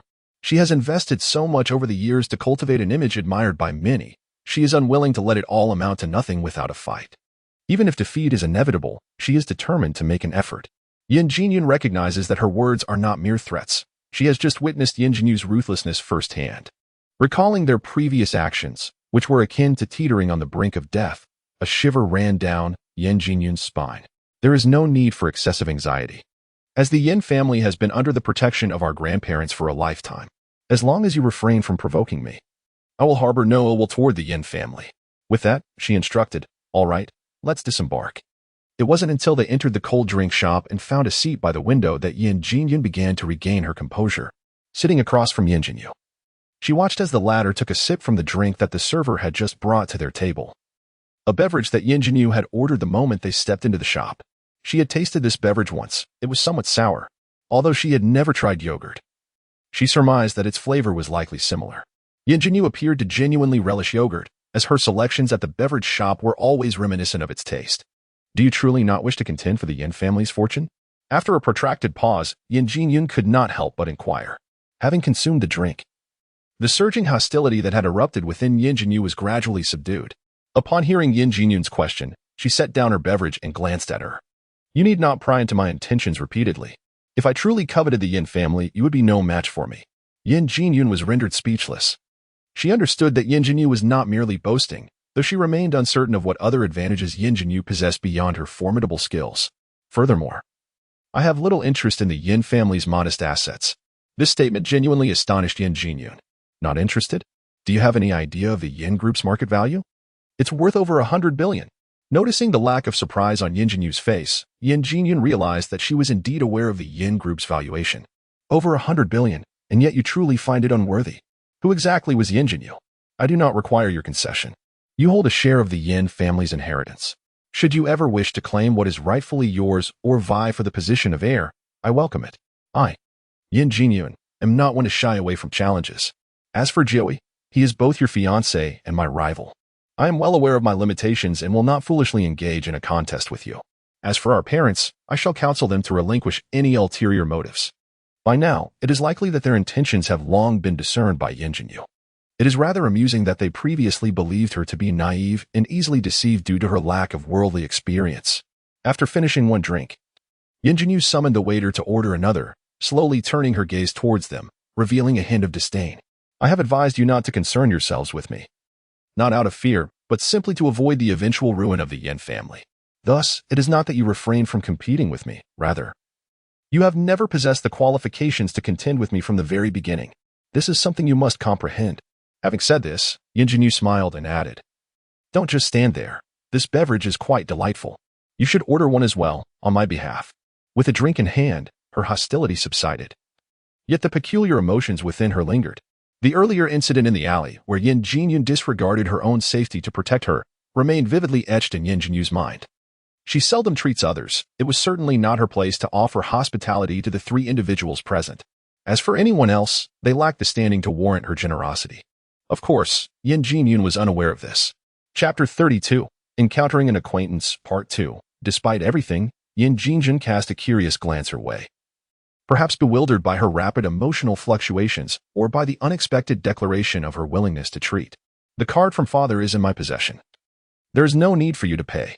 Yet she still called for the waiter to order a drink. Perhaps even Yin Jiujin herself failed to realize that.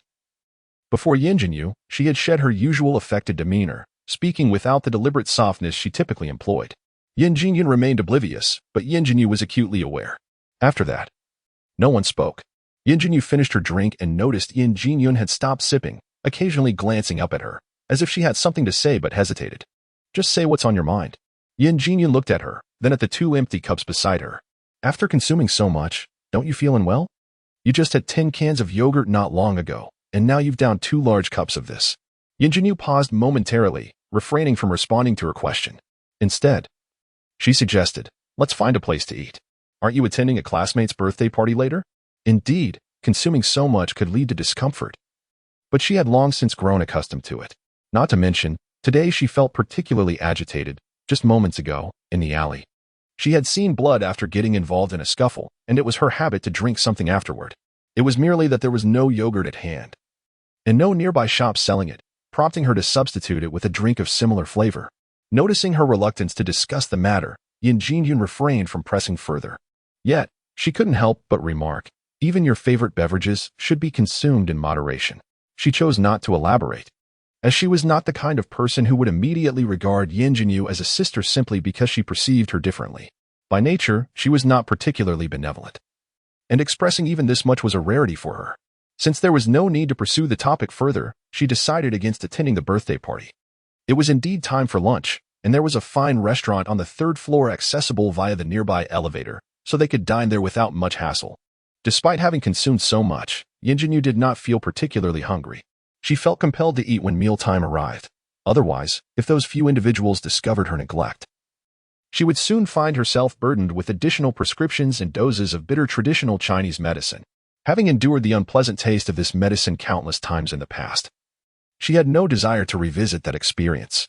Nodding in agreement with Yin Jinyun's suggestion, the two were about to rise when a voice, tinged with surprise, called out, Yin Jinyun, what are you doing here? The tone carried an undercurrent of displeasure. Looking up, they noticed a young man and woman emerging from a nearby private chamber. Those seated within the chamber were concealed from the outside world, making it likely that they had arrived before the two. The speaker, a young man of about 18 or 19, possessed striking features and a look of discontent as he encountered Yin Jinyun, which was rather unexpected for Yin Jinyun, the foremost socialite of North City. In Yin Jinyu's experience, few peers in North City held any disdain for Yin Jinyun, yet this young man appeared to regard her as an adversary, prompting Yin Jinyu to scrutinize him more closely. Her gaze did not go unnoticed by the young man, who shifted his attention from Yin Jiujin to her. Momentarily taken aback, he then inquired, Are you Yin Jinyu? The girl before him matched Yin Jiujin in height, adorned in a floral long dress, her dark hair cascading to her waist in soft waves. Contrasting with Yin Jinyun's sleek, straight locks, she exuded a refreshing purity, entirely distinct from Yin Jinyun's feigned fragility. Although subtle, Yin Jinyu sensed a hint of excitement in the young man's voice as he uttered her name. As he spoke, he abruptly cast aside the girl who had been clinging to his arm and strode purposefully towards us, positioning himself protectively in front of Yin Jinyu. Yin Jinyun. One must possess a modicum of conscience. After all, Jinyu is your own sister. Do not let your malevolence be directed towards her. Feng Yuan. Might you consider curbing your propensity for meddling? How the Yin family conducts its affairs, and how I, Yin Jinyun, choose to act, is hardly in need of your instruction. Though it could be overlooked at other times, to utter such words in front of Yin Jinyu rendered Yin Jinyun's face crimson with embarrassment. It was indeed shameful, for they had previously contemplated scheming against Yin Jinyu. Yet, Yin Jinyu, upon witnessing Feng Yuan's actions, began to speculate about his identity. When she heard Yin Jinyun call out his name, she was able to ascertain his lineage. Her grandmother, Feng Yin, belonged to the Feng family of North City. Although the Feng family did not hold a status as elevated as that of the Yin family, they were nonetheless considered a prominent family in North City. The current head of the Feng family is Feng Yuan's father, and Feng Yuan's grandfather and Feng Yin were cousins, making Feng Yuan refer to Feng Yin as his great-aunt. At the age of 18, Feng Yuan was a few months older than both Yin Jinyu and Yin Jinyun. Consequently, Yin Jinyu and Yin Jinyun would refer to Feng Yuan's father as their uncle and to Feng Yuan himself as their cousin. Despite the familial ties between the Yin and Feng families, the relationship had soured since the passing of Feng Yin. The Feng family had ceased their search for Yin Jinyu, which the Yin family found quite dishonorable, leading to numerous quarrels over the matter. Over time, their interactions diminished significantly. While the Yin family had given up on locating Yin Jinyu, the Feng family persisted in their search. However, with a large family to consider, not all members were in favor of expending substantial resources on the aimless pursuit of an outsider. As time passed, only Feng Yuan's father continued the search. Yet personal financial limitations rendered such efforts fruitless. What? Are you of the Yin family entitled to act as you please? Yin Jinyun. I caution you to refrain from employing your cunning schemes against Jinyu. Jinyu has been away from home for many years, making her susceptible to your deceptions. But I am not so easily fooled. Yin Jinyu perceived that his words implied she lacked worldly experience and was easily misled. Perhaps he feared that his statement might offend her feelings, hence his choice of phrasing. She was well aware of Feng Yuan's father's ongoing search for her. She acknowledged the debt of gratitude owed to the Feng family and intended to repay it when the opportunity arose. She had no desire to grow too close to Yin Xin, let alone the Feng family. Not easily deceived? Yin Jinyun said little more. Casting a glance at the girl approaching from the side, whom he had previously dismissed. What does that cold smile imply? From her scornful expression, Feng Yuan discerned her disdain, which displeased him greatly. Chapter 33, The Object of One's Affection, Part 1. This young lady does not converse with fools. Who are you calling a fool? Yin Jinyun had no intention of engaging him, instead turning to the sheltered Yin Jinyu. Sister, let us go have a meal and ignore him. She resumed her gentle smile. Yin Jinyu glanced at her but said nothing, while Feng Yuan felt an overwhelming sense of nausea, observing her theatrics. Turning back to Yin Jinyu, he warned, Jinyu, I implore you not to trust her. Do not be deceived by her seemingly cheerful and gentle demeanor. Her heart may be as dark as night. Her current amiability is merely a guise to lower your guard for her ulterior motives. Yin Jinyu gazed at him with her round, glistening eyes, prompting Feng Yuan to hastily clarify. I almost forgot to introduce myself. My name is Feng Yuan, your grandmother is my aunt. And I am a few months your senior, so you should address me as cousin. Feng Yuan, are you out of your mind? What do I care if I am a good person? Why does it concern you where my family resides by the seaside?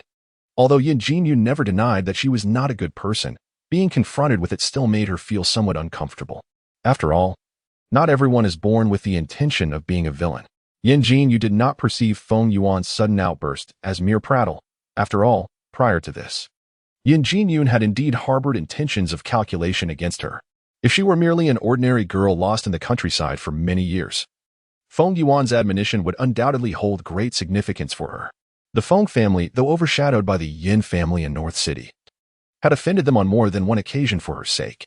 Feng Yuan, as the heir of the Feng family, was willing to openly confront Yin Jiujin, the heir of the Yin family, despite the fact that she did not require such gestures from the Feng family or Feng Yuan. She would nonetheless accept their goodwill. Concern yourself with your own matters? What a lofty notion. I fear you may be scheming against Jinyu. Jinyu, are you planning to dine with her? Do not associate with someone so pretentious. If you wish to eat something, your cousin will treat you. Before Yin Jinyu could respond, Yin Jinyu interjected. Who cares about your invitation?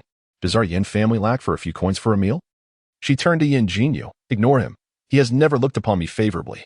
Dun Dun glanced at Feng Yuan and remarked, however, since he is so fond of meddling, should you wish to go shopping or discover the delights of North City, you may seek him out. After all, he relishes in such interference.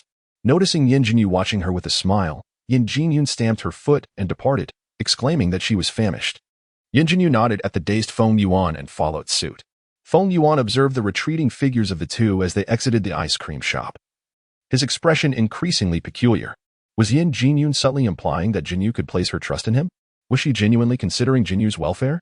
Ever since their great aunt's demise, the Yin family had ceased their search for Jinyu and had instead devised various schemes concerning her betrothal. Yin Jinyu's sudden change of heart was perplexing. In that moment, Feng Yuan felt a jolt of realization. No, Jinyu appeared to be the epitome of innocence, utterly unfit to contend with someone as cunning as Yin Jinyu. He needed to follow her and ascertain her true intentions. Wait, I haven't eaten either. I might as well join them. He was about to hasten forward when a girl accompanying him grasped his arm, and he nearly forgot her presence. Yuan Gu, are you planning to dine with them? The girl's expression stiffened. Yuan Gu, I am your girlfriend. It is a rare occasion for us to go out on a date. And you intend to abandon me like this? Su Xiaoxiao clung to his arm. Do I not hold a place in your heart as significant as your distant cousin? We have been together for 6 months, and today marks only our 3rd date. However, with a heart solely burdened by the concern of not keeping up with Yin Jinyu and Yin Jiujin, Feng Yuan found himself disinterested in the matter at hand. He furrowed his brows in annoyance, stating, I have long made it clear that I am not the type to indulge in the whims of a girl. Yet, you insist on being with me regardless. You are, after all, my brother's cousin, and you have pursued me for 3 years. To refuse you now would be excessively unkind. Thus, I reluctantly agreed to give it a try. Yet, if you cannot endure this, it is best we part ways. Feng Yuan felt a pang of regret for not having taken advantage of the opportunity to break things off sooner, had he known. He would not have given in to his brother's words so readily. Without a glance back, he strode away, while Su Xiaoxiao observed his retreating figure with a fierce glint in her eyes. She thought to herself, having reached an agreement with him, it is all Yin Jinyu's fault. If she had not suddenly appeared, my date today would not have been ruined. Given that Yin Jinyu was not favored within the Yin family, and even her own sister, Yin Jinyu held a disdain for her, Su Xiaoxiao resolved to lend her support to Yin Jinyu, seeking to eliminate the obstacle that was Yin Jinyu. She would not allow anyone to disrupt her plans. As for Yin Jinyu, despite her facade, Su Xiaoxiao could discern her true nature. This was naturally due to her long-standing affection for Feng Yuan, which made her particularly attentive to his affairs. Feng Yuan did not harbor fondness for Yin Jinyu, and she had often hidden in the shadows, witnessing the arguments between Yin Jinyu and Feng Yuan. The image of Yin Jinyu during those disputes starkly contrasted with the esteemed socialite that the outside world perceived. Thus, regardless of how well Yin Jinyu masked her feelings, Su Xiaoxiao could see through to her genuine discontent toward Yin Jinyu. It is understandable to think that as the sole heir of the Yin family, she might one day marry into a prestigious family like the Yin clan. The sudden emergence of Yin Jinyu as an obstacle would naturally provoke disdain towards her. While she may not directly confront the eldest daughter of the Yin family, she can manipulate Yin Jinyu to accomplish her goals, merely needing to embellish matters a bit. Unbeknownst to Yin Jinyu, she has unwittingly become the target of someone else's schemes. Chapter 34, Dining at the Restaurant, Part 2, in the restaurant. As Yin Jinyu observed Feng Yuan taking a seat beside her, she rolled her eyes. Handing the menu to Yin Jinyu across the table, she remarked, I have already placed my order. I'm uncertain of your preferences, so please choose for yourself. This meal is on me, as a gesture of gratitude. In truth, Yin Jinyu wanted to express both apology and thanks, yet her innate pride forbade her from uttering the word apology. The meaning of this gratitude was broad. It encompassed her appreciation for Yin Jinyu rescuing her in the alley, her acknowledgement of Yin Jinyu's nonchalance towards her earlier scheming, and even her thanks for Yin Jinyu treating her to refreshments downstairs. Only Yin Jinyu herself understood the full extent of her gratitude. Yin Jinyu remained silent. accepting the menu and selecting a few dishes. Witnessing this exchange, Feng Yuan was taken aback. Could it be that Yin Jiujin had completely earned Jinyu's trust? Their interaction appeared so harmonious. Given Yin Jinyu's naivety and Yin Jinyun's cunning nature, it was entirely plausible for Yin Jinyun to gain Yin Jinyu's trust within a week. Contemplating this possibility left Feng Yuan feeling unsettled. Had he known, he would not have hesitated to disregard the years of estrangement between the Feng and Yin families, and would have boldly approached the Yin household to seek out Jinyu, administering a remedy to her eyes. Now, in such circumstances, he could not remain perpetually by Jinyu's side to guard against the machinations of Yin Jinyun. What, then, was to be done? Contemplating this, he shot a fierce glare at Yin Jinyun. Receiving his menacing gaze, Yin Jinyun rolled her eyes. What's your issue? You're the one with the issue, he retorted. Yin Jinyun, I warn you, should you dare to do anything that jeopardizes Jinyu, I shall not let you off lightly. A dog catching a rat. Look at her, claiming to be the first socialite, yet her words are so ungracious. One wonders if those who regard her as the undisputed first socialite of Beijing are simply lacking in discernment. Turning to Jinyu across the table, he implored. Do not be deceived by her fade. Her heart is truly malevolent. Yet before he could finish, Jinyu interrupted. Shall we order? The menu had already been presented, and her face bore a radiant smile that made her appear quite gullible. Feng Yuan was momentarily taken aback. Let us order. He resolved to be more vigilant henceforth, as it was evident that Jinyu had fallen under Yin Jinyun's spell. If he continued speaking, she might even misconstrue his intentions as sowing discord. The risk of Jinyu distancing herself from him was too great. Transforming his indignation into appetite, he ordered several of the establishment's most expensive dishes, for after all, Yin Jinyun had just proclaimed that she would foot the bill. Having known Feng Yuan for many years, Yin Jinyun was acutely aware of his feelings. Observing the smug expression on his face after placing his order, she could only think him utterly foolish and chose not to engage further. Yin Jinyu did not consume much, merely moving her chopsticks before halting. Upon noticing her put down the chopsticks, Yin Jinyun glanced at her but said nothing, continuing to eat her own meal. However, Feng Yuan, who was transforming his sorrow into appetite, paused in his action of picking up food at the sight of her minimal consumption. It seemed insufficient to quell hunger. At that moment, Yin Jinyu's phone rang. You all eat. I will take this call. Go ahead, Feng Yuan replied, secretly curious about the caller. A week had passed, and he pondered how Yin Jinyu had managed over the years. Her father had already uncovered the truth, leading him to believe that she likely had no friends. Yet, someone was indeed reaching out to her. He wished to express more concern for her, but refrained from asking who was on the line, deeming it impolite. Yin Jinyun observed Yin Jinyu's departing figure, her grip on the chopsticks faltering momentarily. Earlier, Yin Jinyu's phone had rested on the table, and she had noticed the incoming call from someone saved as a Feng. Having witnessed Yin Jinyu's capabilities, she understood that Yin Jinyu was not the person she had initially perceived. It seemed she had a few close acquaintances, which was not altogether surprising. As Yin Jinyu made her way to the restroom with phone in hand, she did not immediately answer the call, nor did she disconnect it. The phone rested on the sink while she leaned against it, succumbing to nausea. Despite her usual resilience, she found herself heaving to the point of tears. This was not the first instance of Yin Jinyu drinking yogurt to the point of vomiting. Such occurrences were quite familiar to her, which explained why the three companions frequently advised her to indulge less. Yin Jinyu is not one who revels in self-inflicted suffering. Rather, she finds herself easily perturbed. When vexation overtakes her, her temper becomes difficult to suppress. Over the years, the skilled physician A Feng has made countless attempts to alleviate her distress. Yet no remedy has proven effective. The only solace she finds is in the yogurt she used to mask the nauseating metallic scent after her first act of murder.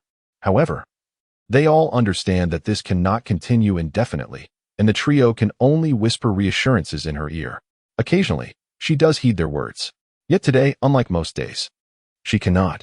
Years ago, on this very day, Yin Jinyu took a life for the first time, and despite the countless souls she has claimed since, the impact of that initial act still lingers profoundly within her. The phone rang, ceasing and resuming intermittently. At last, Yin Jinyu halted her retching, cupping her hands under the faucet to splash her face. If not for the redness around her eyes and the droplets adorning her cheeks, one would scarcely suspect that only moments ago she was engulfed in turmoil. She dried her hands with a nearby tissue before picking up her phone to answer. It was A Feng. His tone was as unvaried as ever, yet the person on the other end hesitated noticeably before saying, by tomorrow morning at the latest, someone will deliver the medication directly to the Yin residence. He did not inquire why she had taken so long to answer, nor did he ask if she had indulged in too much yogurt. It was simply a straightforward statement. Yin Jinyu paused, then replied with an air of nonchalance, Feng, I'm perfectly fine. Little you. I imagine you would prefer not to encounter us in Beijing. Very well. I shall prepare the medicinal concoction as per the prescription and ensure you drink it, although I truly am fine. It is indeed good that you are well. But as Feng Ling would say, you have a tendency to deceive. Your words are not to be trusted. Truly, this time I did not deceive you. I took action today. The other party was evidently taken aback. Did you act?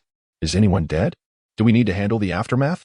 Without inquiring about the reasons for the action, they directly asked whether there were casualties and if assistance was required. Yin Jinyu smiled gently. No, it was too troublesome. And I did not exert myself fully. So rest assured, I barely touched the yogurt. Her consumption of yogurt was primarily to quell her irritation and anger. The fact that she had acted yet managed to restrain herself indicates that her anger was indeed subdued. On the other end of the line, Feng felt slightly relieved. Nevertheless, the medication must still be taken. The medicine I prescribed is beneficial for ailments and can also strengthen the body in the absence of illness. Feng, your words sound akin to those of a quack. Feng chuckled upon hearing this. Only you would dare to say such a thing to me. Yin Jinyu understood that he still harbored concerns for her, wanting her to spend more time outside to divert her attention. Especially since she had taken quite a while to answer the call. Indeed, remaining at the Yin residence among those individuals would only heighten her irritation. For today, being outside was preferable to being at home. I understand. I am just about to stroll through the mall. After hanging up, Yin Jinyu gazed at her phone for a few seconds, chuckling softly as she exited the restroom.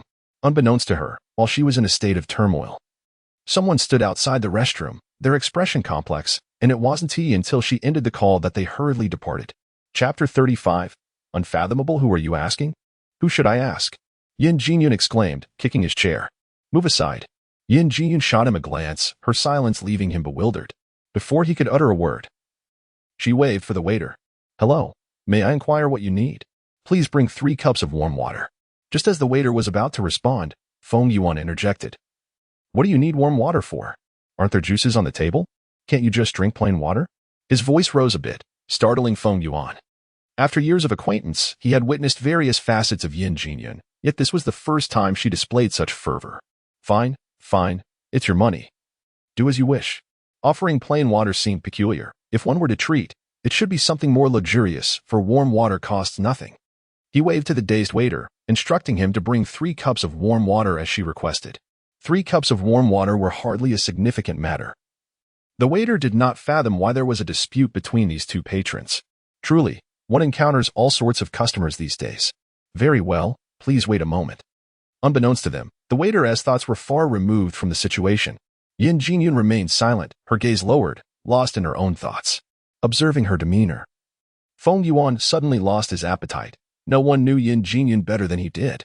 Her current state clearly indicated something was amiss. Hearing this, Yin Jinyu maintained her serene smile, her expression unchanged. It's nothing, just a speck of dust got in my eye. I washed my face in the restroom. Feng Yuan was taken aback. Dust in your eye? Are you feeling better now? It's all fine now. That's good. Is there something amiss that you took so long to answer the phone? I do not intend to pry, but if you truly find yourself in need, do not hesitate to confide in me. I might be able to assist. Yin Jinyu, aware of his good intentions, graciously replied, Thank you. But there is nothing to worry about. It was merely a call from an old friend whom I had not spoken to in quite some time. A sharp clatter interrupted their conversation as Yin Jiujin accidentally knocked her chopsticks to the floor, drawing both their attentions. Yin Jiujin glanced at Yin Jinyu before shooting a glare at Feng Yuan. What are you staring at? Eat your meal. Are you out of your mind? She continued. Why are you so irritable with me? Do you think of yourself as a flower that everyone wishes to admire? If you hadn't clumsily dropped your chopsticks and disturbed this young master, I would not have even looked your way. If you're unhappy, feel free to leave. No one has compelled you to stay. Feng Yuan was taken aback. It has only been a day since we last met. Yet why does Yin Jiujin seem particularly off today? While she has always had a penchant for unpleasantries, her demeanor today is exceptionally unappealing. Before he could voice his thoughts, a passing waiter interrupted. Sir, your warm water has arrived. Upon seeing the glass of boiled water placed before her, Yin Jinyu paused momentarily.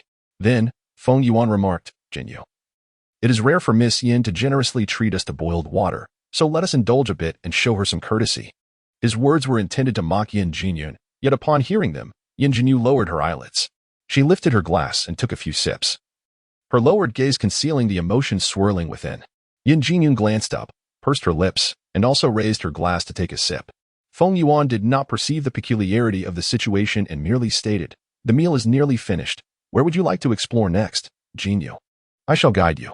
With a sigh, it was evident that Jinyu had been entirely won over by Yin Jiujin. Just observe how. Upon hearing that the water was courtesy of Yin Jiujin, she drank it without uttering a word, her demeanor reflecting genuine emotion. In truth, Jinyu had displayed no feelings whatsoever, leaving one to ponder the source of this so-called sentiment. As he spoke, Jinyu had already lifted her gaze, her face adorned with her customary smile. The sight of her innocent smile made Feng Yuan marvel at how one could radiate such pure and harmless joy, while simultaneously fostering concern that she might fall prey to the duplicitous intentions of Yin Jiujin. Since his solitary attempts to dissuade her had proven ineffective, he resolved to enlist the support of others to offer her caution. His remark regarding their limited interactions was indeed understated, aside from occasional encounters in the business realm. The two families had not crossed paths in many years. He refrained from mentioning that the Feng family had been searching for her all this time, which caused Jinyu to regard him with increased interest. Very well, she assented with unexpected alacrity, catching both individuals across from her by surprise, particularly Yin Jiujin. After taking another sip of water, she remained silent. However, upon seeing Jinyu's affirmative response, Feng Yuan's initial astonishment quickly transformed into delight. "Excellent, let us depart at once. My parents are home today." Turning to Yin Jiujin, he added, "I want to extend an invitation to Miss Yin, as you are attending the birthday celebration of your dear friend." Yin Jiujin retorted with a disdainful tone, "Who cares?" Receiving the car keys tossed by Yin Jinyu, she picked up her bag and rose to her feet. My appointment with the stylist had arrived, so I took my leave. I forcefully bumped into Feng Yuan's chair, exclaiming, "Make way." Without waiting for their response, I proceeded towards the restaurant's front desk to settle the bill and depart. Feng Yuan watched, perplexed. What was her issue? No one had provoked her, so why the ire? The driver had matters to attend to and left early. So that was the case. Feng Yuan smiled, not dwelling on it. The car drove directly into the Feng family estate. If this was indeed the truth, the young master had an eye for quality. Feng Yuan tossed the car keys to him, instructing, "Stop the car. This is Miss Yin from the Yin family." The driver, momentarily taken aback, began to scrutinize Yin Jinyu more closely.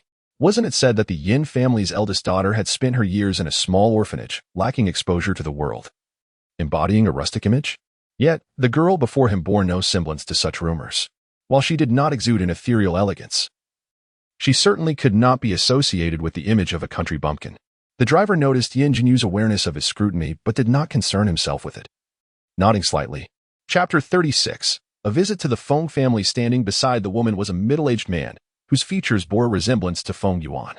Yin Jinyu quickly deduced their identities, the current head of the Feng family, Feng Chen, and his wife, Luo Linlin, following the Yin family in Beijing.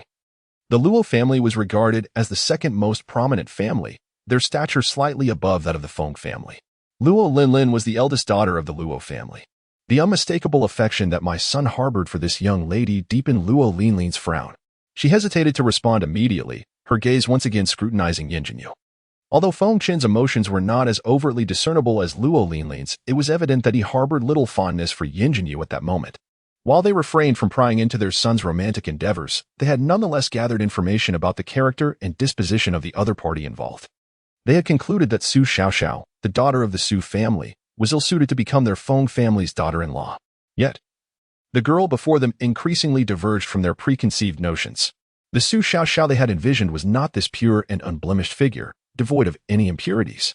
Indeed, her eyes were remarkably clear. In their family, rife with both overt and covert rivalries, it was rare to encounter such clarity, even among the children. Unconsciously, the remnants of their discontent began to wane. As they assessed Yin Jinyu, she too was weighing them in her gaze, focusing solely on the two relatives who had relentlessly sought her over the years. Having danced on the precipice of danger countless times, Yin Jinyu possessed an acute sensitivity. She sensed their disdain almost immediately, yet she understood that their attitude likely stemmed from a case of mistaken identity. The first person who came to her mind as a potential doppelganger was the girl she had seen at the ice cream shop with Feng Yuan. After several moments of observation, each individual was lost in their own thoughts, though only a minute had elapsed. Yin Jinyu smiled and, without a trace of rudeness, took the initiative to speak. I apologize for my unexpected visit without prior notice. It has been many years. I hope you, my uncle and aunt, are well. Uncle? Aunt? Are you Jinyu? Luo Linlin exclaimed in astonishment, her previous displeasure evaporating entirely. Surprise. It's indeed Jinyu. What do you think? Your son is quite remarkable, isn't he? Knowing you, and my father wished to meet Jinyu, he brought her home directly. Luo Linlin glared at him. You little rascal. Jinyu should have informed us beforehand. I might have mistaken her for someone else and not greeted her properly. I wonder if I frightened her just now. As she spoke, she reached out to pull Yin Jinyu closer, only to have Yin Jinyu subtly evade her touch. My apologies for the intrusion, she said, somewhat taken aback by the young girl's reaction. Yet, she quickly reasoned that perhaps the girl was simply unfamiliar with her, and she dismissed the thought. What intrusion? You have no idea how delighted I am to see you, dear cousin. After all these years, Feng Yuan has finally done something right. Feng Chen remained silent, though the emotions hidden in his eyes betrayed his excitement and surprise upon learning it was Yin Jinyu. Feng Yuan, in high spirits, brushed off Luo Linlin's usual teasing and cheerfully followed along. In the Feng family's living room, the servants brought in several cups of tea and an assortment of snacks. Luo Linlin settled beside Yin Jinyu, persistently placing delicacies on the coffee table in front of her. Have some snacks. Have you had lunch? If not, I can have the kitchen prepare something for you. From the moment she stepped into the Feng household, Yin Jinyu maintained a gentle smile. Though they were distant relatives, their warmth and concern for her felt abundant. Surprisingly, she found herself more at ease in the Feng family than she had at the Yin residence. In fact, she felt a greater sense of comfort in the presence of the Feng family compared to that of her own. In the Feng household, she would not always feel irritable. After dining, she added that she had shared the meal with her cousin. Feng Yuan felt a surge of pride as he confirmed that they had indeed eaten together, assuring his mother that she did not need to fuss. However, he forgot that it was Yin Jinyu who had treated them. Yin Jinyu's eyes flickered slightly, followed by a gentle smile, reassuring her aunt that she had been doing quite well over the years. My dear child, there is no need for such words to ease my heart. You know all too well how you came here. Your parents have been rather ungrateful. Yin Jinyu nodded with a smile. Yes, let us not dwell on unhappy matters. Tell me, how did you come to meet your cousin Feng Yuan? How else could it be? It was Yin Jinyu, that sly one, who took her out. Had I not intercepted them along the way, she would likely have been led to Zhao Yu's birthday banquet. Such occasions are the perfect setting for manipulation. By then, Jinyu would be completely unaware of the potential pitfalls. After saying this, Feng Yuan let out a cold snort. Rascal, how can you speak so? That girl, Jinyu, is not as dreadful as you portray her to be. Yet, it is true that she has been influenced by Fuya over the years, and her demeanor is indeed less than charming. Even so, she is not cruel enough to scheme against her own sister. Yin Jinyu remained silent. Indeed, Yin Jinyu had plotted against her today, but as Luo Linlin had remarked, she had been influenced by Fuya all these years. As for the birthday banquet of the Zhao family's daughter, it was true that attending would not yield peace. For the Zhao girl was not to be trifled with. In speaking, she did not forget to caution Feng Yuan, adding that the daughter of the Su family was also not of good character. Feng Yuan absent-mindedly touched his nose and remarked, Mother, if you wish to converse, why must the focus shift onto me? Humph. I wonder whose poor eyesight I have inherited. He decided to remain silent. Otherwise, his mother's rising temper would lead to an endless tirade. Luo Linlin, ever attentive, engaged in conversation with Yin Jinyu, deliberately steering clear of discussing the latter's recent tribulations in the Yin family. Instead, she shared insights about families and individuals they might encounter in Beijing in the future, advising her on the nuances of interacting with them. These matters were originally meant for Fuya to address. Most of the dialogue originated from Luo Linlin, with occasional contributions from Feng Chun and Feng Yuan, while Yin Jinyu listened quietly, nodding in acknowledgement from time to time. Approximately half an hour later, the aunt, lacking a daughter of her own, could not help but share so much. Please do not find her bothersome. Not at all. I should be the one thanking you, aunt. Yin Jinyu replied, though she was already more informed about these matters than they realized. No need for thanks. In the future, do visit more often to chat with me. You are the only child of your cousin Feng Yuan, and he has quite the troublesome disposition. Seeing him often vexes me. Yin Jinyu offered a gentle smile but remained silent. Well then, we shall discuss in greater detail another time. Your cousin has something he wishes to discuss with you privately. Continue your conversation.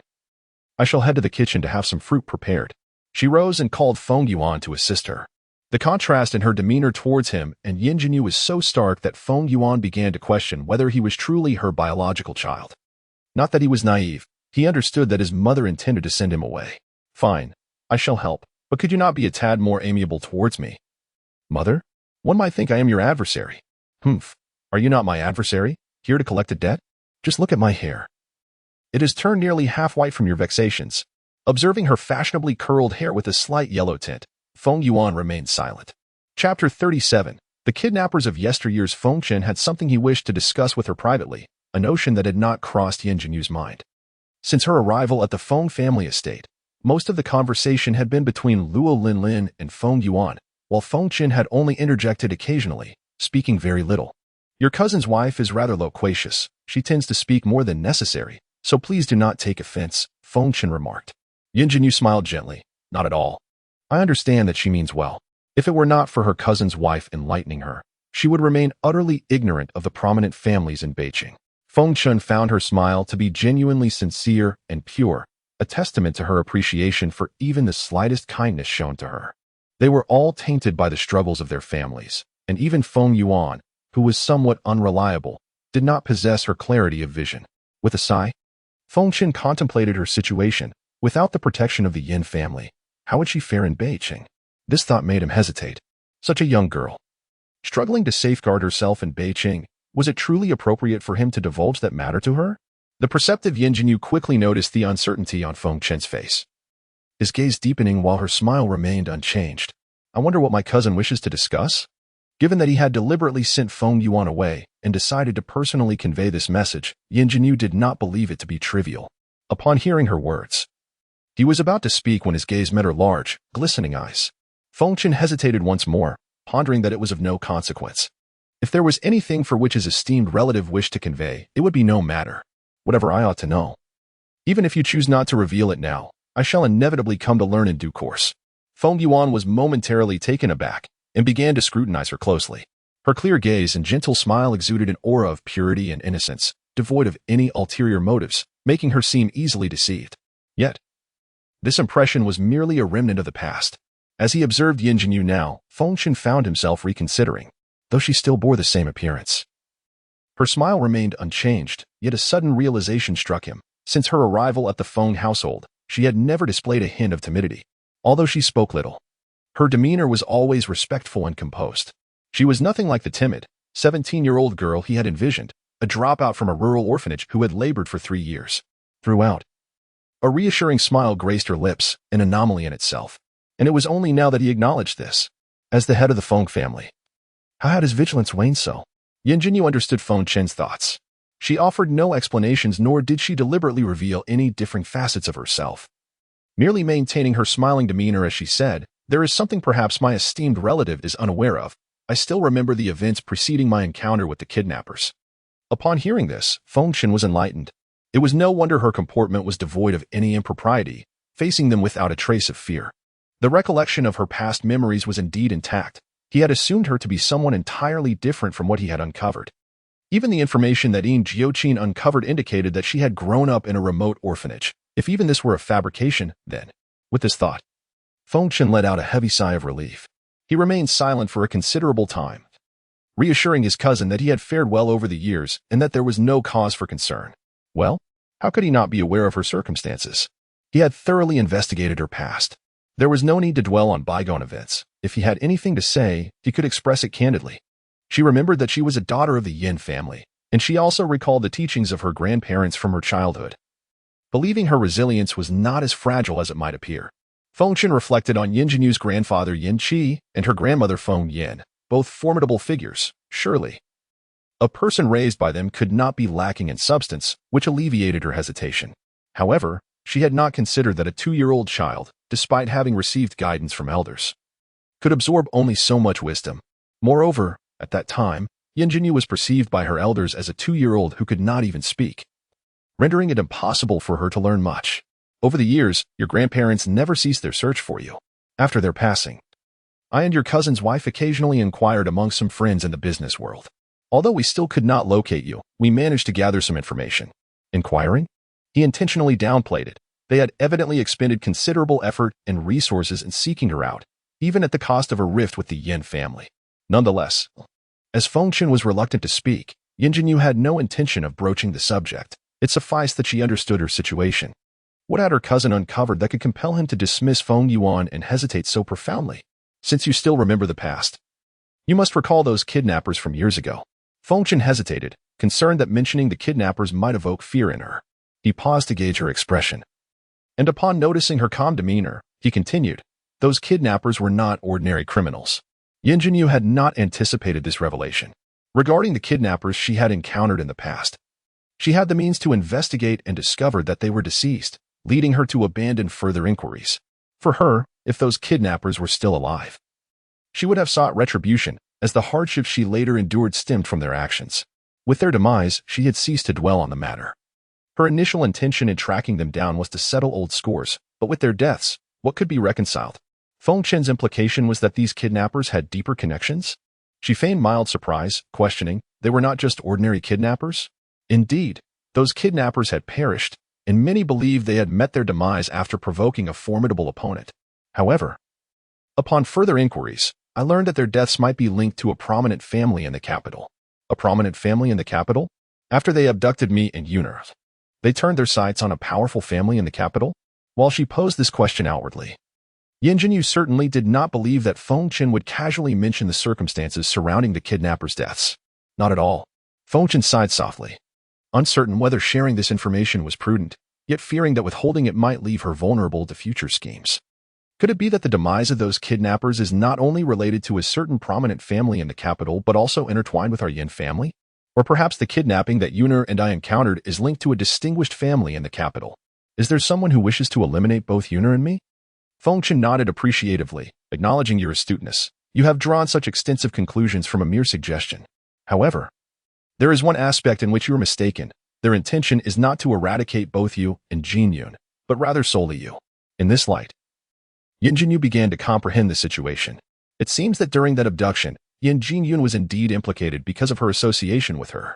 Are you perhaps wondering why a prominent family in the capital would wish to eliminate you? Chapter 38. Being targeted not particularly. My only connection to the capital lies in that marriage contract, which suggests that someone may not wish to see me successfully wed into the Yin family. Her candidness was striking, and Fengchen could not help but regard her with increased respect. She was not as naïve and easily deceived as he had initially thought. In the face of adversity, she would not be entirely defenseless. As for whether she possesses cunning, that is beyond his purview. What he can do is to remind her as best as he can. When the opportunity arises to meet with the Ninth Master, he will broach the subject with him. Only the Ninth Master might have the capability to intervene with the Yin family in North City while keeping the Yin family in the dark. If the Ninth Master is inclined to protect Jinyu, she will undoubtedly be shielded from such perils in the future. Conversely, if he is indifferent, it would be prudent to advise Jinyu to distance herself from him. Without the marriage contract, such dangers should cease to exist. Do you have any knowledge of which family in the capital it could be? Fengchen shook his head, expressing his limitations. I am unable to uncover further details. Is that so? I share this not to instill fear, nor to incite a quest for retribution for past grievances, but rather to remind you to remain vigilant, lest similar incidents transpire again. If possible, regarding your engagement with Lord Jiu. Yin Jinyu lifted her gaze gently. Cousin, my engagement with Lord Jiu will encounter no alterations. For reasons unbeknownst to him, Fengchen perceived a fleeting chill within her smiling eyes. He attributed it to mere illusion. Such an endearing young lady, with a smile so comforting, could hardly exude coldness. Yet, her address of Lord Jiu, although she did not appear as naïve and easily deceived as one might presume, she remained a girl oblivious to the treacheries of human nature. Even he harbored considerable trepidation toward Lord Jiu. Yet this young lady seemed blissfully unaware of the world's perils, perhaps beguiled by Lord Jiu's handsome visage. After all, could a girl of 17 or 18 truly resist the allure of such a face? Enough of this for now. Let us first observe Lord Jiu's attitude towards Jinyu. Naturally, I hope for your future to be anchored in support. We shall revisit this matter later. Today, I merely wish to bring to your attention the incident involving the kidnappers from years past, so you may be psychologically prepared. I understand. Thank you, cousin. Yin Jinyu's tone took on a more serious note. I kindly ask that you keep this matter from Lord Jiu for the time being. Why? Fengchen inquired, taken aback. In his estimation, given that someone from a prominent family in the capital could pose a threat to Yin Jinyu, only Yin Jiujin could effectively safeguard her. Why? Certainly. This was her grievance, one she must confront herself. If Lord Jiu were to learn of it, what role would she have left? She was certain that if this matter reached Yin Jiujin's ears, it would surely cause an uproar in the capital. Do not inquire as to why she was so confident. The peculiar regard Yin Jiujin held for her was palpable even without contemplation, especially given that her mind had been racing of late. However, she would certainly refrain from sharing this with Fengchen. Even if she did, he might not believe her. Is the information you have thoroughly verified? Fengchen remained silent. No, given that it potentially involved a prominent family in the capital, it was not something easily investigated. The extent of what she had managed to uncover was largely due to serendipity. Since there is no absolute certainty, it is best to keep this from Jiogo for now. Fengchen was undoubtedly aware of Jiogo's temperament. Once this matter came to his attention, he would undoubtedly pursue it to the very end, resulting in unrest not only in Beijing but throughout the capital as well. If the information you have is factual, that would be one thing. However, if it is not, the repercussions of Jiogo's actions could foster animosity not just from the influential families in the capital, but even from others within the Yin family towards me. Fengchen pondered for a moment, still somewhat hesitant, but upon seeing her unwavering gaze, he hesitated only briefly before nodding in agreement. Very well. Until then, I shall keep a closer watch and ensure that no one in Beijing dares to act against you so easily. The fruits arrived. Luo Linlin, having observed that they had nearly concluded their discussion, brought out the sliced fruits, while Feng Yuan followed behind with a platter.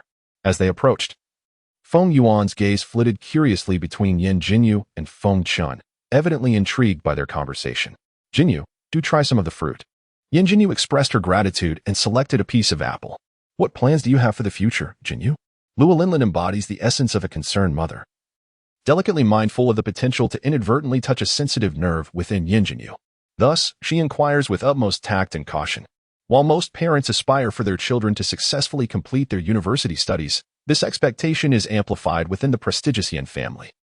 Luo Linlin contemplates the implications of Yin Jinyu possessing only a middle school education, regardless of whether the betrothal to the Yin family continues. Her future would undoubtedly be fraught with challenges. Few distinguished families would willingly accept a bride with such limited academic credentials. Yin Jinyu is acutely aware of Luo Linlin's concerns. Yet even they cannot compel her to endure the constraints of a school environment. Who is this ninth brother you mentioned? Feng Yuan inquired, revealing Luo Linlin's curiosity. Yin Jinyu smiled gently. It is Yin Jiujin. Feng Yuan was taken aback, nearly choking on his own surprise. In Beijing, and indeed throughout the imperial capital, anyone encountering Yin Jiujin would respectfully refer to him as Ninth Master. What was this notion of a ninth brother? Was it ignorance? Or could it be that the rumors of Yin Jiujin's unique regard for her were true? Luo Linlin, though somewhat astonished, maintained her composure. Casting a sidelong glance at the unsettled Feng Yuan, she reassured Yin Jinyu. Since Ninth Master has made arrangements, I shall refrain from further inquiry. Her heart swelled with relief. With such a protector watching over Jinyu, her worries about potential bullying dissipated. Often, the more fierce a man may appear, the more genuinely he is devoted when he patiently accompanies a woman on her outings. She paid little heed to the public's perception of Ninth Master. As long as he treated Jinyu well, that was all that mattered. After many years apart, they would remain for dinner at home before departing. In your childhood, you also visited the Feng family. However, you likely do not recall it. Sitting idly like this can be quite tedious. Perhaps you could ask your cousin Feng Yuan to accompany you for a stroll. Yin Jinyu initially intended to decline, but upon meeting Luo Linlin's compassionate gaze, she ultimately refrained from voicing her refusal. Chapter 39, Repulsive Facade, Part 2. Yuner, you have arrived. In the opulent villa, a girl clad in an exquisite gown led a few individuals to greet the newcomer at the grand entrance. The arrival was adorned in a flowing white evening gown, her waist-length hair cascading freely without excessive embellishment, simple yet exuding an elegant aura. Her expression was devoid of a smile, instead presenting an air of aloofness akin to a goddess. This was none other than Yin Jiujin, the most refined socialite of Beijing, who had meticulously prepared to attend the birthday banquet of Zhaoya, the daughter of the Zhao family. Among those who approached, the girl in the lavish gown was none other than the evening's celebrant, Zhaoya. In contrast to Yin Jinyun's ethereal demeanor, Zhaoya possessed a more alluring charm, embodying the essence of a sultry beauty. As soon as Zhaoya spoke, those behind her chimed in. Indeed, weren't we supposed to meet Miss Yin? We were hoping to seize this opportunity to get to know your sister, Yuner, given your beauty. I trust your sister must be equally stunning. Though the words were spoken lightly, the underlying tone dripped with sarcasm. Yuner, you look absolutely radiant today. Where did you have this gown tailored? I must visit that place for a custom piece myself next time, even if they are twins. Your sister likely pales in comparison to you. I had hoped to see you today, but alas. Yuner, you are evidently the sole heir of the Yin family conglomerate. The sudden emergence of your sister is rather disconcerting. As she listened to the cacophony of voices around her, Yin Jiujian's expression grew increasingly grim. When she turned her gaze towards the girl who spoke of marrying into the Yin family, her eyes turned cold as she interjected. Such words should never be uttered again. It is my sister who is betrothed to the ninth master. In the past, she would not have felt such irritation upon hearing these remarks, but now they stirred an inexplicable vexation within her. Setting aside the fact that she could never rival Yin Jinyu, just this afternoon, outside the restroom of the restaurant, she had overheard Yin Jinyu retching violently before answering a call with a feigned air of nonchalance, which was utterly exasperating. Regardless of Yin Jinyu's capabilities or the multitude of acquaintances she had made outside, within the confines of Beiqing and the Yin household, Yin Jinyu was pitiful. Moreover, knowing full well the discomfort it would bring, her decision to consume copious amounts of yogurt only reinforced Yuner's belief that these past years could not have been particularly pleasant for her. Having assured Yin Jinyu that she would not dwell on this engagement, she remained resolute in her stance. Even the faintest echo of misunderstanding was unwelcome. Yet, upon her utterance, the chattering crowd fell momentarily silent, only to realize that this version of Yin Jiujin seemed no different from the past. After all, it appeared that they had always been the ones speaking, while Yin Jiujin had remained aloof. Had they perhaps misjudged her intentions all along? Had Yin Jiujin never entertained such thoughts? Some individuals may harbor such thoughts, yet there are others, upon hearing Yin Jiujin's words, who smirk inwardly. Zhao Yao is one such person. While others remain oblivious to Yin Jiujin's intentions, she, who prides herself on being Yin Jiujin's closest confidant, is acutely aware of them. She understands better than anyone how proud Yin Jiujin is and her fervent desire to marry into the Yin family. Furthermore, she is all too cognizant of Yin Jiujin's disdain for her twin sister, Yin Jinyu. Despite her internal musings, Zhao Yao maintained an impassive exterior. All right. Since she hasn't arrived, let us not dwell on her. I am overjoyed that Yuner could attend my birthday celebration.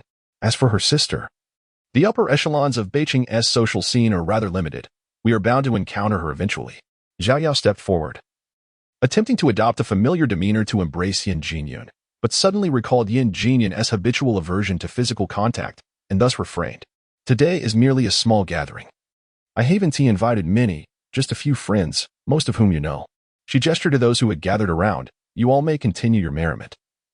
I wish to converse privately with Yuner. As the others dispersed, only Yin Jiujin and Zhao Yao remained.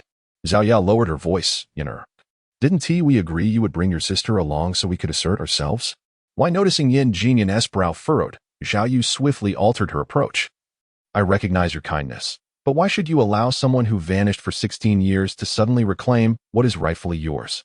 Setting aside other matters, does your family not foresee her contending for the inheritance of the Yin family in the future? As a close friend, I cannot bear to see you endure such indignities.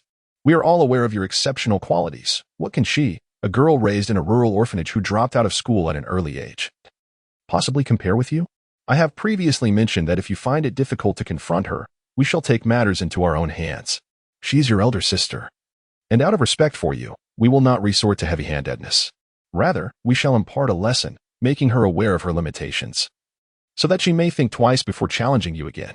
Just a few days ago, we agreed that you would bring her along. Why have you come alone? Is it that she refused to join? Never mind, if she did not come, we shall seek another opportunity. Your sister aspires to establish herself in North City. She cannot remain invisible forever. Once she makes an appearance, we will devise a way to make her reconsider her actions. This is a birthday gift. As Zhao Yao gazed at the elegantly wrapped gift box presented by Yin Jiujin, she was momentarily taken aback, her eyes darkening slightly. Was Yin Jiujin attempting to interrupt her words? It seemed that Yin Jiujin was somewhat displeased. She had uttered similar sentiments before, although Yin Jiujin rarely engaged in conversation. She had never interrupted her. What could have caused this sudden change?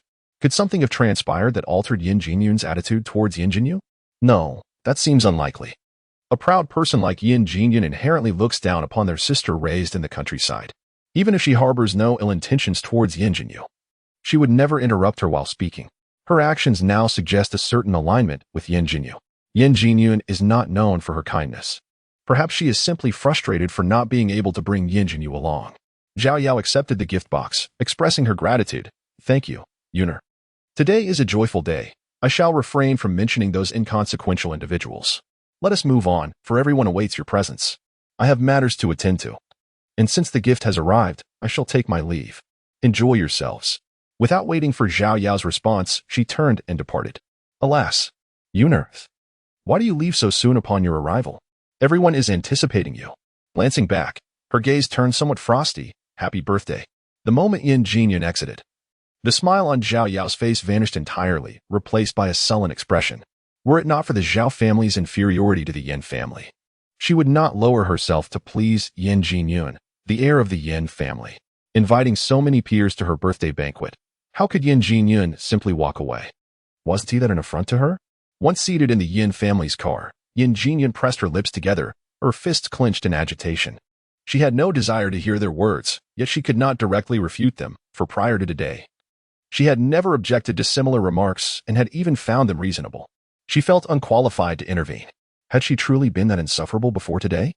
Despite being acutely aware of her own flaws, the mere thought of her past loathsome demeanor filled her heart with discontent. Yin Jinyu, Yin Jinyu. The more she pondered, the more vexed she became. Miss, it seems someone from the Zhao family is pursuing us, the driver interjected at that moment.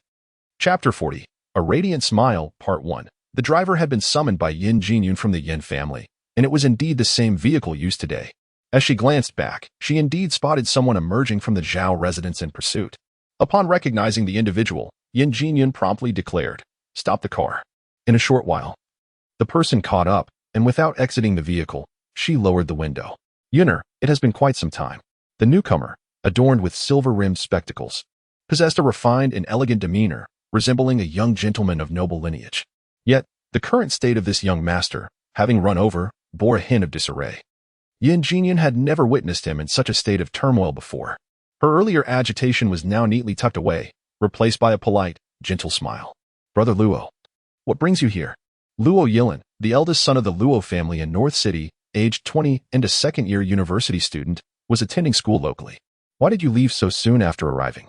I noticed many of your classmates at the Zhao family's banquet and thought you would linger longer.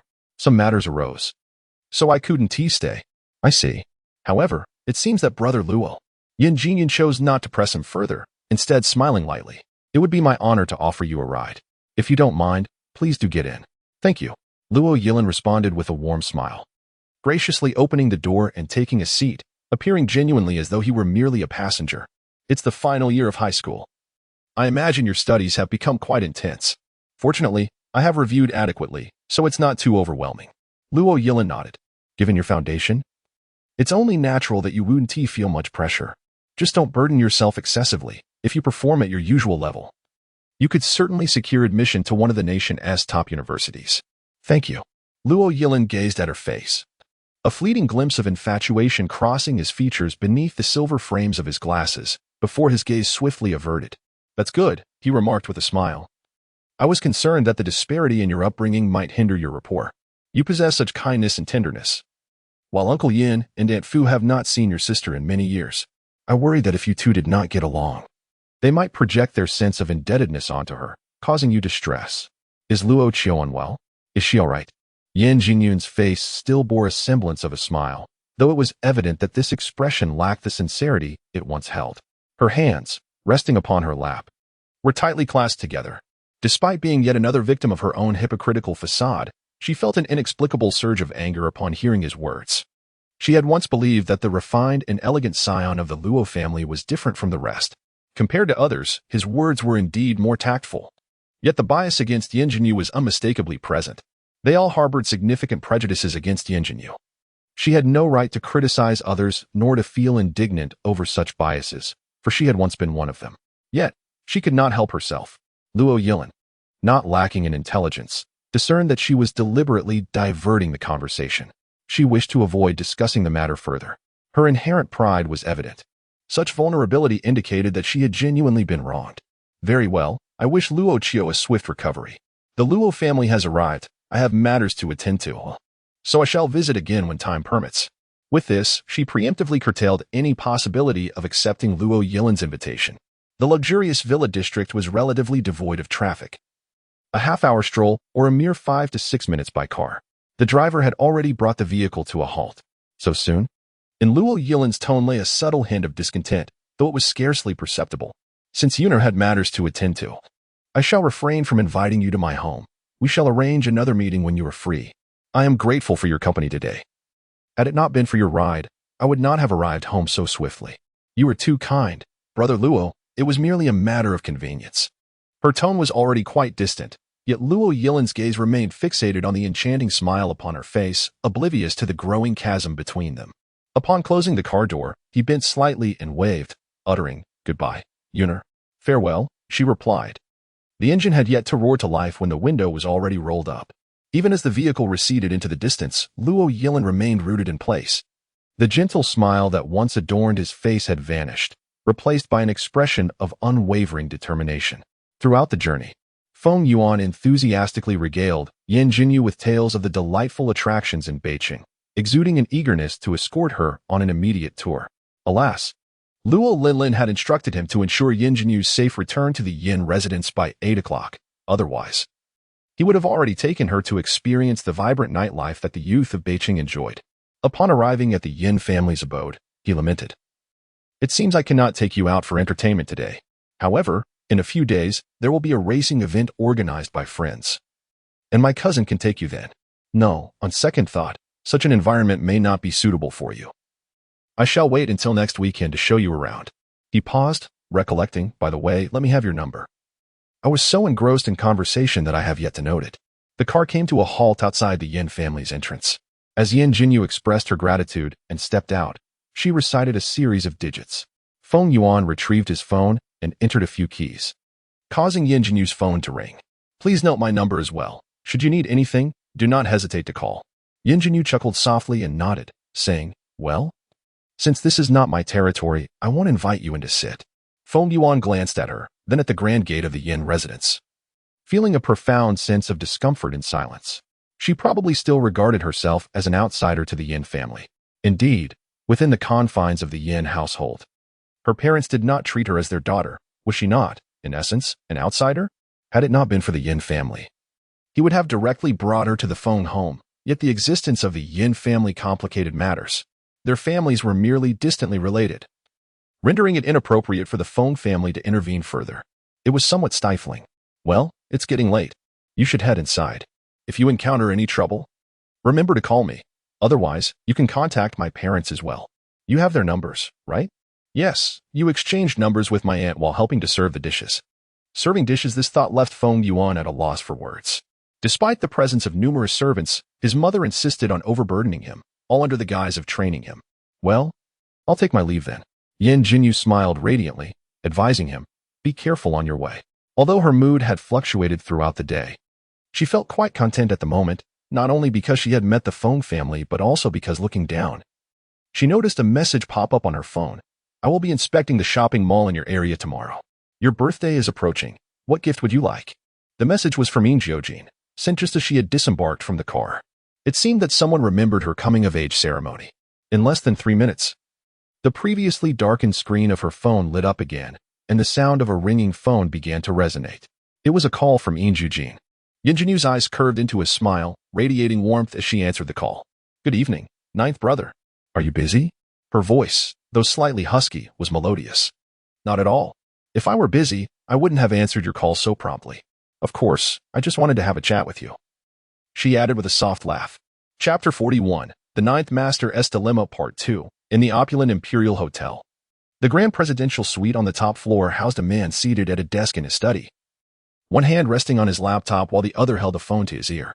Dressed in a crisp white shirt with the cuffs rolled up and 2 buttons undone at the collar, he exuded an air of striking elegance.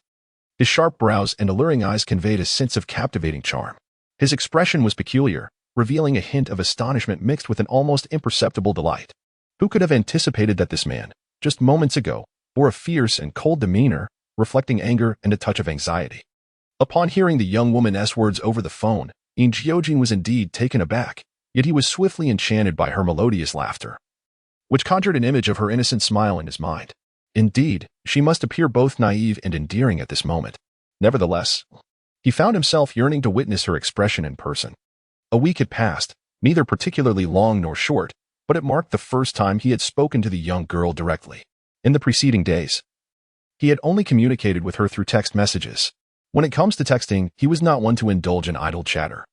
Nor was he one to easily concern himself with others. Yet, after parting ways with the young lady, he found himself unable to shake off his worries. Had he not been so preoccupied, coupled with his naturally aloof disposition, he would not have limited himself to merely sending 1 to 3 messages a day. He constantly fretted that she might feel out of place in the Yin household and was even more troubled by the thought of her being bullied. He hastily made a phone call. Initially, he was quite irked, but upon hearing her voice and laughter, not only did his anger dissipate, but his spirits inexplicably lifted. However, he resolved that this should be a one-time occurrence. He could not allow it to become a habit. Yin Jinyu was clearly an exception. The young lady chuckled softly, nodding repeatedly. Is Brother Jiu still busy? Glancing at the files awaiting his attention on the computer, Yin Jiujin replied with an unwavering demeanor, no. Yin Jinyu was aware he was not being truthful, yet she had no intention of calling him out on it.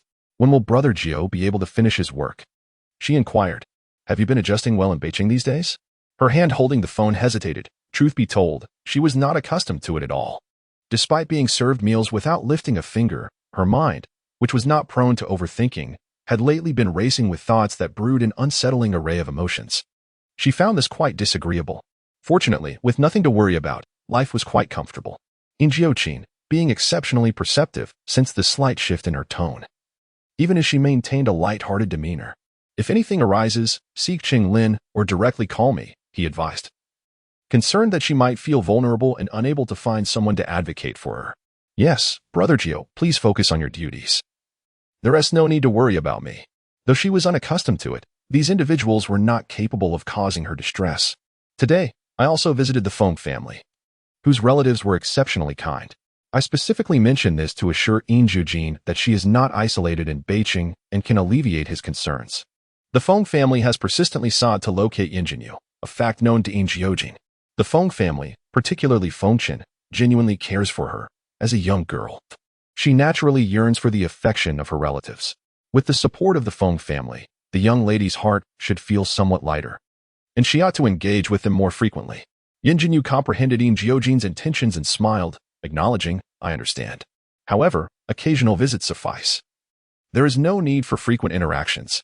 She harbored numerous adversaries and did not intend to cultivate close ties even with Yin Xin, let alone the Feng family.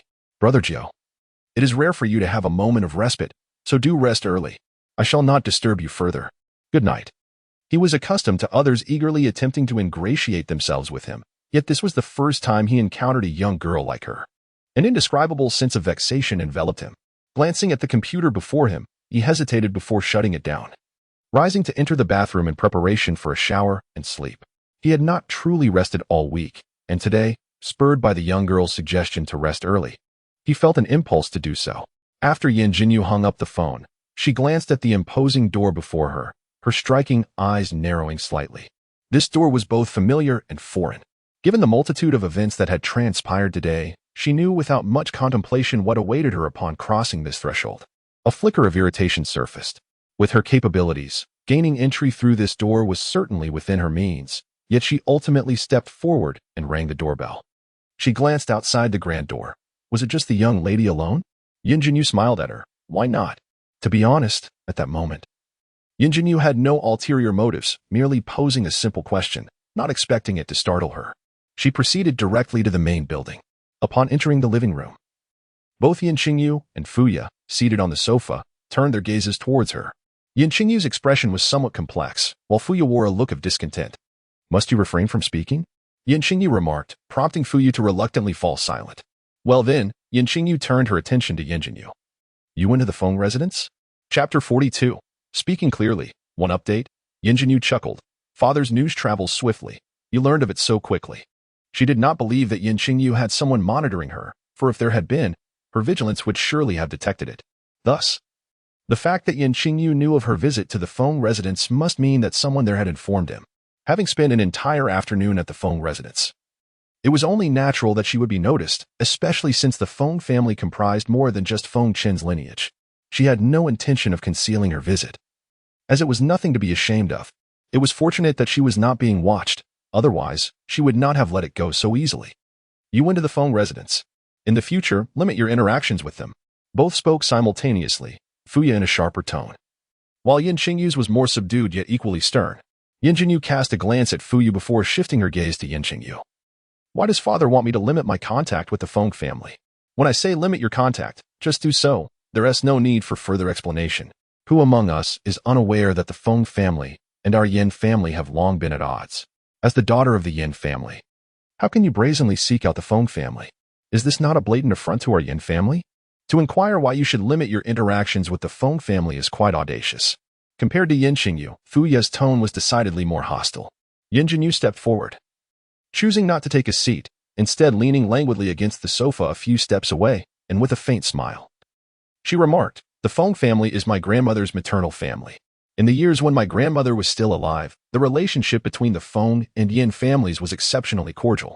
What could have caused such a rift? The animosity between the Feng and Yin families is hardly a secret in Beijing. It is merely that due to the Yin family's standing in the city, few dare to broach the subject. However, should one delve deeply, the truth could still be unearthed. Which is why Yin Jinyu's inquiry caused the expressions of Yin Qingyu and Fuya to darken. For them, this is far from a matter of pride.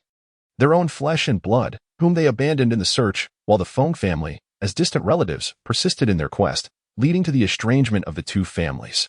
Should this information come to light, it would not only be a source of shame but even more so if Yin Jinyu, the very person involved, were to find out. Of course, Yin Qingyu did not hold Yin Jinyu in any higher regard because of this. He believed that even if Yin Jinyu did not exhibit the cowardice he had anticipated, and despite having some acquaintances not found in the records, it did not imply that she warranted any particular caution. After all, she lacked the capability to fabricate such a comprehensive deception that even the Ninth Master could not uncover any discrepancies. Her lack of timidity and absence of any rustic demeanor were likely attributable solely to her memories from 2 years prior. Thus, when you are advised to limit your interactions with the Feng family, you ought to comply. Father, even without your words. I am aware of the rift between the Feng and Yin families. It merely stems from a divergence regarding whether to continue searching for me. My parents have quarreled with the Feng family over their insistence on pursuing me, and now they wish for me to minimize my interactions with them. Is that even conceivable? Yin Qingyu's complexion fluctuated between crimson and pale, betraying her confusion, whether from shame or indignation. As Fuya finished speaking, the sound of Yin Jinyu's soft laughter reached her ears, filling her with a mix of embarrassment and anger. Looking at Fuya, she thought, must certain truths be so brazenly articulated? Over these years, whether you sought me or not has not truly concerned me. Yet to insist that I have done things I have not is somewhat disheartening. Her words rendered both stunned. Yin Qingyu remained silent, her brows furrowed in scrutiny. While Fuya retorted, "What do you mean by that?" "What I mean is that I no longer wish to engage in pretense with them. I do not wish to witness incidents like today, where Yin Jiujin sent someone to confront me. Should such a scenario arise again, I cannot guarantee my restraint towards the Yin family. Mother likely remains unaware that when Yuner called you today, I was right beside her. The implication of being beside her is that I am privy to everything Yunu conveyed. In other words, I am fully informed about the incident of her sending someone to confront me and her stance on the matter as a mother." Fuya parted her lips, at a loss for words. What does she mean by that? Yin Qingyu, unaware of Yin Jinyun's actions against Yin Jinyu, turned to Fuya with a questioning gaze. As Jianfu's gaze flickered, her brows furrowed deeper, yet she had no intention of confronting Yin Jinyu in front of others. In comparison to Yin Jinyu, Jianfu considered Yin Qingyu one of her own. With her words having reached such a point, Jianfu dared not obstruct her, unaware of the circumstances. Yin Qingyu naturally would not intervene. It was only when Yin Jinyu departed from the main building towards the small villa at the back that Yin Qingyu inquired of Jianfu, "What have you done?" "Nothing. We haven't done anything." "Jianfu." A sharp voice startled Jianfu. Why so fierce? What else could be done? Was it not agreed that Yuner would gain her trust to approach Lord Jiu? By allowing her to go out with Yuner today, did you not tacitly permit Yuner to seize the opportunity to act? Why now turn around and question me? Tacitly permit? When did I ever do that? Even if I did, it was prior to today. Upon seeing this eldest daughter this morning, I felt something was amiss. Without understanding her background, I had no intention of acting, otherwise, I wouldn't have provided a card with 3 million. What on earth have you done? That would cause this eldest daughter to abandon her facade altogether. Mother, I did nothing. It was me. Yet, I cannot fathom the basis of the eldest lady's confidence. Zhao Ling, as a servant, harbored such doubts. Even more so did Yin Jinyu and Jianfu. Chapter 43, A Chill in the Heart, Part 2, Jianfu's smile froze. Her displeasure evident. Yun'er. Ever since receiving a call from Yun'er at noon, she sensed something was amiss, initially dismissing it as mere intuition.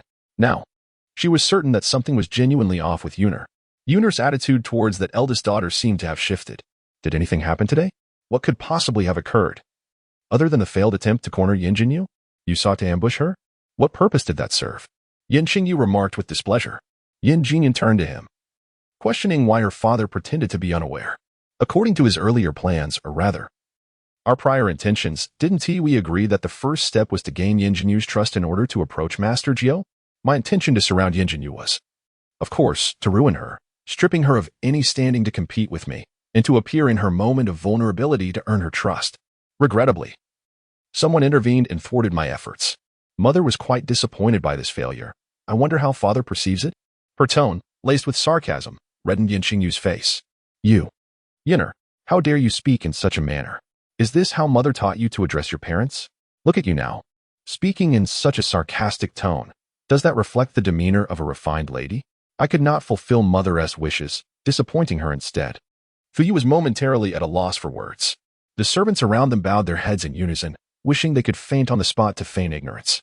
The second Mrs. Attitude suggested they had uncovered something significant. Some matters are better left unspoken, as articulating them only tarnishes appearances. What nonsense are you uttering? What enemies? When did we ever regard Jinyu as an adversary? To have one's own daughter lay bare such matters, especially in front of so many servants, left Yin Jinyu struggling to find a response after a prolonged silence. The abrupt shift in Yin Jinyu's demeanor caught both Yin Jinyu and Fuyu off guard, intuiting that something transpired during her outing today of which they were unaware. Yin Jinyu scoffed, offering no elaboration. Father, you, no we. Our previous conduct toward Yin Jinyu is not to be dwelt upon. I merely wish to remind you that, regardless, Yin Jinyu bears the Yin name and is your daughter. Refrain from pushing her too far, lest it reflect poorly on us all. What she truly intended to convey was that pushing Yin Jinyu to her limits would prove detrimental to them. However, having pledged to act as though she saw nothing, she would not disclose Yin Jinyu's capabilities. Regardless of what occurred outside today, I will not tolerate such an attitude when addressing your parents. I did not raise you to behave this way. Furthermore, before you criticize our treatment of your sister, reflect on your own behavior toward her. If we have not treated her as a daughter, have you ever regarded her as a sister? Do not let it appear that your father and I are the villains while you are the virtuous champion of justice. Consider for whom we are doing all of this. Yin Jinyun bit her lip, unable to refute her mother's words. Say what you will, mother. I have voiced my concerns.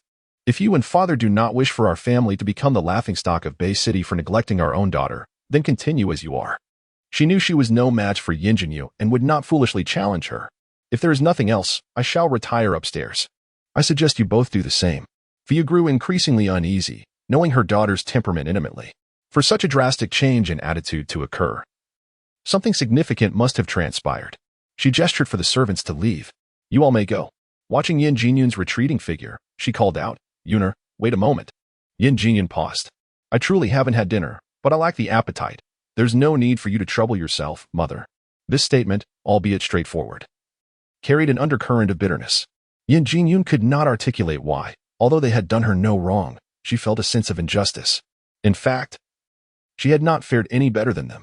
Yet, witnessing the evident disparity in how they treated her compared to Yin Jinyu, she found herself compelled to utter words that only served to deepen her own heartache.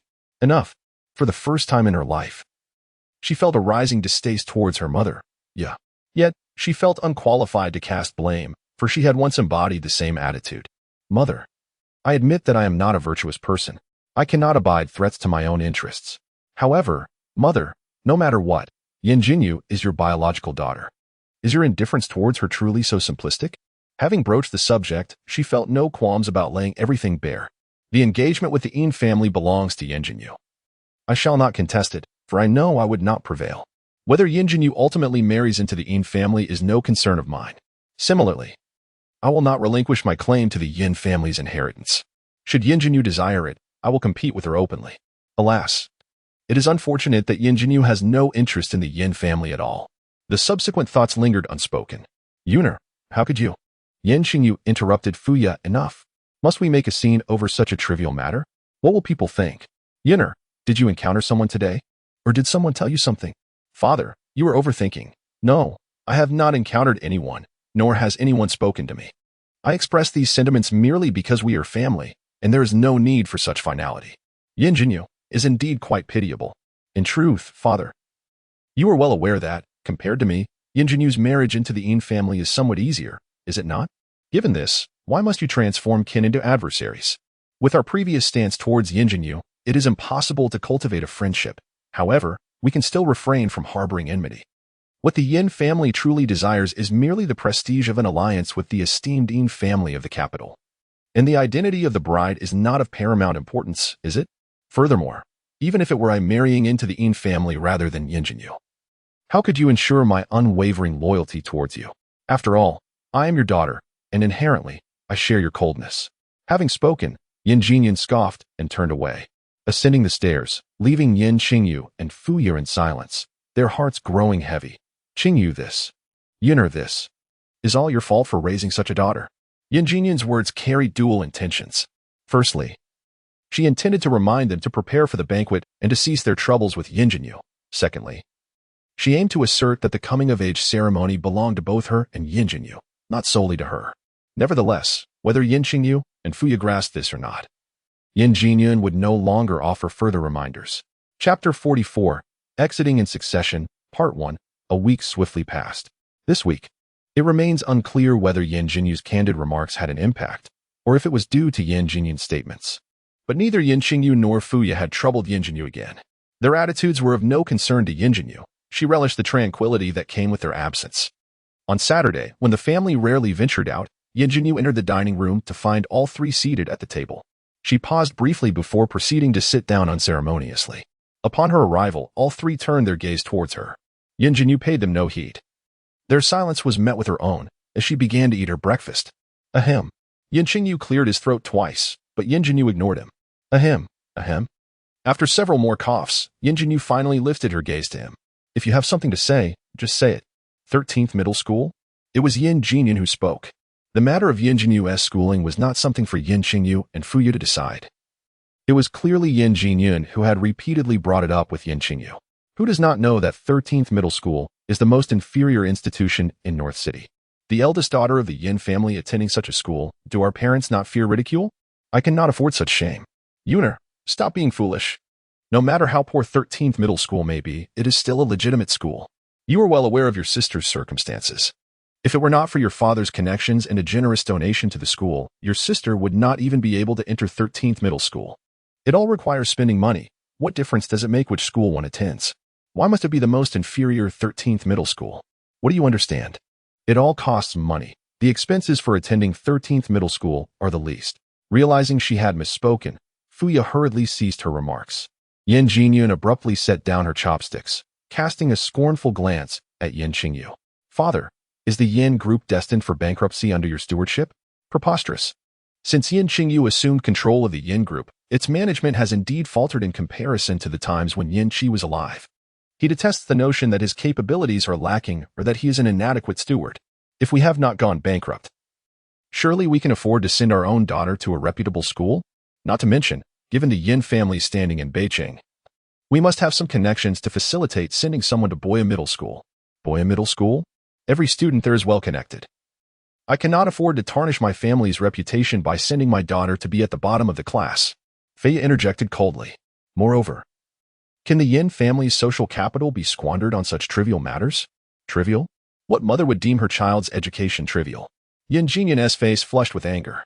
She glanced at Yin Jinyu across the table, noticing her unperturbed demeanor, which only fueled her ire further. Forget it, if she is indifferent to her own affairs. Why should I concern myself with them? Sensing Yin Jinyun's scrutiny, Yin Jinyu, stirring her porridge with a spoon, allowed a fleeting, subtle smile to grace her lips. Too faint and swift for anyone to notice. Very well, it is settled then. Next Monday, Jinyu shall report to the 13th Middle School. As soon as Yin Qingyu's words fell, Yin Jinyu replied calmly, throughout this discussion, I seem to recall never expressing a desire to attend school. Shouldn't you have sought my opinion first? We will arrange your affairs as we see fit. Do you dare to voice any objections? Fuya, as always, holds a disdainful view of Yin Jinyu. If it were not for their impending coming-of-age ceremony, and the concern that someone might raise the issue of not escorting her to school, she would hardly bother herself with the matter. Moreover, they are so particular. They generously donated $500,000 just to secure her admission to the 13th high school. $500,000 could sustain her gaming for several days. 13th High is comprised of ordinary individuals, and notably, those with particularly poor academic performance. No one will ever discern that Yin Jinyu is the daughter of the Yin family. Thus, even if she finds herself at the bottom of her class, the Yin family will not suffer any embarrassment. Yin Jinyu set down her spoon, chuckled lightly, and raised her gaze. I have mentioned before, it is best for us to coexist peacefully. Have you not been doing splendidly this week? Why must you disrupt the harmony? And do not use the pretext of discipline. You have not intervened in all these years, and now you lack the authority to do so. Fine. I shall not concern myself with your affairs, and you should refrain from meddling in mine. Do not think I will attend 13th High. Nor will I enroll in the esteemed Boyu Academy in Beijing. As for whether you will lose face, that is not my concern, after all. You should be untroubled by others' opinions given all that you have accomplished. At this juncture, her phone on the dining table flickered, indicating a message. I shall forego breakfast. You may enjoy it at your leisure. She picked up a can of yogurt she had just retrieved from the refrigerator, tucked her phone into her crossbody bag, and stood up. Who could possibly be seeking you in Beijing? Furthermore, I will not be dismissed so easily. Mother, you hail from a prestigious lineage. It does not reflect well on you to speak as coarsely as someone raised in the countryside. Mother. They remained oblivious to the chill in Yin Jinyu's gaze, yet Yin Jiujin felt it acutely. Having witnessed Yin Jinyu's fierce demeanor when provoked, she harbored concerns that her discontent might lead to unforeseen aggression. It was evident to her that Yin Jinyu was not of a gentle temperament. I have finished my meal. You and Mom can take your time, she said. I have made plans with friends and will be out for the day. I shall depart now. Wait, Yin Jiujin queried. Does Dad have something to attend to? Since I am leaving, take these 2 cards, one for each of you. Each contains 1 million. Hold on to them. I will transfer funds to these cards when you require money in the future. Casting a glance at Yin Jinyu, she added, I do not need it. I have yet to utilize the 3 million card Dad provided to my sister last time. If I need funds later, he can simply transfer to my previous card. Observing the 2 depart, Yin Jinyu suddenly tightened his grip on the 2 cards, his lowered eyelids concealing his thoughts from all. Fuya, unusually silent, stole a glance at Yin Jinyu before bowing her head to continue her breakfast. The servants standing nearby remained as quiet as shadows. Chapter 45, A Provocation, Part 2. Why? As they exited the main building of the Yin residence, Yin Jiujin caught up with Yin Jinyu on their way to the gate. Slowing her pace, Yin Jinyu regarded her. What do you mean by why? Why are you not attending school? If you remain at a middle school level of education, you will face significant disadvantages in the future. I have seen Madame Yin from a distance on several occasions. She is not an easy person to deal with. There is no need for you to nitpick at her over trivial matters. Worried about me? Who is worried about you? Do not flatter yourself. With a slight stomp of her feet, she hastened past Yin Jinyu and moved forward. Watching her retreating figure, Yin Jinyu paused for a moment before inquiring. Do you not usually have a driver take you out? Is someone here to pick you up today? I have no particular preference. It is not my vehicle. Feng Yuan's car was parked outside the Yin family gate, and Yin Jiujin stepped out first, directly opening the back door and taking a seat. Upon seeing Yin Jiujin, the smile on Feng Yuan's face faded. Yin Jiujin, why are you sitting in my car? Has your family gone bankrupt? You can't even afford a car to take you out? I am free to do as I please. Who told you to park in front of my house and block the way? Are you out of your mind? I parked properly by the side. Did I block anything? Yin Jiujin let out a cold snort and fell silent. Observing her demeanor, Feng Yuan snapped, You hitch a ride and yet speak with such audacity. Only you, Yin Jiujin, would possess such shamelessness. Who else would dare to behave like this? And where is Jinyu? Just as he posed the question, Feng Yuan noticed Yin Jinyu approaching. Her smile returning. Quickly get in the car. Cousin is taking you out today. Taking her out? Where to? To witness the race organized by Luo Yikuan? Luo Yikuan, the cousin of Luo Yilin from the Luo family, was a few months older than Feng Yuan. Yin Jinyun's inquiry was not born out of concern for Yin Jinyu. She knew that with Yin Jinyu's capabilities, she would not fear such occasions. She merely wished to ascertain Feng Yuan's intentions. No, that sort of event is unsuitable for Jinyu. In such a setting, the presence of the enchanting and demure Jinyu would inevitably attract the attention of those wealthy young gentlemen who are perpetually engaged in revelry, even if she were to remain untainted by their influences.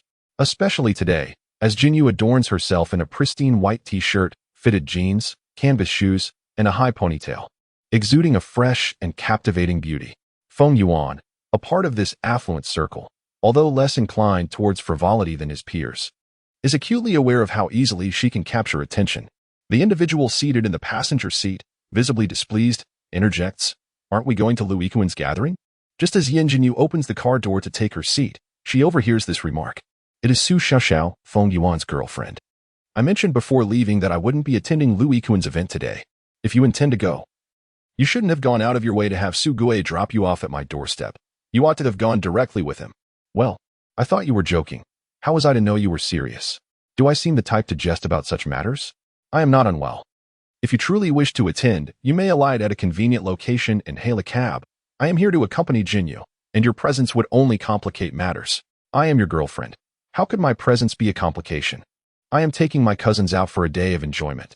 Your presence would indeed be inconvenient. This is how I treat my girlfriend. If you find it unsatisfactory, we can part ways right now. Upon hearing this, Su Xiaoxiao's tone immediately softens. I apologize, Feng Gu. That was not my intention.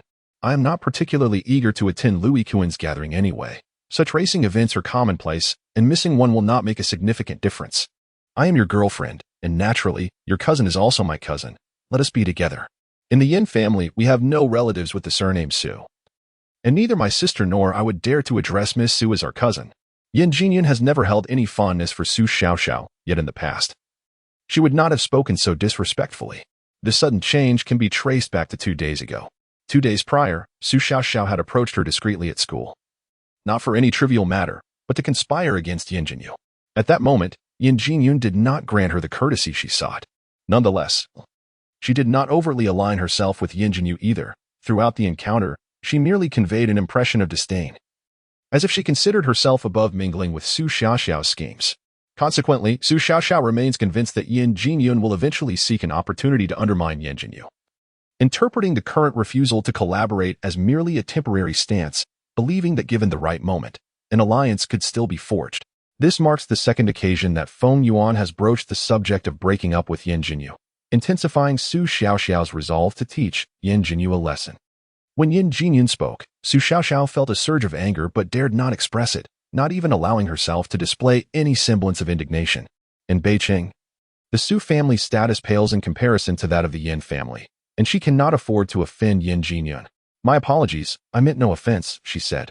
Remarkably, Feng Yuan did not counter Yin Jinyun's words, opting instead for silence, which only fueled Su Xiaoxiao's ire.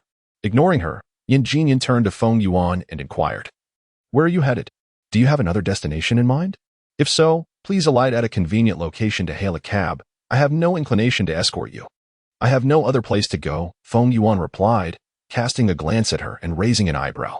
If she remembered correctly, Yin Jinyun had mentioned earlier that she had made arrangements before leaving the house, yet now she claimed there was nowhere else to go. Yin Jinyun clearly recalled her earlier words at the restaurant and averted her gaze, avoiding looking at Yin Jinyu. Feng Yuan glanced at Yin Jinyun through the rearview mirror, this time choosing not to comment. "Jinyu, how about we head to the amusement park first?" The amusement park opened by the Feng family last year now stood as the largest among all parks in North City, boasting numerous attractions for a delightful experience. Feng Yuan had contemplated this decision for quite some time. He took into account that Yin Jinyu had grown up in an orphanage in a small town, a place likely devoid of large amusement parks. Even if there were smaller ones, it was probable that she had never had the means to visit. And even if she did, there would likely have been no one to accompany her. After much deliberation, he resolved to take Yin Jinyu to the amusement park for some fun. He had even sought his mother, Luo Linlin's opinion on this plan, receiving her enthusiastic approval. The amusement park? Yin Jinyu's thoughts drifted. She recalled visiting an amusement park twice. Once during her second birthday when she encountered a kidnapper, and another time several years ago while on a mission where she eliminated a target at an amusement park. Regardless of the occasions, she had never truly enjoyed herself at a park. "I'm fine with anything, you decide," she replied. Upon hearing this, Feng Yuan felt a surge of delight. "All right, then we shall go to the amusement park." No sooner had he spoken than the phone rang. With a Bluetooth connection established, he pressed the answer button, allowing everyone in the car to hear the voice on the other end. "Hey Yuan, are you able to get in touch with that young lady from the Yin family?" Aside from Yin Jinyu, the other 3 individuals in the vehicle recognized the voice of Su Xiaoxiao's cousin, Su Gui. As for Luo Ikuan, he was puzzled about where this woman had come from, apparently from the imperial capital, demanding to meet Miss Yin by name, even mentioning the esteemed ninth master. Such audacity. She dared to bring up that matter as a topic of conversation, insinuating that Miss Yin was unworthy of him. How presumptuous. Who decides worthiness, if not her? Furthermore, she carried an air of superiority, looking down upon us from Beicheng, which greatly displeased the young master. The young master mused that she seemed quite concerned about her cousin. Since this woman was intent on provoking us, we certainly could not show weakness. If you can make contact, bring her over. With Yin Jiujin's looks, being the identical twin of Miss Yin, she surely would not fall short in beauty. We shall crush her with our charm. I am keen to witness from where this sense of superiority comes among these individuals from the imperial capital. Very well, I shall inquire. Before Feng Yuan could ask, Yin Jinyu instinctively placed her right hand upon her left wristwatch and calmly stated, "Let us meet." Chapter 46, dismissive of others half an hour later. At the underground racing circuit, the atmosphere was vibrant, filled with a multitude of young people, each with their own distinctive flair. The crowd was large, naturally leading to a cacophony of noise. However, this time, Chapter 47, a dauntless spirit as the most esteemed socialite of North City, Yin Jiujin attracted numerous admirers, among whom Luo Ikuan, the sole heir of the Luo family's second branch, stood out as one of the most fervent. It could be said. Chapter 48, an unfathomable fear in Jiujin. How dare she address Lord Jiu by his given name, even in the imperial capital? Few would dare to utter the name of Lord Jiu so casually. Faced with such. Chapter 49, disturbances, a commotion ensued next time, and Chapter 50, a promise to race. First update. Chapter 51, an occasional rebellion. Second update. Can I persuade him? Indeed, it is beyond my capability to sway him, yet. Something feels amiss regarding Yin Jiujin's attitude towards Jinyu. What could it be? Chapter 52, a reckless gamble. First update. Feng Yuan evaded her attempt to grasp his arm, showing no inclination to engage with her, while instead focusing on Sugui. Sugui, it's not that I lack respect for you, but you. Chapter 53, a collision of cars. Second update. Does she truly understand racing? Wasn't she claimed to be a young lady from the imperial capital? Rumor has it she frequently frequents such events. Yet anyone with even a modicum of racing knowledge would surely recognize that this. Chapter 54, an inevitable fall. First update. It's not just you. I feel as though I've gone blind as well. Good grief. Is this still human? The expletives slipped out in a moment of excitement. In the chapters that follow, the narrative unfolds with an intricate interplay of emotions and events. Chapter 55, unwavering presence. The racetrack is extensive, yet at the speed of the racing cars.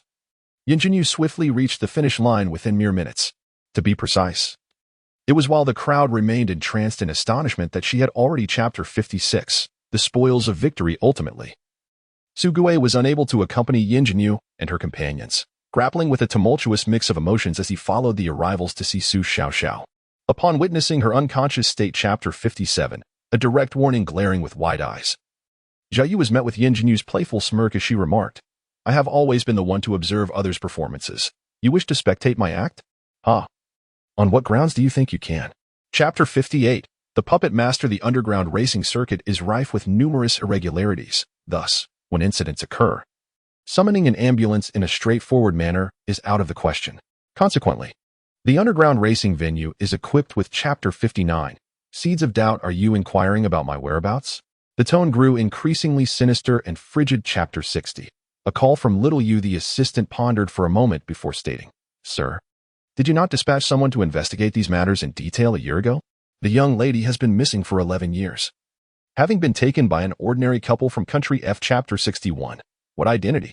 Chapter 62. Distinctions and relations. Yin Jinyu chuckled lightly, nodding in agreement. Feng Yuan was unsure of what to ask, and with a sigh, he changed the subject. If he still could not discern the recent peculiarities of Yuner and their connection to his eldest daughter, it would be rather foolish of him. Moreover, this eldest daughter was facing her own kin, on the eve of her birthday, following Yin Jinyu's harsh words from the previous encounter. At the airport, who was to be welcomed? You would naturally know upon seeing them. What time is their flight? Yin Jinyu inquired about the aunt mentioned by Yin Jiujin. Is there anyone else to wait for? In an endearing yet foolish manner, they truly walked together, despite Lin Zimu trailing behind them, clearly lagging.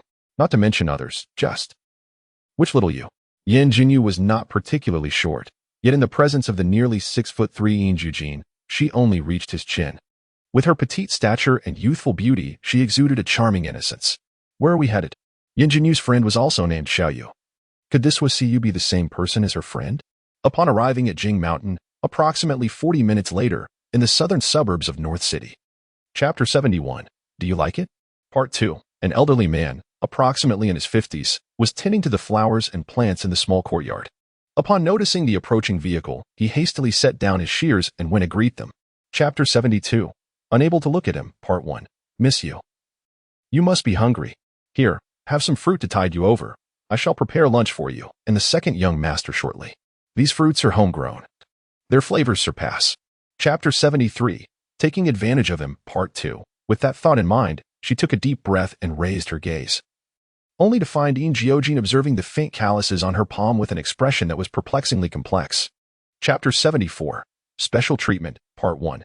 Yin Jinyu was not one to engage in deep thought, particularly in a relaxed setting where she preferred to let her mind wander freely. Consequently, she exited the Chapter 75. Personally sending off. Part 2. Is that so? Chang Ani hesitated to respond, fearing that her words might bruise Yin Jinyu's pride. Miss Yu regarded her middle school graduation as. Chapter 76. Questioning Jin Yun among the servants of the Yin household. Zhao Ling had the most frequent interactions with Yin Jinyu. Zhao Ling had once been frightened away by a mere glance from her, so now, when faced with her. Chapter 77. Climbing over the wall at midnight, the dinner was unusually quiet and swift, perhaps due to the weight of their individual thoughts. Ordinarily. Chapter 78. How much do you understand? In a certain private room of the club, a man, whose features are even more refined than those of a woman, reclines on the sofa with one leg crossed over the other, resting a hand on the high back of the couch. Chapter 79. Startled, Ninth Master Min Ting's lips twitched, feeling a bit embarrassed. Is this truly the second brother he knows? Indeed. The long-lost young lady of the Yin family has returned. Chapter 80. Beneath the eyelids, Min Ting firmly believes that Yin Jiujin is entirely capable of such actions. Despite Yin Jiujin's notoriously poor temper, Min Ting's willingness to maintain their friendship is not merely due to Yin Jiujin. Chapter 81. The owner of the club, meanwhile. At the back entrance of the Yuzhu Club, a motorcycle roars to life and speeds away, carrying none other than Yin Jinyu and Wasiyu. Chapter 82. An invitation to visit, announcement for additional chapters. Fortunately, Ninth Master and Third Young Master Min had already left the private room. Otherwise, should the two encounter such an incident within, Zhao would be in grave trouble. Chapter 83. On the day of the banquet, first subscription, major update. However, Zhao Kuan's ability to become one of Yin Jinyu's associates and his special arrangement to assist her in North City indicates that he is not without merit himself. Chapter 84. Taking responsibility, second update, major update. Fuya's expression contorted. This daughter of the Hua family truly meddles excessively. And those servants, hadn't she already given them instructions? Why are they still so talkative? Chapter 85. Jinyu is upset. First update. Clearly, she has forgotten that just moments ago she was filled with fear and trepidation. Indeed, one tends to forget pain after indulging in pleasure. The crowd gazed at her as if she were a fool. Chapter 86. The change of the Yin family. Part 2. She had witnessed Yin Jinyu in action. Undeniably, she held disdain for her mother's actions. Yet, no matter what, she was ultimately her mother. Chapter 87. Inseparable. Part 3. How could this be acceptable? Yin Xingyu and Fuya exclaimed in unison. Yin Jinyun also believed it to be unfeasible. In her view, even without Yin Ryu's presence. Chapter 88. Leaving the Yin family. Part 4. Regardless of everything, I must express my gratitude. Miss you. I will trouble you to take care of her from now on. Leaving the Yin family may not be so bad. Chapter 89. Unclear background. Part 1. At that time, in an office on the top floor of a commercial building. Sir, the person sent out has relayed information that the eldest daughter of the Yin family has indeed been residing there for years. Chapter 90. Master Jiu's thoughts. Part 2. No need. Further investigation will yield no results. Once the troubles at hand are resolved, I will find an opportunity to personally meet this eldest daughter of the Yin family. Chapter 91. Birthday gift. Part 3. Little Yu. He suddenly called out to her softly, causing Yin Jinyu's heart to skip a beat. From now on, with me. Chapter 92. Master Jiu's intentions. Part 4. After a long pause, Yin Jiu finally spoke. It is not yet the right time. Undoubtedly, The young lady's words delighted him. The little girl, still somewhat daft, continued. Chapter 93. Touring the Rooms. Update 1. The quaint villa comprised only 2 stories. The second floor was originally where Yin Jiujin resided, featuring 3 rooms, his personal chamber, a study, and another. Chapter 94. I will protect you. Update 2. Yin Jiujin's gaze lingered on her face, observing her for several moments before he spoke. His expression unchanged. There is nothing to inquire about. If you wish to speak, you shall do so naturally. Chapter 95. Jin Yun's outburst. Update 3. At that moment, in the Yin family. Chapter 96. The young master of the Qin family. Update 1. Meeting his shadowy gaze, Lin Zimu quickly lowered his head, apologizing, boss. To be candid, this time, it was indeed their negligence in handling the matter. They were investigating. Chapter 97. None are simple. Update 2. Yin Jiujin's eyes flickered for a moment. Then he hung up. Wait, a Jew. Suddenly, Yin Jiujin's eyes filled with. Chapter 98. Obsessive attachment. Update 3. When the little girl opened her eyes, they were round, dark, and pure, untainted by any impurities, radiating a sense of clarity and innocence, evoking the impression of being quite naïve. Chapter 99. Definite thoughts. Update 1. The following day, Yin Jinyu awoke as usual at 6 o'clock.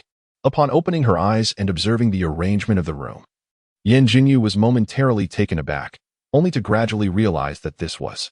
Chapter 100. Trust only him. Part 2. That morning, everyone in the manor, including the early rising Uncle Cheng and Aunt Cheng, witnessed a familiar figure jogging along the usual asphalt path, transforming into. Chapter 101.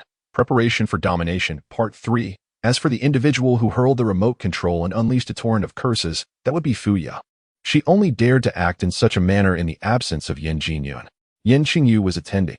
Chapter 102. Master of Disguise. Part 1. At the base of the Yin residence, Luo Yilin disembarked from his vehicle, having just ended a call with Yin Jinyun regarding a meal, when he spotted a familiar car approaching. Chapter 103. Truly thick-skinned. Part 2. Please hold on, cousin.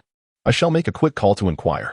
If Yin Jinyun objects, then I am left with no alternative, as Yin Jinyun has invited only classmates from her class, everyone. Chapter 104. Being schemed against. Part 3. The professionalism of assassins allowed both individuals to read lips. When Feng Yuan and Luo Yilin appeared, they deciphered the content of their conversation. Chapter 105. Attempting to deter. Part 1. Feng Yuan paused, glanced at her hand gripping the corner of his garment, then looked up at her with an expression that bore a hint of peculiarity. Yin Jinyun, are you truly concerned for me? Chapter 106. The unruly entrance. Part 2. Yin Jinyun, being an exceptionally astute individual, was undoubtedly aware of Luo Yilin's intentions in the current scenario. Yet, she remained remarkably composed as she urged him to depart. Chapter 107. The Stick Falls. Part 3. Yin Jinyu's gaze shifted towards her, his expression considerably softer than when he had regarded Luo Yilin with piercing intensity. Was she frightened? Yin Jinyun gently shook her head. Chapter 108. Accepting with poise. Part 1. Observing the scene before her, Feng Yuan hesitantly broke the silence, uttering, Jinyu. Indeed. Huasiyu had encountered far more worldly experiences than they. Her heart raced in response. Chapter 109. Jinyun's jealousy. Part 2. In a certain restaurant. At a cozy table by the window, Yin Jinyu and Huasiyu occupied one side, while Yin Jinyun and Feng Yuan sat across from them. Since their arrival. Chapter 110. The Astute Ninth Master. Part 3. Feng Yuan was not typically one to speak so harshly. His upbringing forbade him from uttering such unkind words towards a lady, even if that lady was rather disagreeable. Chapter 111. The Unwelcome Little Rain. Part 1. Yin Jinyun and Feng Yuan exchanged a tense glance. It is evident that Yin Jinyu harbors another side that she does not wish Yin Jiujin to discover so soon. Yin Jinyu. Chapter 112. Misunderstanding. Part 2. Su Xiaoxiao was taken aback, fearing that she would further incite Yin Jiujin's ire. She hastily glanced at Yin Jinyu, suppressing the unwillingness in her heart. Miss Yin, I am truly sorry. It is my ignorance of the world. Chapter 113. Yin Jinyu in a flurry. Part 3. Yin Jinyu found herself devoid of appetite. Not only was she disinterested in food, but the sight of Yin Jiujin also filled her with an inexplicable sense of panic. Yes, panic. Chapter 114. Lord Jiujin in distress. Part 1. Chapter 115. Stubbornness. Part 2. As Yin Jiujin burst through the door, he was met with an expanse of darkness. Fortunately, His training enabled him to quickly acclimate to the shadowy surroundings, aided by a faint glimmer. Chapter 116. Understanding Her Better, Part 3. Observing him frozen in place. Silently gazing at her, Yin Jinyu sighed inwardly. She realized that she had startled him. It seemed she would need to. Chapter 117. Clueless and Bewildered, Part 1. Yin Jinyu cast a glance at him before shifting her gaze to the cup of water he held. Her eyes flickering momentarily as she took the cup and drank a sip. Just a sip, and she. Chapter 118. Sweet Medicine, Part 2. She remained at his side, which suited him perfectly. What significance did her status hold? Who dared to utter a word? Considering Yin Jinyu's previous actions. Chapter 119. Jiu family apology, 3 updates, personally apologizing. On what grounds? To request that I apologize in person is utterly unthinkable. In a VIP ward of a hospital in the imperial capital, the one residing there is indeed Yin. Chapter 120. Declaration of Sovereignty, 1 update. By the time Yin Jinyu and Yin Jiujin arrived at the Imperial Group building, it was already 8:50 in the morning. The office hours of the Imperial Group commence at 9, and at this moment, the employees of the group. Chapter 121.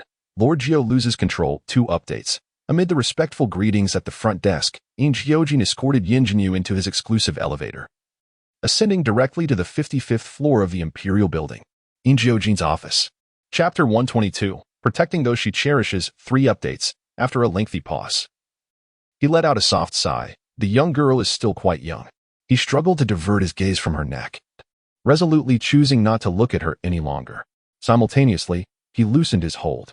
Chapter 123. Inside the cold drink shop, 1 update. Lin Zimu fell silent. Indeed. What of it?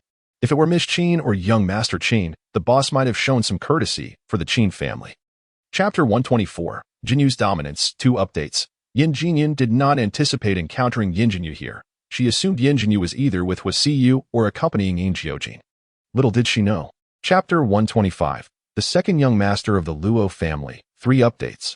Luo Ikuan's presence here was a surprise to both Yin Jinyun and Luo Qiu. Second brother? What brings you here as well? Luo Qiu inquired, leaning forward. Chapter 126. The Foolish Qiu Family, Part 1. In the lobby of the Empire Group. As a group of individuals entered, the 2 receptionists stood up, one of whom politely smiled and asked, "Good day, how may I assist you?" Chapter 127. The Overbearing Jinyu, Part 2. Not to mention the envy stirred by Yin Jinyu daring to call out the esteemed Jiu Ye's name directly. Her remarks were audaciously making decisions on his behalf. How could Yin Jinyu? Chapter 128. Indulgence and Pampering, Part 3. Standing beside Qiu Jian. Qiu Qing was also about to respond to Yin Jinyu's assertion that it was time for the Qiu family to vanish from the capital. Qiu Qing was equally taken aback. Chapter 129. Jinyu Takes Action, Part 1. Jiu Yi, there are a total of 6 individuals, and the adversaries are armed. It remains uncertain if there are snipers. Just as Qing Lin finished speaking, Yin Jinyu and Yin Jiujin. Chapter 130. The Disguise is Unveiled, Part 2. How could the assassin recognize Yin Jinyu's identity at a glance? It was because, in the moment he saw the bullet aimed at her, she raised her left hand with a swift motion.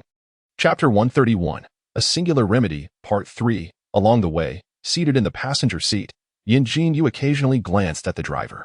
Chapter 132. Old Master Yin, Part 1. Old Master? Yin Jinyu, sitting in the passenger seat, turned her gaze upon hearing the voice, only to catch a glimpse of Yin Jiujin's finely crafted profile. Chapter 133. A Fractured Relationship, Part 2. As for the matter at hand, which pertains to Yin Jiujin, her curiosity was piqued, albeit merely out of curiosity. She simply felt that Yin Jiujin was. Chapter 134. The Issue of Schooling, Part 3. In North City. At the villa's living room in Jing Mountain, Qing brought in a tray, placing a cup of tea before Yin Shugua and Yin Jiujin. Chapter 135. This Only Once, Part 1. After a long pause, Yin Shugua tentatively inquired, "Is she truly going to make that call?" He received only a faint glance from Yin Jiujin. Chapter 136. The Beauty's Favor, Part 2. Yin Jiujin flicked her forehead, calling her foolish. At most, there would be some reckless individuals discussing it in private. As for mocking him, there were not enough capable ones to do so. Chapter 137. A Meeting with Jin Yun, Part 3. Time swiftly passed, and half a month went by. Yin Jinyu finally stepped out of the gates of Jing Mountain today, but not alongside Yin Jiujin. Instead, it was as Yin Jiujin set off to. Chapter 138. A Hasty Retreat, Part 1. Yin Jinyu's smile froze, nearly toppling the cold drink beside her. Chapter 139, Heartfelt Advice, Part 2. By the way, it seems the Zhao family has stated that if Master Jiu does not pursue this matter, their largest development project will choose to collaborate with the Yin family. In the narrative concerning Zhao's family, Chapter 140, charming Feng Ling unfolds as Feng Yuan, flustered, rushes out into the early summer, heading directly towards his vehicle. As he opens the car door, he is met with Su Gui's bewildered gaze, his demeanor unmistakably frantic. In Chapter 141, Master Jiu's double standards. The characters observe Yin Jiujin casting a nonchalant glance at Shi Feng Ling, uttering a cryptic phrase, mutual. What does this mutuality entail? Chapter 142, Unconventional. Sees a lack of inquiry or elaboration on his part. After Shi Feng Ling finalizes the order, the menu is handed to Qin by Lu. And as it is about to be passed to Yin Jinyu, she refrains from accepting it. In Chapter 143, Jinyu protects her interests. Yin Jinyu unexpectedly expresses herself with a smile, prompting Shi Feng Ling to reflect on how fiercely protective Yu is of her possessions. Chapter 144. The Min family of yesteryear raises a question. Is Min Ru Feng dependent on her for protection against others? Does this imply that Min Ru Feng is living off her? The notion of Min Ru Feng being a kept man is indeed startling. In Chapter 145, Feng Yuan and Jinyu. Suspicions arise regarding the possibility that Min San Xiao believes Master Jiu might disseminate the details of their recent conversation. Min Ting's lips curl into a smirk as Bashi seems to understand. Finally, in Chapter 146, Waiting for 2 years, we witness Yin Jinyu adorned with a smile that Feng Yuan previously perceived as excessively insincere. Yin Jinyu remarked, Feng Yuan, why are you being so cautious? Chapter 147, The Bond of Four, Part 1. Mei, this is Yin Jiujin, my fiancé. In a CAF by the window, Yin Jinyu smiled as she introduced her companion. Yin Jiujin to Shi Feng Ling, who sat across from her. Chapter 148, A Fortuitous Coincidence, Part 2. What have you discovered? Though Yin Jinyu typically did not pay much attention to the movements of Shi Feng Ling and Min Ru Feng, it did not imply her ignorance, even in the absence of meticulous observation. Chapter 149, Direct and Uncomplicated, Part 3. Chapter 150, Where shall we go? Part 1, In the car. Yin Jinyu slightly tilted her head towards Yin Jiujin and inquired, Brother Jiu, where are we headed? Chapter 151, The Abandoned Factory, Part 2. Bai Shuangshuang was about to chide her for losing her composure when she noticed Qin Beiling's expression suddenly stiffen as she said, however, eliminating Yin Jinyu is not an urgent matter for now. Chapter 152, The Ear of Danger, Part 3. Yin Jinyu was taken aback. She had clearly not exhibited any outward emotion, her demeanor impeccably restrained, yet he was still perceptive enough to notice. His keen intuition was indeed remarkable. Chapter 153, The Gentle Second Young Master, Part 1. Had it not been at the airport, surrounded by so many people and needing to maintain her image, Bai Shuangshuang's voice might have been louder and her anger more palpable. Chapter 154, The Value of Information, Part 2. Min Gui is so determined to eliminate Qiujian, a mere insignificant character, that he would go so far as to sabotage an entire floor of surveillance in his own hospital. However, it seems. Chapter 155, Jinyu presents a gift, Part 3. She leaps into Jiuye's embrace, weeping, and he does not push her away. A man like Jiuye. If he were not genuinely invested in a woman, how could he possibly tolerate such closeness? Chapter 156, A Breakthrough in Relations, Part 1. Yet, Yin Jinyu does not flinch. Instead, she wraps her arms around his neck, her smile radiant. What consequences might arise? Yin Jiujin gently caresses her face. Chapter 157, Moving in Together, Part 2. You are mine. The only one who can lie beside you is me. Indeed, only you. Yin Jinyu's tone carries a hint of resignation. Chapter 158, The Yin Family Members, Part 3. Thus, she remains oblivious to the fleeting shadow of sorrow that crosses Yin Jiujin's eyes the moment her gaze diverts. Naturally, this fleeting emotion in his eyes. Chapter 159, Unfazed by Others, Part 1. Upon seeing Yin Jinyu gazing at him with sparkling eyes, Yin Jiujin playfully flicks her forehead. Even now, he is witnessing for the first time how the young girl reacts to sourness. Chapter 160, Fiercely Protective, Part 2. Is it suitable? Naturally, it is. In Yin Jinyu's presence, they are indeed guests. This is still considered due to their relation to Yin Jiujin. Chapter 161, People Change, 3 updates. Upon hearing this, Yin Yuhan's lips twitched.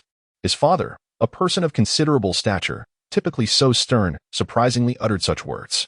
Chapter 162. The Photo Issue, 1 Update, Yin Jiujin, who was sipping soup, sensed his gaze, her form momentarily stiffening as she peered at him from the broth, her eyes subtly conveying a warning. Chapter 163. Lord Jiu's affection, 2 Updates. Before the words could fully escape, Yin Jiujin, in an excited manner, interrupted by affectionately clutching his arm, asking, Where? Is it a Jing mountain? Seeing her embrace. Chapter 164. The Scheming Jinyu, 3 Updates. Chapter 165. Mentioning Lu Yuan, for updates. PK additional update. They sat in the living room, unable to see her actions in the kitchen. Naturally, she could not see them seated in the living room either. Just moments ago, she. Chapter 166. Lord Jiu's alarm, 1 Update. Upon hearing Yin Wujian's words, Yin Jiujin furrowed his brow, his expression clearly darkening. It was only upon hearing Yin Jinyu's voice that his anger gradually subsided. Chapter 167. Into his embrace, 2 Updates. However, Brother Jiu, you have misjudged one thing. The things you desire will always come to you on their own. That was in the past. In the future, whatever you wish for, I shall also assist you in acquiring it. Chapter 168. Confrontation. She wore a smile on her face, yet her eyes harbored a chilling coldness. Leaning lazily against the door, she exuded an inexplicable aura of dominance, instilling a sense of trepidation in those around her. Chapter 169. Reluctantly justifiable. Naturally, downstairs, after Qin Jianjia and Min Qinglan descended, they observed Min Qinglan's flustered expression as she muttered incessantly. Yin Yuhan furrowed her brow. Chapter 171. Enemies at the door. Yumarin. Do you still recall the target of your first mission at the age of 10? Yes, the heir of the Jones family in country Y. Chapter 172. So-called fate. Ultimately, under the persistent nagging of Yin Jiujin, without even washing his face, reluctantly ventured into the study to retrieve some photographs. Yin Jiu followed him, her hands. Chapter 173. Renewed suspicions. Having contemplated this, Yin Jiu suddenly grasped his arm, asking, at that time, did he intend to kill you? While a direct assault is easily evaded, a concealed attack is far more treacherous. And that individual seemed to have a certain regard for Yin Jiujin. Chapter 174. On the same flight as they set off, Yin Jiujin exhibited a reluctance to let her go, leaving Yin Jinyu with the impression that he wished to abandon his current affairs to accompany her to South City, which resulted in quite the commotion. Chapter 175. Arrival at the Hua family. The vehicle halted in front of the main building, where members of the Hua family personally came out to greet them. In addition to Hua Siyu's parents and her foster sister Hua Sisi, there is also the Hua family. Chapter 176. Hua Xian chuckled softly. Meeting Hua Siyu's gently smiling gaze, Hua Sisi felt an inexplicable shiver. What does it mean, to give her leeway? Could it be that Hua Siyu was? Chapter 177. Who is the more innocent? After a moment's hesitation, Sun Xiangxiang finally spoke. Yet she suddenly found herself at a loss for words. Compared to Hua Siyu and Hua Si. Chapter 178. Little Rain's innocence. Hua Xian and Hua Lin sat on the sofa while Sun Xiangxiang and Hua Sisi busied themselves in the kitchen. As the two descended the stairs, Hua Sisi emerged from the kitchen. Chapter 179. Suffering a silent loss. Nevertheless, Sun Xiangxiang remained somewhat concerned that Hua Xian might genuinely take an interest in Yin Jinyu, leading to a rivalry not only in the business realm against Yin Jiujin but also in vying for their engagement. Chapter 180. A call from Lord Jiu. Sun Xiangxiang and Hua Lin's expressions changed dramatically upon seeing the incredulous and disdainful glances directed at her. An enraged Hua Sisi became thoroughly flustered. Chapter 181. Hua Xian's suspicions. Yin Jiujin likely inquired about something, to which Yin Jinyu eagerly nodded, responding cheerfully, Yes, we've arrived. We've been here for a while. It was just within the Hua residence. Chapter 182. A trip to the ski resort. The following morning, as predicted by Hua Siyu last night. Once they finished breakfast, Hua Sisi suggested taking them out for a day of leisure. Chapter 183. A graceful exit. Part 2. In truth, there was little to incite discord. Yin Jinyu could easily perceive that the bond between Yuan and Hua Sisi was not particularly deep. As for why their relationship seemed otherwise. Chapter 184. The Handsome Duo. Part 3. Typically, individuals who are obsessively infatuated with someone tend to heed their commands, regardless of the potential dangers involved. Yin Jinyu observed in silence, unfazed.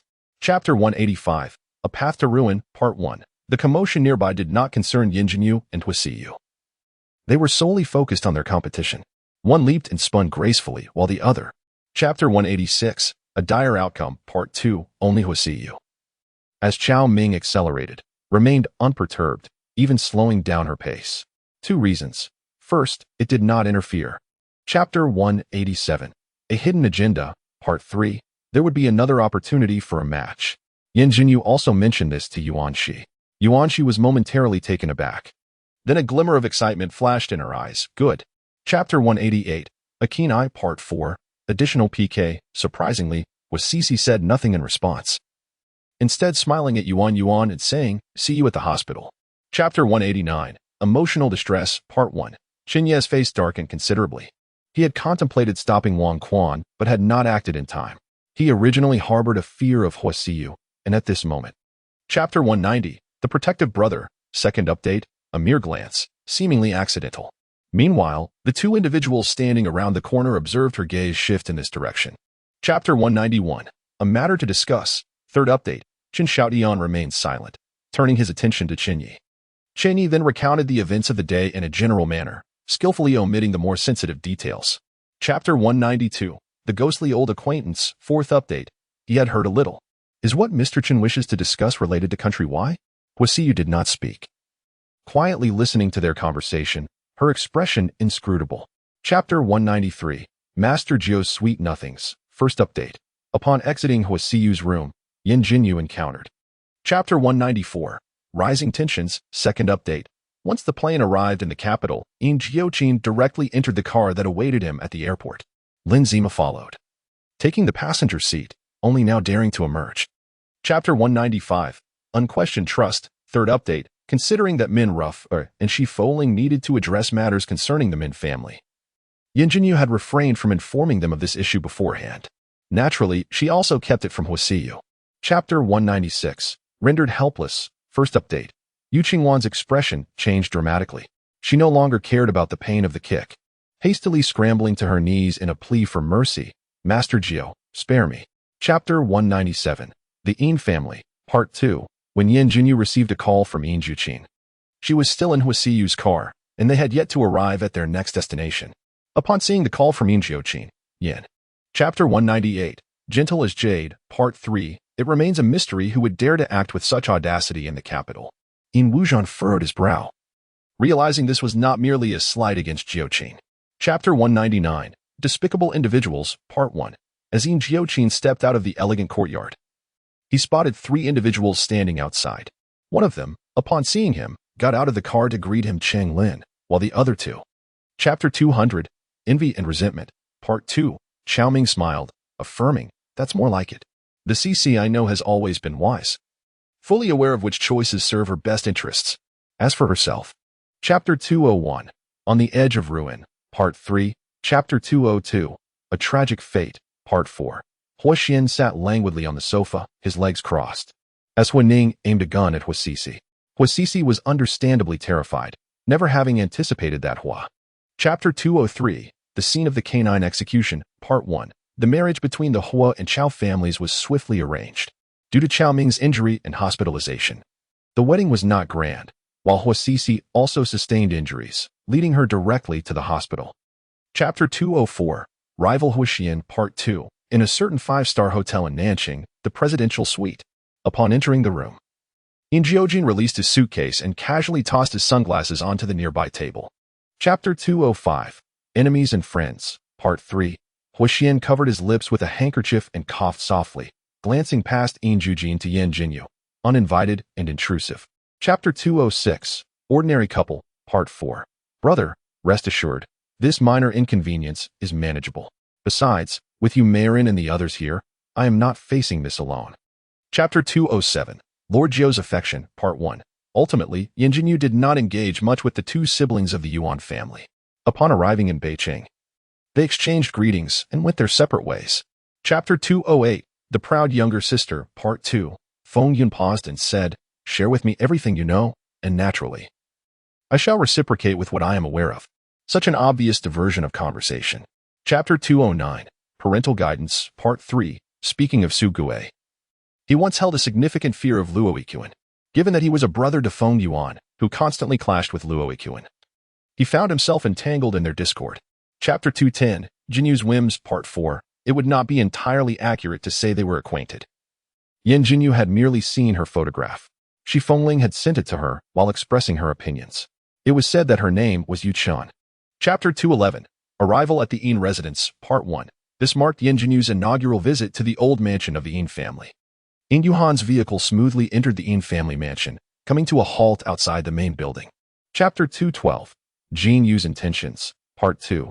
Yin Jinyu truly believed that Yiyuan was a residence for Yin Yuhan and Qin Jinjia? Certainly not. The affairs of the Yin family are difficult to investigate. Even she could not uncover them. Chapter 213. The Master of Yiyuan, Part 3. Yin Jiujin assisted Yin Jinyu in organizing their luggage, arriving at Yiyuan 2 hours later. Gazing at the tightly shut wooden door before her, Yin Jinyu shifted her gaze. Chapter 214. The Charm of the Bar, Part 1. To say that Yin Jinyu harbored profound feelings for Feng Yun would be a gross exaggeration. In fact, she did not even trust Feng Yun, a sentiment evident when she observed Yin Jiujin pouring her tea. Chapter 215. Encounter with a Phone, Part 2. Turning around.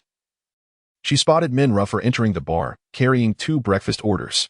This marked the first genuine encounter between Yin Jiujin and Min Ruffer. Chapter 216. On being thick-skinned, Part 3, Shi Fengling chuckled, saying, "As for the specifics of the complexity, we have yet to fully comprehend. Once we grasp the details, we shall inform you. If possible, perhaps." Chapter 217. Yin Jinyu's Fury, Part 1. Min Nan was not foolish upon hearing Shi Fengling's words. He discerned her lack of trust in him. "Boss, she does not believe me?" Chapter 218. Mentioning White Knight, Part 2. Then, Min Ting, already shocked by Yin Jinyu's actions, nearly choked upon hearing Min Nan's words. How extraordinary. Chapter 219. Anger and Gratitude, Part 3. What? Shi Fengling exclaimed in astonishment. Min Ruffer remained silent. Yet his expression revealed his bewilderment. The level of shock was so profound that it rendered him momentarily speechless. Chapter 220. Clinging Relentlessly, Part 1. I am indeed angry at this moment, but not with you. Rather, it is my own self that I am frustrated with. Yin Jinyu paused, gazing at him intently. Nine Brother. Chapter 221. The One I Adore, Part 2. What could have transpired to evoke such a look of fear in the composed and mature eldest son of the Min family? Has he encountered a ghost? Min Ge, you. Chapter 222. Target Range Competition, Part 3. In the capital city, Shishan Villa. Unlike Jing Mountain, where a large portion belonged to Yin Jiujin, this entire mountain was under his dominion. Chapter 223. Sweet and Indulgent, Part 1. Miss you, 100 rounds. The voice announcing the scores trembled slightly, reflecting just how astonished this individual was. Could it be a deception? Surely, this cannot be true. Chapter 224. Odd Attitude, Part 2. The individuals inside were seated on either side, all sitting on the ground. Before each person lay a low table, upon which a complete tea set was arranged. Today St. Chapter 225. Calculating Against Each Other, 3 updates. This matter is beyond her interference. Therefore, she must preserve her dignity in public, allowing everyone to believe that she has acquiesced. Chapter 226. All are actors, 1 update. Meanwhile, Hua Siyu and Hua Xian arrived in the capital. Qin Hao personally came to greet them. Upon seeing Qin Hao's car outside the airport, Hua Xian completely disregarded it. Chapter 227. The Clever Ones, 2 updates. The following day, Yin Jiujin personally escorted Yin Jinyu to the Imperial Mall to meet Qin Jinjia, while he diverted to the Imperial Group's office in the capital. Yen. Chapter 228. No more waiting, 3 updates. The sister-in-law is overly concerned. In this regard, Jiugu is quite proactive. I believe the wardrobe in the Shishan Villa must have been arranged by him long ago. Chapter 229. The Troublemakers, 1 update. He stiffly placed his hands behind his back and gestured in a certain direction. In the next moment, someone shouted, "Catch the thief! Catch the thief!" Chapter 230. Unseen Depths, 2 updates. Indeed, not to mention half an hour. I believe I will remain in the mall for the foreseeable future. There asked that wealthy matron again. A frequent presence. Chapter 231. Suspicions on CC, 3 updates. Wait a moment. Qin Jinjia suddenly spoke, her gaze fixed on Qin Bailing, her expression not particularly pleasant. Did you truly hire someone to commit murder? Chapter 232. Hospital Corridor, Part 1. Qin Chouwen nodded, acknowledging her presence. Bai Shuang departed, and Qin Chouwen rose to pour water for Qin Bailu, suggesting she have a drink first. Your mother just. Chapter 233. Layers of Schemes, Part 2. Ent. Do not presume to strategize on my behalf. The desires I seek require no such machinations from you. What do you mean by that? Is it Chapter 234. Who Schemes Against Whom? Part 3. Yuchen halted his grip on the steering wheel, casting a glance her way. Min Ershao? Min Sisi smiled and nodded, affirming, "Indeed, my second brother is none other than the second young master of the Min family." Chapter 235. Taking Action, Part 1. Master Jiu, miss you. As Yin Jinyu and Yin Jiujin entered the interrogation room, the personnel assigned to oversee them greeted respectfully. Yin Jinyu inquired. Chapter 236. Following One's Heart, Part 2. Though this individual was also filled with trepidation, compared to the others, his courage was somewhat greater. He was at least not fainting from fear. No, unaware. Chapter 237. A Stinging Rebuke, Part 3. Having you here feels particularly comforting. In truth, she wished to express how convenient it was, as the nauseating sensation dissipated swiftly without the need for yogurt, but she refrained. Chapter 238. She Belongs to Him, Part 1. Yin Jinyu chuckled, linking her arm with his. All right, Brother Jiu, let us go have a meal. Yin Jiujin cast a profound glance at her, ultimately allowing her to pull him forward. Chapter 239. Proficiency in Traditional Chinese Medicine, Part 2. You are the one with whom I wish to spend my life, and you are also the person I cherish dearly. I shall not permit you to suffer even the slightest grievance, not even if it is caused by me. Chapter 240.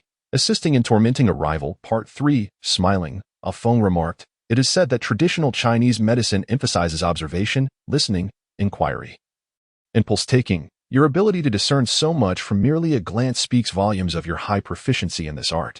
Chapter 241. Continuously Slapping the Face of Adversity, Part 4. The observing doctors and nurses busily greeted the dean. Min Geely nodded in acknowledgement, then turned to gaze at Yuchen and the one supporting him. Chapter 242. A Pitiful Individual, Part 1. Whether it is merely his illusion or not. He felt that in this encounter, Yin Jinyu appeared to be even more captivating than before. It is indeed a labor for Miss Yin. Chapter 243. The Depth of Friendship, Part 2. Without taking Huixian's pulse, Min Ruffin declared, even if I cannot cure you, with medication, I can sustain your life. Rest assured, for 30 years, I will ensure your safety. Chapter 244. The Thoughts of Rain Air, Part 3. Min Ruffin shot a glance at him, scoffing, Father, your inability does not imply that others are equally incapable.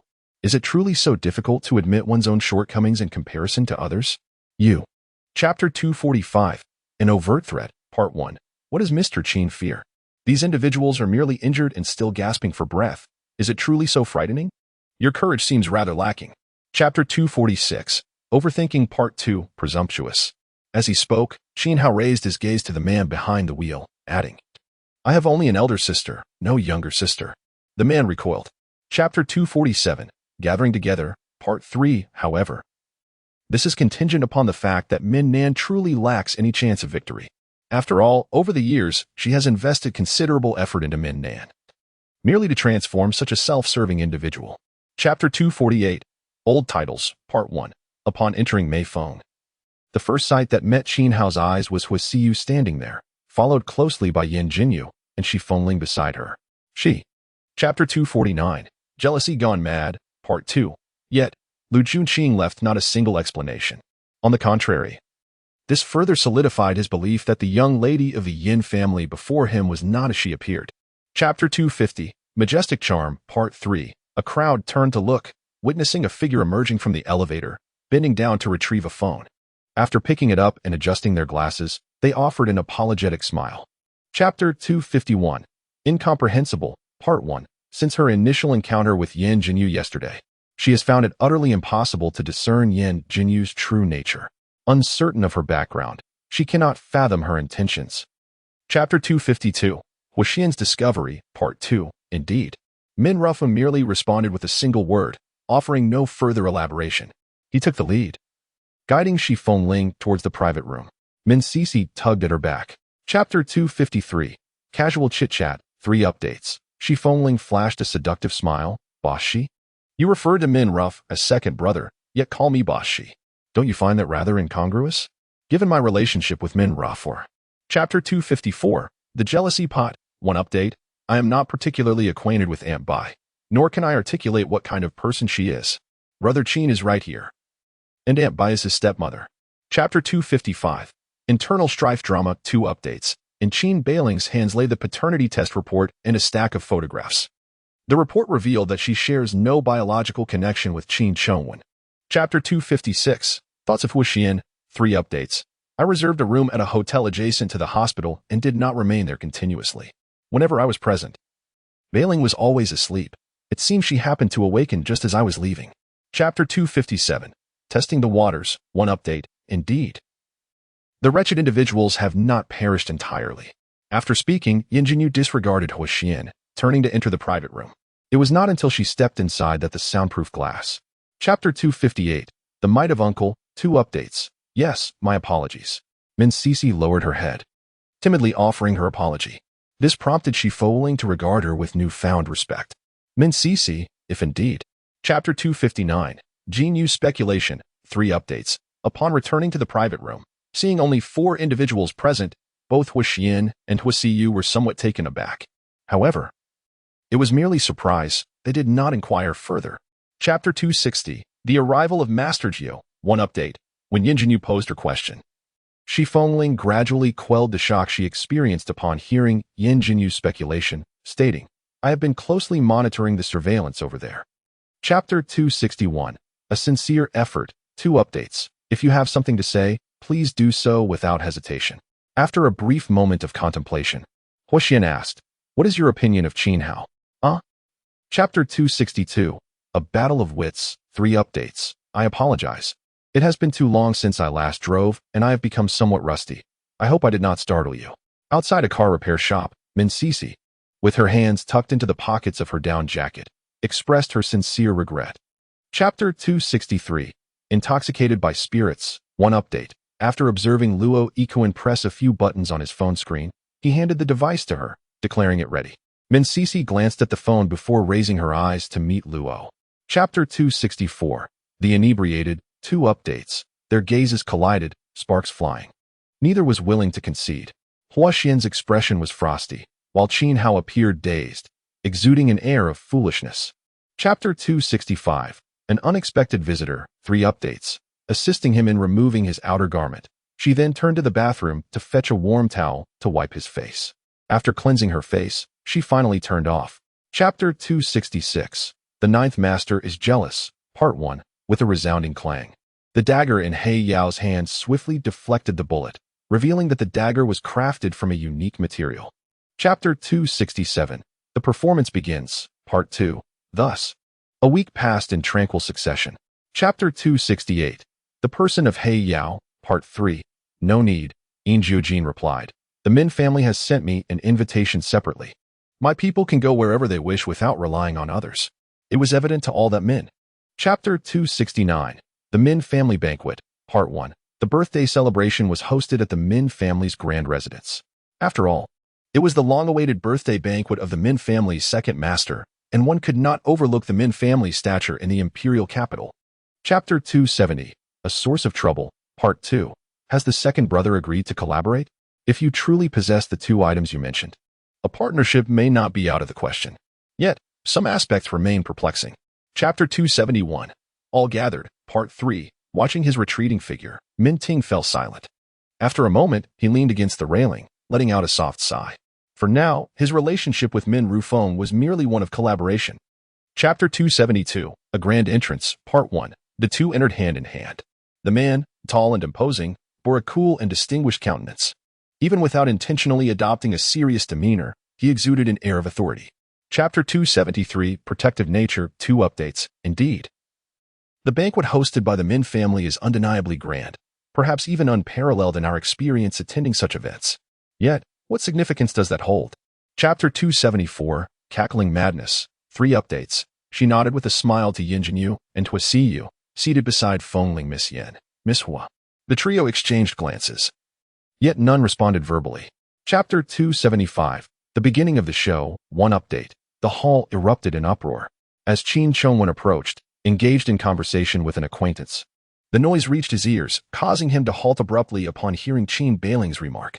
Chapter 276, Not by Blood, 2 updates. You may harbor resentment and anger towards me, but do not fall prey to the machinations of malicious individuals.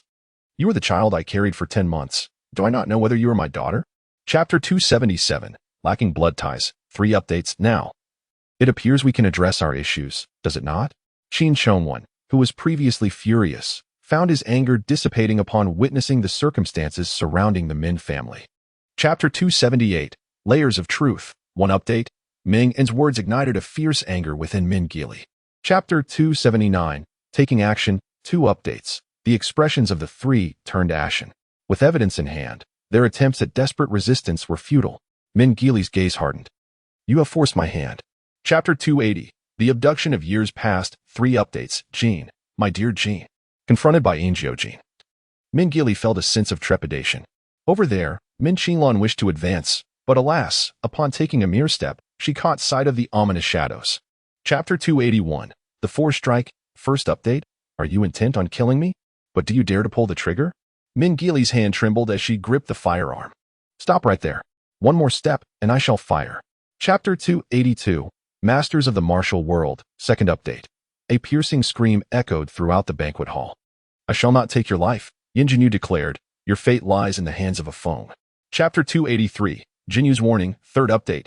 Gazing intently at Yin Jiujin, she remarked, Truly, you are the illustrious 9th Master. I have indeed underestimated you. And there is also the young heir of the Qin family. Neither of you are to be trifled with. Chapter 284, Consumed by Jealousy. 1st update.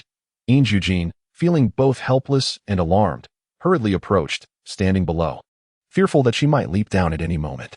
Child, do not act recklessly. Come down. Chapter 285, Enduring Resentment. 2nd update. Turning at the sound, she beheld Shi Fengling gracefully approaching, accompanied by Min Ruffling. 2 individuals each held a glass of champagne, moments ago engaged in a conversation. Chapter 286, Qin House Schemes. Part 3. Qin Jinjia, I am aware of the peculiarities between you and Hauer. Qin Jinjia responded with a poised smile. Father, Yuhan and I must go over there to greet a few acquaintances. Chapter 287, Wuxian's Outburst. Part 1. Yin Jiujin was taken aback by her abruptness, but quickly reacted by wrapping his arms around her waist to prevent her from falling. The kiss lingered. Chapter 288, Heart-Wrenching Revelations. Part 2. I shall not indulge in frivolous discourse. You may pursue your endeavors without my interference, but do not entangle me in your affairs, as I am both cold-hearted and value my life. Glancing at Min Sisi, he scoffed. Chapter 289, Yet Another Deception. Part 3. Qin Hao regarded him with a chilling sneer. Since my mother's passing, it has been 20 years, and this is your first. Chapter 290, Mutual Suspicion. Part 1. Shi Fengling and Hua Siyu even rose to their feet, weapons in hand, adopting a defensive stance. Yin Jinyu and Min Ruffa remained seated, yet the two. Chapter 291, A Sudden Strike. Part 2. The statement seemed to imply foreknowledge of Feng Yun's continued existence. However, it was not entirely surprising. Although Feng Yun had not ventured beyond the confines of the house for nearly 11 years, it did not. Chapter 292, What Entanglements Exist. Part 3. Naturally, given Yin Jiujin's composed and indifferent demeanor, he would seldom employ such a tone in conversation with others. Upon hearing Yin Jiujin's words, it became evident that. Chapter 293, A Shift in Attitude. 1st update. It was yet another day of unease in the imperial capital. Yin Jiujin and Qin Hao had dispatched their men to pursue Lu Guang and his associates throughout the city, creating quite a commotion. However, those in the know. Chapter 294, Mutual Concern. 2nd update. The words of old Master Yin were quite eloquent. He did not directly state that he had suddenly left, but rather that he had unexpectedly taken the car out, thereby artfully avoiding. Chapter 295, A Warm New Year's Eve. 3rd update. As soon as the words left his lips, the person in his embrace stiffened momentarily. No need, she replied. Yin Jiujin gazed at the crown of her head, pondering. Chapter 296, Sisters. 1st update. In the North City, at the Yin family residence. Within a room on the 2nd floor of the main building, Yin Jinyun had already changed into her nightgown, draping a coat over her shoulders as she stood by the window. Upon hearing Yin Jinyu. Chapter 297, Return to the Yin household. 2nd update. Yin Jinyun had been in good spirits, but upon hearing her words, her mood soured entirely. You just arrived, and now you wish to leave? What, is my presence so unwelcome? Chapter 298, Severing Ties. 3rd update. Yin Jinyu smiled at Yin Jinyun and took a step closer. Yin Jiujin, trailing half a step behind her, wore an expression of deep displeasure. He and Yin Jinyu. Chapter 299, No More Entanglements. 1st update. Generally, what I possess, I am willing to share with others. Only then can they take it. What I am unwilling to part with, no one dares to seize. Release Yin Jiujin's hand. Chapter 300, Campus Life, Part 2. Although she would not necessarily succumb to the other's threats, should the ghost demon truly act in such a manner, it would certainly vex her.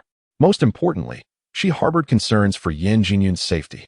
Chapter 301, Transfer Student U, Part 3. Yin Jiujin's eyelid twitched. With a soft exhale, he raised his hand to flick her forehead, admonishing her to cease her antics and attend class. However, Yin Jiu's smile abruptly faded. Chapter 302, The Identity of a Deskmate, Part 1. This individual was known to Yin Jiu, despite her current inability to see his face. In any school, there are always a few prominent figures, a school belle among them. Chapter 303, Candid Disagreement, Part 2. After expressing her astonishment, she suddenly paused, recalling Yin Jiu's astonishing driving skills. For someone so adept at racing, it would not be entirely surprising if they possessed other remarkable abilities. Chapter 304, Unusual Behavior, Part 3. Jinyu, have you had breakfast yet? I am about to go down for a meal. If you haven't eaten, I shall bring you something. The others were momentarily taken aback. Chapter 305, Do you know him? Part 1. In an instant, everyone was nearly left speechless. Tan Shiyun was completely taken aback. When did Bo Lang become so amiable towards others? Chapter 306, School Cafeteria, Part 2. If she was unwilling to be friends with him, how could she incessantly message him after he went to the capital? She was simply a person of contradictory words and sentiments. Not in a rush, take your time. Chapter 307, The Intention is Hard to Discern, Part 3. Upon hearing these words from Tan Shiyun, both Yin Jiujin and Feng Yuan felt a certain discomfort in their hearts, accompanied by a hint of confusion. After 3 years as classmates, Tan Shiyun did not seem to be this. Chapter 308, Yuan Shi's Reminder, Part 1. All eyes were transfixed between the two. Yin Jiu remained remarkably composed. Lifting her gaze and observing, it was quite satisfactory. Subsequently, nothing else was said, and she continued. Chapter 309, Guarding Against Others, Part 2. As it was a school dormitory, there was no separation between the living room and the bedroom. Upon entering, to the right stood a delicate princess bed, neatly made. To the left was a study. Chapter 310, Seeking Trouble, Part 3. Yin Jiujin also realized that his reaction was somewhat excessive. He pinched the bridge of his nose, pondering how it felt akin to raising a daughter.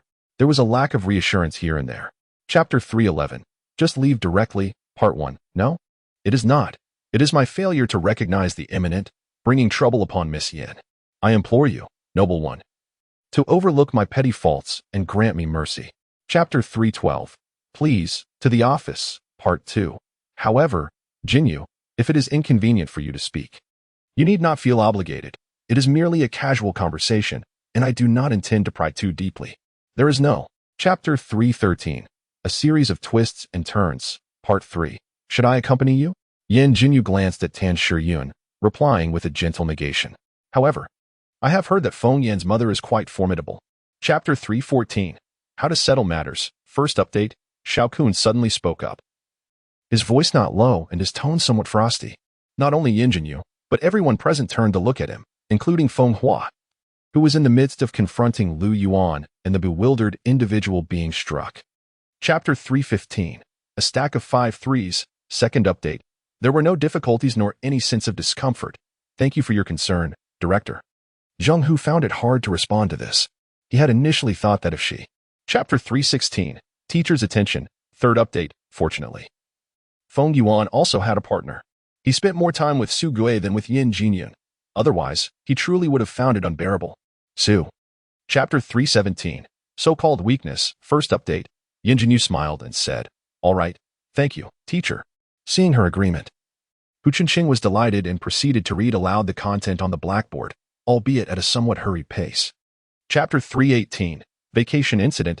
Second update. After killing old Jones, as she was about to leave the Jones family, she accidentally stumbled into a place resembling a prison while evading the patrols in the castle, where she witnessed.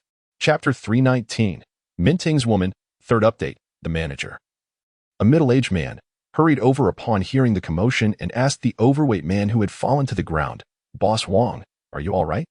Would you like me to call an ambulance for you?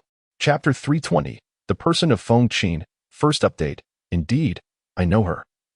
She appears in the television series The Overbearing CEO Falls for Me. Yin Jiujin. Minting nearly choked.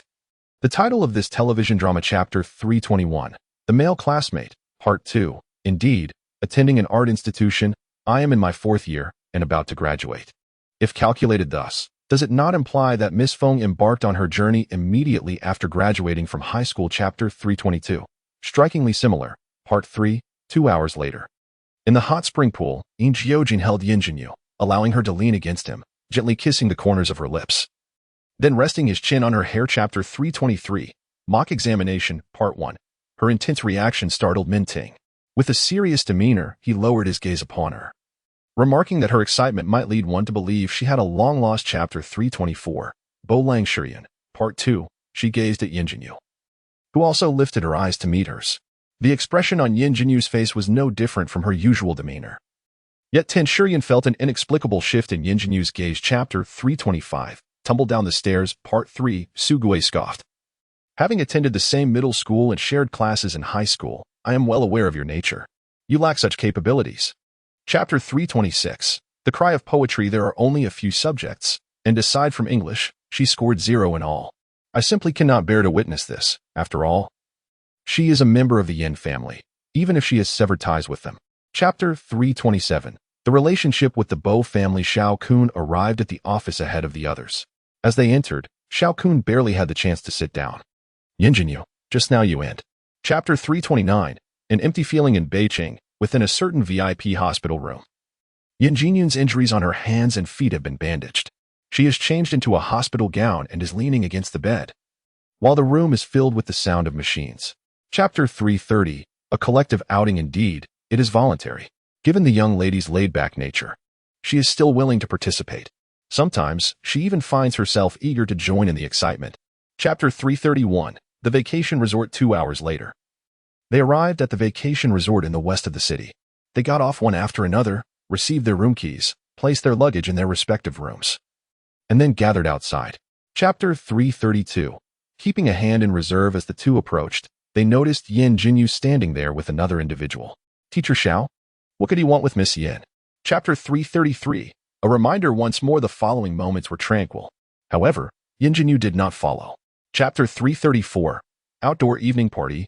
3 updates. Indeed, the mother of the current head of the Jones family is the biological daughter of the Bo family, while Bo Lang's mother is an adopted daughter of the Bo family. Bo Lang's mother went to the Jones family. Chapter 335, Someone is causing trouble. 1 update. Seeing her calm demeanor and the smile on her face, Yuan, she felt an inexplicable surge of anger. This matter concerns her life, yet she remains so unfazed. Chapter 336, A blade for each person. 2 updates. In the corridor, 3 individuals hid around the corner. One of them had a hand in a plaster cast around their neck, the medicated plaster on their nose giving them an extraordinary appearance. Chapter 337, Grasping the neck. 3 updates. The woman looked at her in terror. Yin Jinyu smiled lightly, surprised at why I would know these things. With such trivial tricks, I can see through them at a glance. Chapter 338, No nonsense. 1 update. Old Master Xiao. The last word barely escaped his lips when Zheng Hu was pulled away by Luo Yiquan, forcing Zheng Hu to stand behind him. Chapter 339, Mysterious Expert. 2 updates. With a flick of her left hand, Yin Jinyu sent forth fine golden threads from her wristwatch, directly shattering the bullet. Ling Jones was not discouraged by her act of blocking the bullet.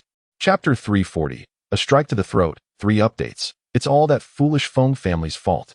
If it weren't for her meddling, there wouldn't be so much trouble tonight. Ling Jones gazed at Hu Xian, unexpectedly pondering the Hu family. Chapter 341, The Ninth Master's Fury. 1st update. Not far from the vacation farmhouse, a vehicle stood parked. A woman clad in black athletic attire awaited by the car. Upon noticing the trio approaching, she respectfully addressed, 3rd Master. Chapter 342, Turmoil in the Northern City. 2nd update. 9th Master, Miss Yu has only sustained minor injuries. With a few days of rest, she will recover. The female doctor dared not meet their gaze as she spoke, although she was summoned to attend to Miss Yu's wounds. Her demeanor suggested a deeper concern. Chapter 343, Learning to Rely on Others. 3rd update. That night, He Yao and his companions shifted their hiding places thrice, ultimately finding refuge in a concealed underground chamber, barely evading the search. He Yao exchanged words with the one who called out Feng. Chapter 344, Arrival at the Hospital. 1st update. An hour later, at the Northern City Hospital, Yin Jiujin and Yin Jinyu arrived together. Yin Jiujin held her hand in one grasp, while the other carried a basket of fruit. Chapter 345, The Phone Couple, second update. Chapter 346, A Harmonious Meal, third update. Hearing her words, Yin Jinyu felt an undeniable discomfort. Suddenly recalling something, she furrowed her brows and inquired, Jinyu, who was responsible for Heiress hospitalization. Chapter 347, The Atmosphere at School, first update. Once again, it was Yin Jiujin who personally escorted Yin Jinyu to school. You bear an injury. Today, there is no need for you to attend school. You want to rest at home, otherwise. Chapter 348, Conditions for Cooperation, second update. Narrowing my eyes. Is that so? Chapter 349, The New Class Teacher, third update. When called upon, Yin Jinyu and Luo Yiquan remained remarkably composed, while Wang Ji, on the other hand, burst into tears. This contrast is indeed striking. The three of them. Chapter 350, No Pain, No Gain, first update. The voice of Yu Marin. It sounded as though she were on the verge of tears. Mimi, in just 1 month, I will be taking my college entrance examination. Once it is over, I shall accompany you too. Chapter 351, To Serve as a Deterrent, second update. The crowd was momentarily taken aback, but soon realized the truth. Indeed, the Yin family stands as the foremost aristocracy of North City, and now Yin Jiujin is not merely an ordinary heiress. Chapter 352, A Date for Two, third update. Yin Jinyu rose, while Luo Yiquan, who had been dozing with his head on the desk, remained unmoved. Sugui gave him a gentle kick. Half awake, he lifted his gaze towards Sugui. Chapter 353, How Can One Be Content? First update. Min Sisi spotted two individuals approaching from a distance and initially thought she had misjudged. After confirming her sight was true, the jealousy within her became increasingly difficult to suppress. Chapter 354, Riding the Ferris Wheel, second update. What do you mean by me going to the capital to flirt? If it weren't you who initiated the conversation, would they seek you out for a private chat? I just heard it. She said you did not answer her calls.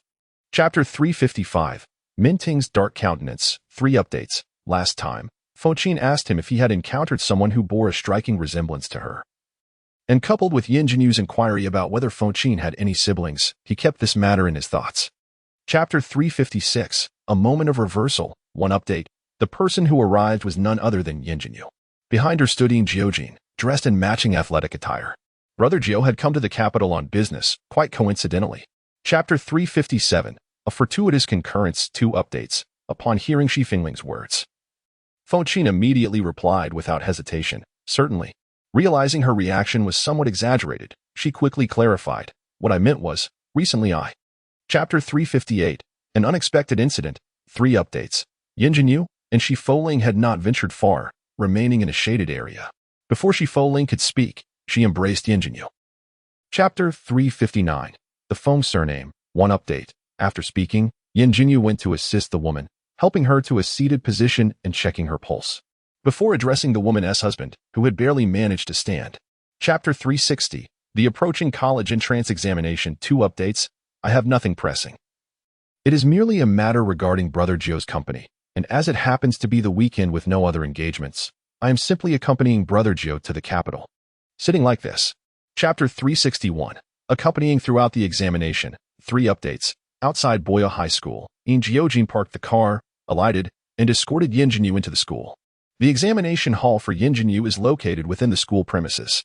It was none other than Yin Jiujin who. Chapter 362, A Heartwarming Scene. First update.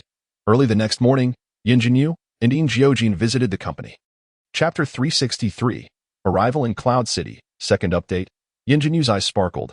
How delicious. It was not that she favored Yin Jiujin, but rather she found his culinary skills surprisingly superior to those of Aunt Chung. Chapter 364, A Contest of Endurance, third update, Jade Beauty. Someone waved at Yin Jinyu from a distance. Yin Jinyu was already strikingly beautiful, and Shi Fengling possessed a beauty that could make even women feel self-conscious. Chapter 365, The Lady of the Feng Family, first update. Chapter 366, The Members of the Feng Family, second update. As the group took their first steps towards the entrance of the Feng family estate, the driver beside them suddenly collapsed to the ground. The temperament of the lady was well known among those who worked for the Feng family. Chapter 367, The Feng Family's Audacity, third update. Chapter 368, Uncovering the truth. First update. Feng Qin's reaction was understandable. But the responses of Feng Hua and Lu Yuan surprised Lu Ping. She cast a warning glance at Feng Qin before inquiring further. Chapter 369. A sense of dread. Second update. Indeed, it was wise not to disclose her identity as the eldest daughter of the Yin family in Beijing. If her mother were to learn of it, it could lead to complications. Chapter 370. A late-night visit. Third update. There was no one on the bed in the room, and Yin Jinyu stood beside it. In the pitch-dark room, the gazes of two individuals intertwined in the dim moonlight that filtered through the window. Chapter 371. Odd attitude. Update 1. Numerous traps and mechanisms set outside the courtyard had been severely damaged, prompting Feng Yuan to personally inspect the situation. Subordinates retrieved the lifeless bodies from the destroyed traps. Chapter 372. Meeting Feng Xiangxiang. Update 2. Observing their spirited engagement in the game, it became evident that they were not speaking falsely. Nevertheless, Feng Qin still felt quite embarrassed. This round must conclude with. Chapter 373. Reckless Servant. Update 3. The maid, who had just received 2 slaps, hurriedly pleaded for mercy, claiming, "I misspoke earlier. I beg Miss to grant me another chance. I assure you, I will not err again. Chapter 374. A severe lesson. Update 1. The maid, feeling quite pleased, delightedly contemplated the accolades she would receive from the matriarch for delivering such valuable items. Unfortunately, let alone. Chapter 375. Inquiring about origins. Update 2. Indeed, the purpose of the visit was tourism, thus one cannot remain indoors indefinitely. After Yin Jinyu finished speaking, Shi Fengling continued, but prior to that. Chapter 376. Fengling's father. Update 3. Even so, you ought to inform me. That is my father. What if I manage to find him? Feng Qin's eyes glistened with unshed tears. Feng Xiangxiang wept softly. Chapter 377. The Feng family continuation. Update 1. Exiting Feng Xiangxiang's courtyard, Yin Jinyu and Shi Fengling set out as usual. Feng Qin followed closely, opting to drive herself rather than allowing the chauffeur to accompany her. Chapter 378. The Unexpected Individual. Part 2. The Feng family has maintained a low profile for many years, and I do not wish for them to attract attention by associating with Boss Shi and the Min family from the capital. There is nothing wrong with being discreet. At least it ensures a sense of stability. Chapter 379. Jinyu's Shyness. Part 3. No, she bears the surname Shi. It is merely that her name contains the character Feng. Feng Qin spoke these words calmly, for their father indeed carries the Shi surname, and she would never. Chapter 380. The Disadvantage of Grain. Part 1. How could you think such a thing? What outsiders? You and my aunt are members of the Feng family. You are my kin. If the servants have overstepped, you should have spoken up sooner. Chapter 381. The Bashful Girl. Part 2. Just as Feng Qin was about to inquire further, she suddenly understood. With such a commotion, the main building could not possibly remain uninformed. It was likely they would be summoned for questioning tomorrow. Chapter 382. Confrontation at the main building. Part 3. After carefully stowing away the photographs, she rose and donned a bathrobe before heading to the door. Upon seeing the visitor, the shadows in her eyes receded slightly, though her gaze remained profoundly enigmatic. Chapter 383. The Arrival of Feng Yun. First update. With a playful toss of her hair and a captivating smile, if my memory serves me right, Feng Xiaoqin has persevered in her beloved career not because the Feng family forced her to abandon it, but rather because of Feng. Chapter 384. Numerous Doubts. Second update. In truth, Feng Yun is only a few months older than Feng Su. Their first encounter occurred when they were both 6 years old. At that time, Feng Qin desired Feng Li to retain the portion of the original family wealth that had been taken away. Chapter 385. Impatience. Third update. Since childhood, my father had informed me that he left the Feng family because he was unwelcome there. Not only was he unaccepted, but they also covet the portion of wealth that my grandmother bequeathed to him. Chapter 386. Self-righteousness. First update. Feng Qin paused, while Lu Ping appeared somewhat uneasy. What are your conditions? Speak, he urged. At this moment, Feng Qin's mindset was that as long as the individual could remain, nothing else was of great importance. Chapter 387. How to choose. Second update. In Feng Xiangxiang's courtyard, several individuals were seated in the living room. Just as they settled in, Shi Fengling raised an eyebrow and inquired of Feng Yun, "You must have already known about my background, right?" Chapter 388. An Imminent Change. Third update. Feng Su remained silent, clearly engaged in an internal struggle. Feng Yun did not rush him. After a considerable pause, Feng Su finally lifted his head and directly asked Feng Yun. Chapter 389. An invitation accepted. First update. Young master, this way please. The person leading Feng Yun appeared to be someone summoned by Feng Qing, but in reality, they were affiliated with Feng Luan. He directly led him to Feng Wan's courtyard.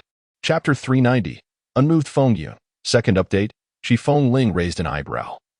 Could there be any doubt? However, after a prolonged silence, Feng Qin remained at a loss for words. Chapter 391. The unexpected. Third update. Explosion notification. Feng Qing's expression was taut. This was more than mere acquaintance. They were evidently quite familiar. He shot a glare at Feng Hua. This fool, who clearly knew the master. Chapter 392. Threatening Feng Yun. First update. Not skilled. Shi Feng Ling and Feng Qin echoed in unison. Yet, it was true that Feng Qin lacked proficiency. As a versatile assassin, these essential skills were. Chapter 393. She is still alive. Second update. Lu Guang was quite pleased with his reaction. You have heard it, haven't you? Feng Yun finally lowered his hand that held the gun, clenching it tightly at his side. Chapter 394. Renewed doubts. Third update. Yuner, do you truly believe that we can only be enemies? I admit that my conflict with your father in the past was indeed my fault, but to kill your father, Chapter 395. The Man Jones. Fourth update. It is said that in recent days, the Jones family has firmly surpassed the Bruce family. And within the Jones family, tremors have begun to emerge. Your half-brother. Chapter 396. Once again courting disaster. Fifth update. Young miss, we certainly know who you are, but we kindly request that you leave immediately. Do not attempt to invoke the third master to intimidate us. The rules of the third master dictate that within the Feng family, no one is without. Chapter 397. A bloodthirsty smile. Part 6. Her complexion turned ashen. When met with Feng Wan's cold gaze, she instinctively wanted to retreat the wheelchair but found herself unable to do so, thus she was left immobilized. Chapter 398. A name well-deserved. Part 7. Such a swift and decisive manner of attack resembled Yin Jiujin. At such a close range. With Yin Jiujin aiming to strike Feng Wan, she did not hold back. Chapter 399. Joan's intentions. Part 8. Shi Feng cast a commendatory glance at her, acknowledging her courage. She advised caution before focusing on dealing with Feng Chun. Indeed, even if.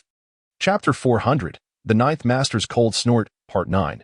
Purposefully releasing a smokescreen, he intended to mislead them into believing that these individuals were unaware of their whereabouts, further causing him to possess erroneous information, thinking they would not come to Yun City to support the Ninth.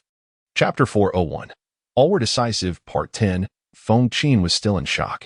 Only upon realizing that someone was holding her tightly did she recognize the familiar scent. Chapter 402. The Frenzied Feng Family. Part 11. Cousin need not overthink. If he wishes to know what was left unsaid, he should simply investigate. As long as it genuinely exists, it will eventually be uncovered, so why? Chapter 403. A Direct Confrontation. Part 12. Disappointment washed over her. An overwhelming sense of despair. No amount of persuasion suits you, as I can only reveal that Feng Wan was slain by my hand. And my father's death years ago was intertwined with him. Chapter 404.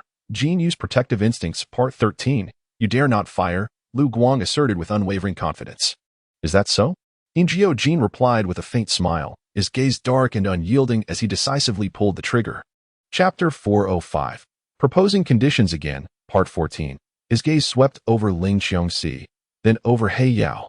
Their expressions remained unchanged, particularly He Yao, still bearing that same demeanor.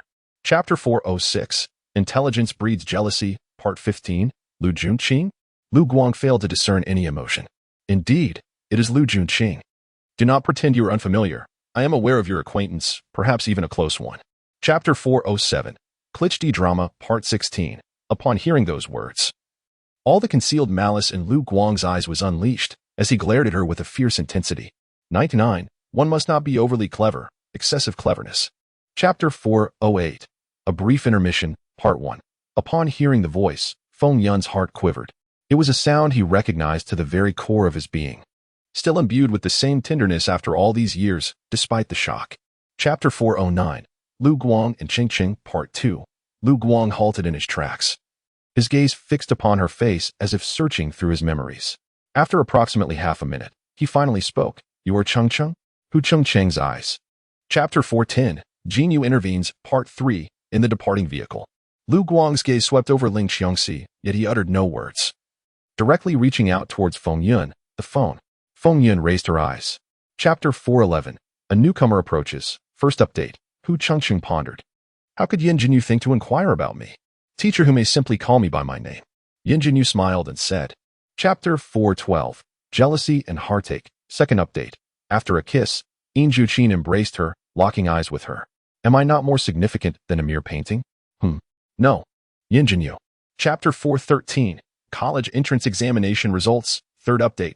That very night, Feng Xiangxiang learned of the events occurring within the Feng family. It was Min Ting who first brought Feng Qin to the hotel to seek her out, as Feng Qin had informed her. As for Shi Foling, she remained at the Feng residence. Chapter 414. Not enemies. First update. Yin Jinyu cast a glance at him. All right. She nodded towards Tan Shiyun, indicating that there was something to discuss later. Tan Shiyun also glanced at Luo Yikuan. Chapter 415. Matters of the past. Second update. One cannot help but believe. Luo Yikuan recounted that when I was around 2 to 3 years old, someone had attempted to target me again in Beijing, dispatched by old Master Jiu. Chapter 416. Graduation trip. Third update. Tan Shiyun paused. That was not the case. In truth, she was somewhat perplexed. Individuals like Ling Jones, who exhibit such transformations, merely inflict torment upon others. However, this was merely a slight surprise. She had meticulously timed her arrival. There was no need for anxiety. Your observations were indeed correct. A man of such exquisite demeanor and unparalleled charm could only be Yin Jiujin. I would not elaborate further. When Yin Jinyu disembarked from the plane, she donned a pair of sunglasses. Her long hair cascaded down, and her petite face was largely obscured by the shades. Moreover, wait. Feng Yuan reached for his phone, poised to dial, but Yin Jinyu hurriedly interjected. At this moment, making a call could lead to unforeseen complications. Should something be amiss with her sister? The woman received number 35 and appeared somewhat dissatisfied, yet she ultimately refrained from voicing her discontent. Huasiyu was on the verge of exploding with rage. Upon learning that the underground auction pass, which Xin Hao had obtained from her, had been taken by a woman from his room, her heart. The first to enter was a man in his 30s. The proprietor of the clandestine auction house exudes an imposing presence, one that could aptly be described as fearsome. Chapter 424. What brings the disturbance here? Are you unaware of the rules that govern this place? Upon opening the door, Bai Cheng's subordinate brusquely reprimanded those outside, who were in a standoff. Chapter 425. Seeking assistance. In truth, it was not Yin Jinyu who forcibly kept her here. Rather, after being rescued by Yin Jinyu, she insisted on remaining. According to her own words, she chose to stay. Chapter 426. The mission of Feng Yun. Days later, a group arrived in Country Y.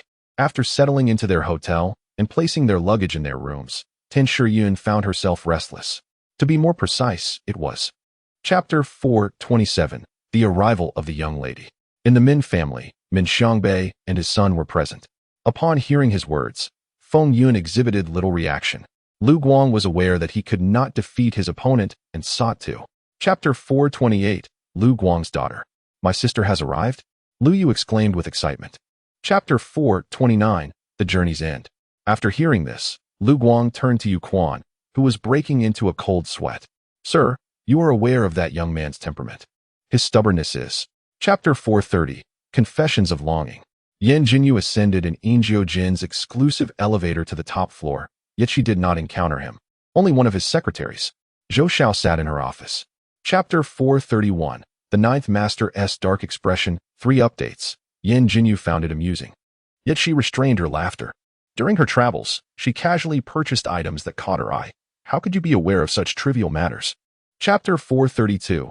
Return to the imperial capital. 1 update. 20 days prior, Yin Jinyu had already received her admission letter from the imperial capital university. Initially, she was uncertain about her major, as there were so many subjects to choose from. Chapter 433. Establishing identity. 2 updates. Upon her declaration, those present, unaware of the circumstances, were taken aback. Even Min Qinglan, who had been hesitant to raise her gaze, looked up in astonishment. Chapter 434. University registration. 3 updates. Not long ago, we learned that cousin Feng Yun's mother, Yin, was still alive. She was using this information as leverage against him. Chapter 435. Initial registration. 1 update. Yin Jinyu went to the university alone for her registration, not allowing Yin Jiujin to accompany her. She had 2 reasons for this decision. Firstly, Yin Jiujin was too conspicuous. Chapter 436. Dormitory Roommates. 2 updates. I am not a freshman. I am a second-year student in the foreign language college, said Jiu, majoring in English. For someone proficient in several languages, the studies were. Chapter 437. A familiar face. 3 updates. Hello, my name is Chu Xiaowan, a local of the imperial capital. May I ask how to address you? Inquired the girl who opened the door. Yin Jinyu nodded slightly. You may have mistaken me for someone else. I believe this is our first encounter. Huasiyu remarked with a smile. Qin Xian's scrutinizing gaze remained fixed upon her. Huasiyu raised an eyebrow nonchalantly, initially presuming that Yumarin's roommate, despite being a resident of the imperial capital, would be an ordinary individual. To her surprise, she discovered that this person was embroiled in a fierce familial rivalry. Our Yumarin is in a relationship, she continued, and her family is notoriously possessive, even envious of the affections I receive as her close friend. Your ambiguous intentions are rather questionable. At that moment, Wang Ji was feeling timid. Do you truly believe my father sent you? On another front, Chu Yiran and Wang Ji retreated to a secluded corner, where Wang Ji underwent a complete transformation. Since we are all students of the same institution, there is no need for excessive formalities, Huasiyu remarked with a smile. In truth, I find myself rather discontented with Chu Yiran. Yin Jiujin did not take Yin Jinyu to the Luyuan early in the morning. Rather, he attended to matters at the company first, only bringing Yin Jinyu there around 3 in the afternoon. From the Empire State Building. Chapter 445. Raising a White-Eyed Wolf. Part 2, Brother 9. You arrived so swiftly? Everything is all right? Everything is fine. Suddenly, the foot pressing down on Yu Qingwan's heart intensified. Chapter 446. Gaining Intelligence. Part 3. How did you know that Chu Yiran is?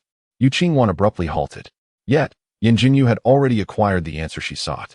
Now, Chapter 447. Rescued a Person. Part 1. Without bringing others along, the two swiftly infiltrated the villa with their skills. Upon entering Villa Number 10, they found it to be no different from an ordinary villa. Chapter 448. The Identity of This Person. Part 2. The urgency of Shi Fengling was palpable, and the three felt it simultaneously. They all turned to her, and she did not conceal her thoughts. I saw that person so gravely injured. Chapter 449. Causing Trouble in the Cafeteria. Part 3. Considering Shi Fengling's feelings, Yin Jinyu wished to keep her from getting too involved. Aren't you busy with matters concerning the Feng family? You should prioritize arranging those affairs. Chapter 450. Leaving in Defeat. Part 1. In truth, while Qin Xian spoke in such a manner, her thoughts were quite the opposite. If Yin Jinyu was indeed the person she believed him to be, she did not regard Min Si. Chapter 451. Waiting for Dogs to Bite Dogs. Part 2. Curious as to how I know? I possess a wealth of knowledge. For instance, I am aware that Lu Guang is not your only child. The chapters unfold with intricate emotions and unexpected encounters. In Chapter 452, as Yin Jinyu merely smiles without denial, Chu Xiaohuan's feelings become increasingly complicated, taking a considerable time to regain her composure. In Chapter 453, the matter at hand is not of great significance. It merely involves a rare opportunity to engage Miss Chu in conversation. Chu Yiran observes her intently, while Min Sisi adjusts her glasses. In Chapter 454, the precision of a strike is alarming. Had the cup struck the head instead of the wrist, it could have resulted in dire consequences. The thought of reporting such an incident becomes unthinkable. Chapter 455 brings forth a moment of realization as both Chu Yiran and Min Sisi exclaim in astonishment upon recognizing Yin Jinyu. Chapter 456 captures Chu Yiran's apprehension.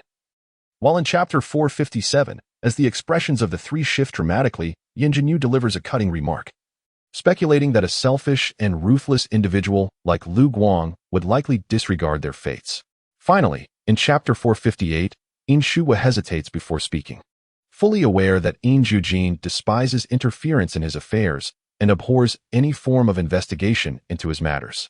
Shishan Villa. Chapter 459. To Save or Not. 1 update. Lu Yu broke out in a cold sweat. Indeed, it was I who informed Cece. Cece arranged a meeting with Chu Yiran, which happened to be witnessed by Yin Jinyu, who overheard their conversation.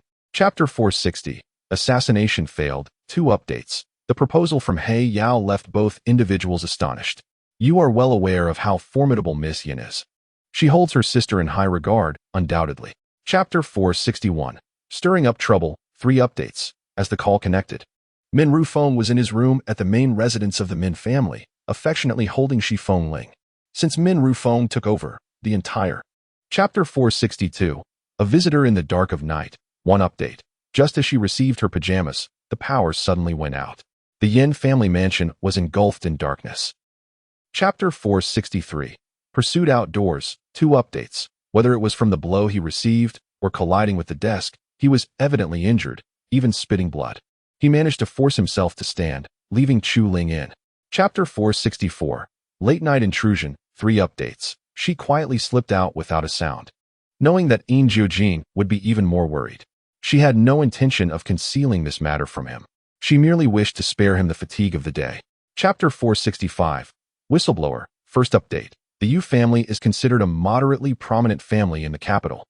Their residence not particularly large, certainly incomparable to those of the Min or Yin families, and it does not rival the gradually rising.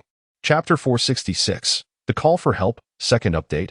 Upon hearing this, Ling Jones subtly twitched the corner of his mouth. His gaze towards Yin Jinyu was once again filled with intrigue, fixating intently on her. Chapter 467. The interrupted confession. Third update. Now that the military training had concluded, Su Guo still found it hard to believe. Upon seeing Luo Yikuan, he inquired whether this was not a dream. Luo Yikuan merely smiled and said, Chapter 468. They all arrived. First update. Before Luo Yikuan's arrival, the Yu family members hesitated to step into the courtyard before them. Though reluctant to enter, they did send someone in to investigate. However, Chapter 469. Confrontation. Second update. Upon Shui's mention, Lin Zima suddenly recalled that the Luo family indeed had this connection with the Yu family. Could it be that Luo Yikuan was aware of the troubles facing the Yu family and had come specifically? Chapter 470. Who holds the cards? Third update. Lu Guang's gaze swept over Yu Qin before settling on Yu Quan, scoffing coldly, Your Yu family has made such a blunder.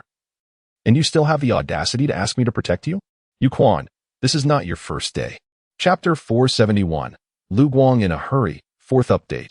Naturally, a fight would ensue. Since they were taken away by Qin Hao, Yin Jinyu, though unaware of their circumstances, had heard quite a bit from Hua Siyu. Chapter 472. To help or not to help. Part 1. The name Lu Guang was entirely unfamiliar to the former Luo Yikuan. But after he expressed his stance to Yin Jinyu last time, she shared her thoughts with him. Chapter 473. A direct confrontation. Part 2. Old Master Yu's assertion seemed to carry some weight. Just as Yu Quan was about to breathe a sigh of relief, Luo Yikuan continued. However, back then, I still. Chapter 474. A critical moment. Part 3. In the corner, Ling Qiongxi paused as he saw this scene, his finger hesitating on the trigger. Yet, he ultimately refrained from taking action. Meanwhile, those behind him. Chapter 475. Seeking Misery. Part 1. Lu Guang looked at him and suddenly smiled, saying, If you possess the ability to protect those you wish at any moment like number 99, you may collaborate with her freely. Chapter 476. Unrest. Part 2. The person emerging from the shadows donned black trousers and a black shirt, his features strikingly handsome yet aloof. As he stepped forth with an aura of his own, it was Yin Jiujin. Chapter 477. Jealousy and Unease. Part 3.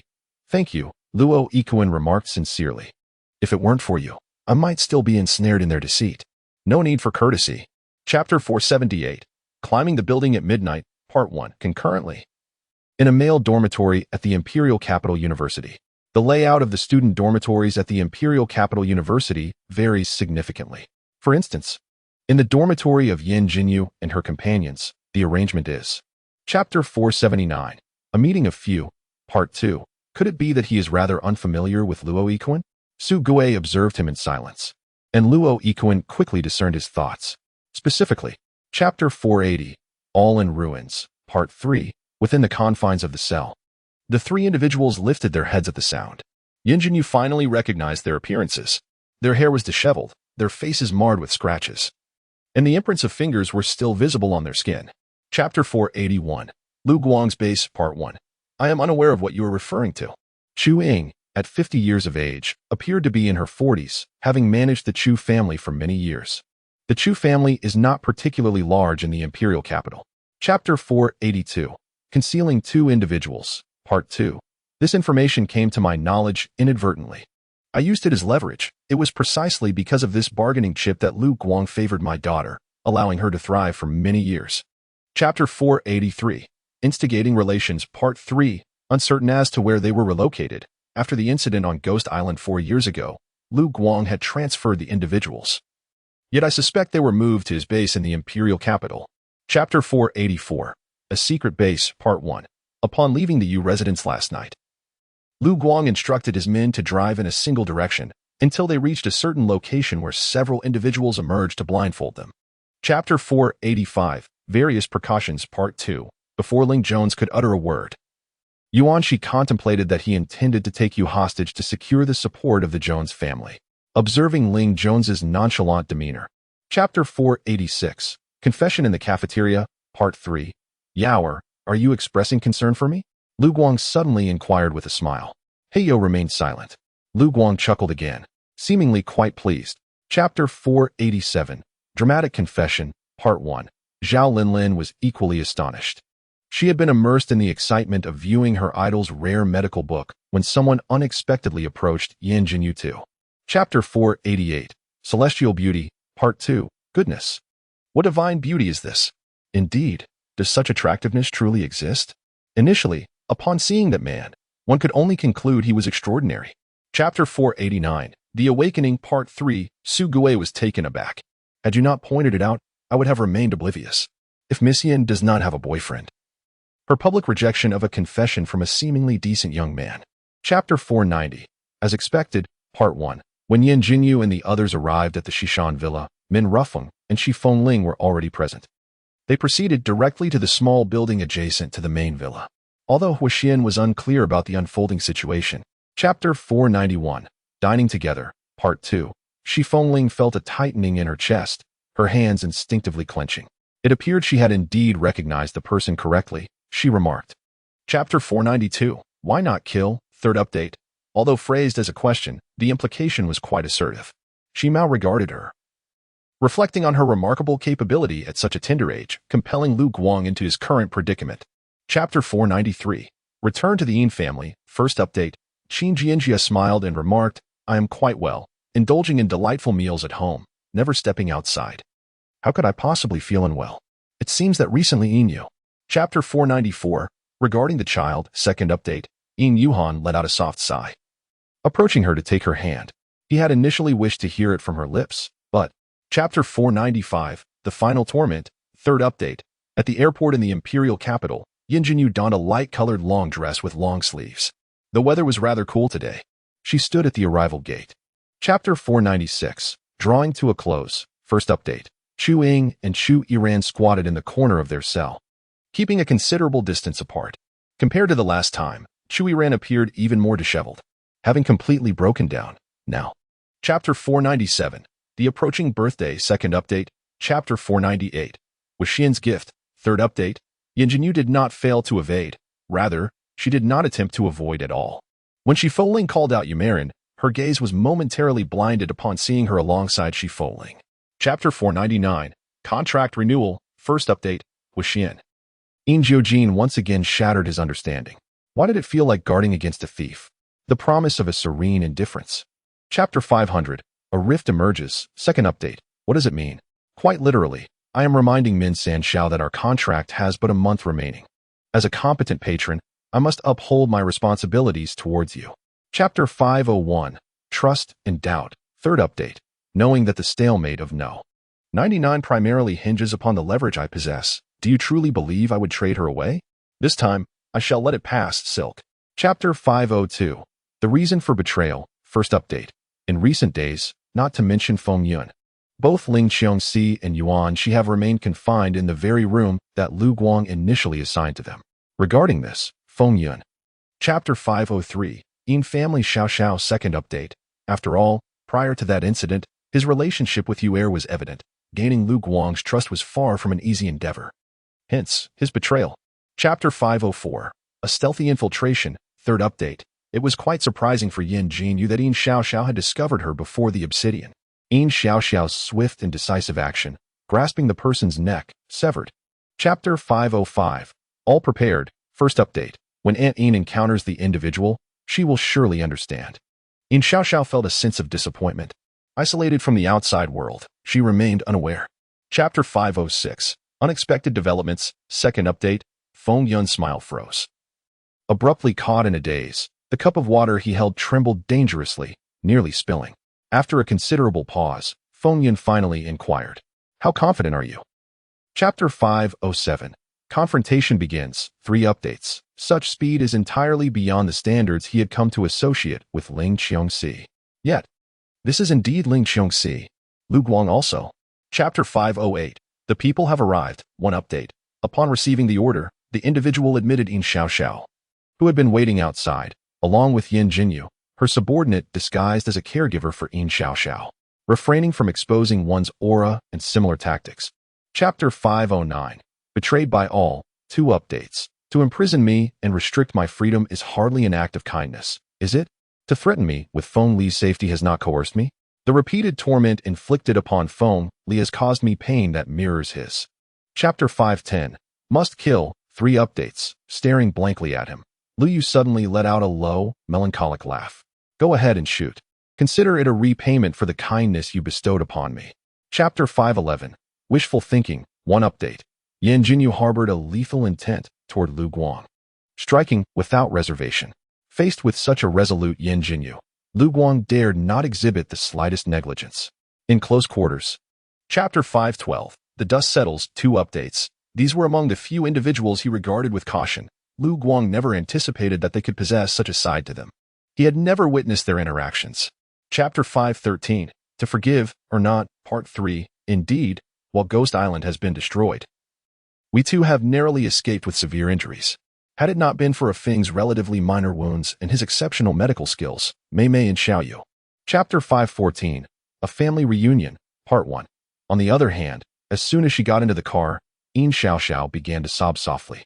She clutched Feng Yun's hand tightly, shedding tears without uttering a word. Well. Chapter 515. An incident at the mall. Part 2. Regardless of what one may say about concern, Xiaoxiao, we were once friends, then became sisters-in-law, and now we are family. Family does not speak in separate tongues. Min Qinglan would. Chapter 516. The question of qualification. Part 3. Meanwhile, the girl in distress was indeed lacking in fashion compared to another girl. She wore a simple cloth skirt, her unadorned long hair tied back in a single braid. Chapter 517. The overall responsible party. Part 4. Qin Jianjia and her companions had no intention of intervening, believing that such trivial matters would be properly handled by the staff of the Imperial Mall.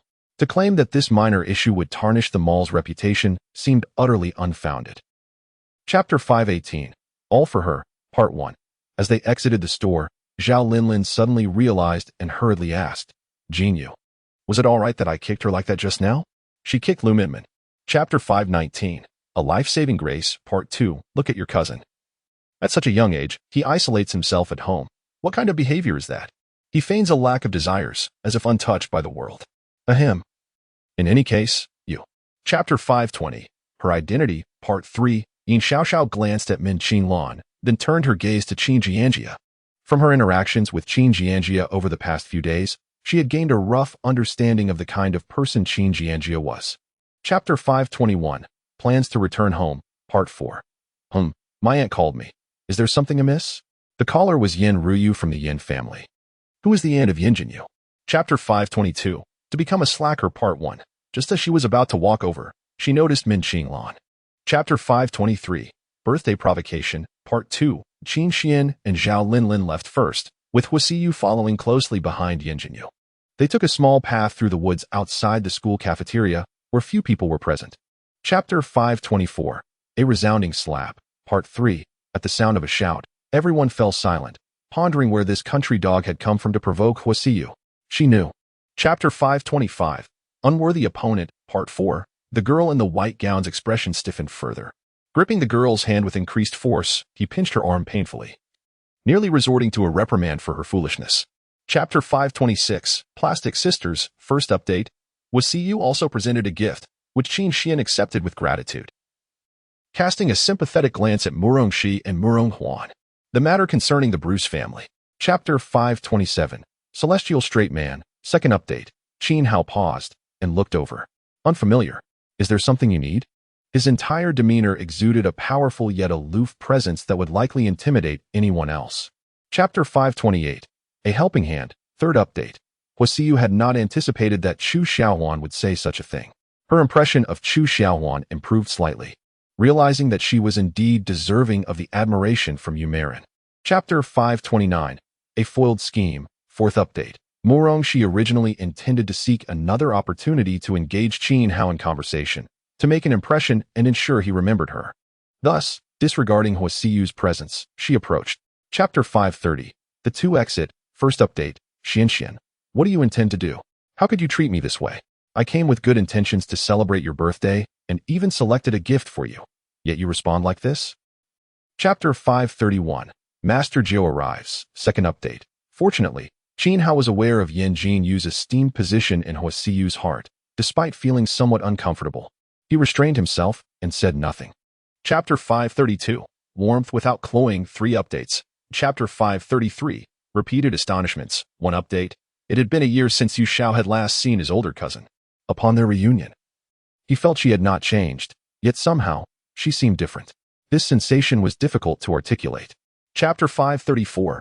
Harmonious Interactions, 2 Updates. Yu Xiao fell into a moment of silence. Chapter 535. Sweet and Cozy, 3 Updates. This is Yu Xiao, my aunt's son. You should have met him before in Beijing. Indeed, they had crossed paths, yet Yin Jiujin had little recollection. Chapter 536. Yu Zhao's Disappearance, 1 Update. However, Yin Ryu did not immediately encounter Yin Jinyu. She and her husband, Yuan, were occupied with their residence and other matters. Chapter 537. Confronting Troubles, 2 Updates. The day before, Yin Ryu and Yuan had arrived in the imperial capital and had sent him a message, anticipating their arrival today. Chapter 538. Instant Annihilation, 3 Updates. The girl shouted for help, but what could she report? She hadn't even brought her phone. In fact, to evade the paparazzi, she had left everything behind. Chapter 539. A Foolish Buffoon, 1 Update. The thin monkey trembled in fear, stammering, I don't know what you're talking about. Unaware? Yin Jinyu increased the pressure of her foot, causing the thin monkey to experience a sudden jolt of fear.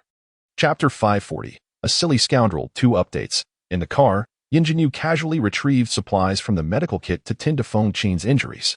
During this period, Feng Qin was engulfed in a profound sense of trepidation. Speaking of Yin Jin, Chapter 541. Underestimation, Part 3. Naturally, there was no clairvoyance.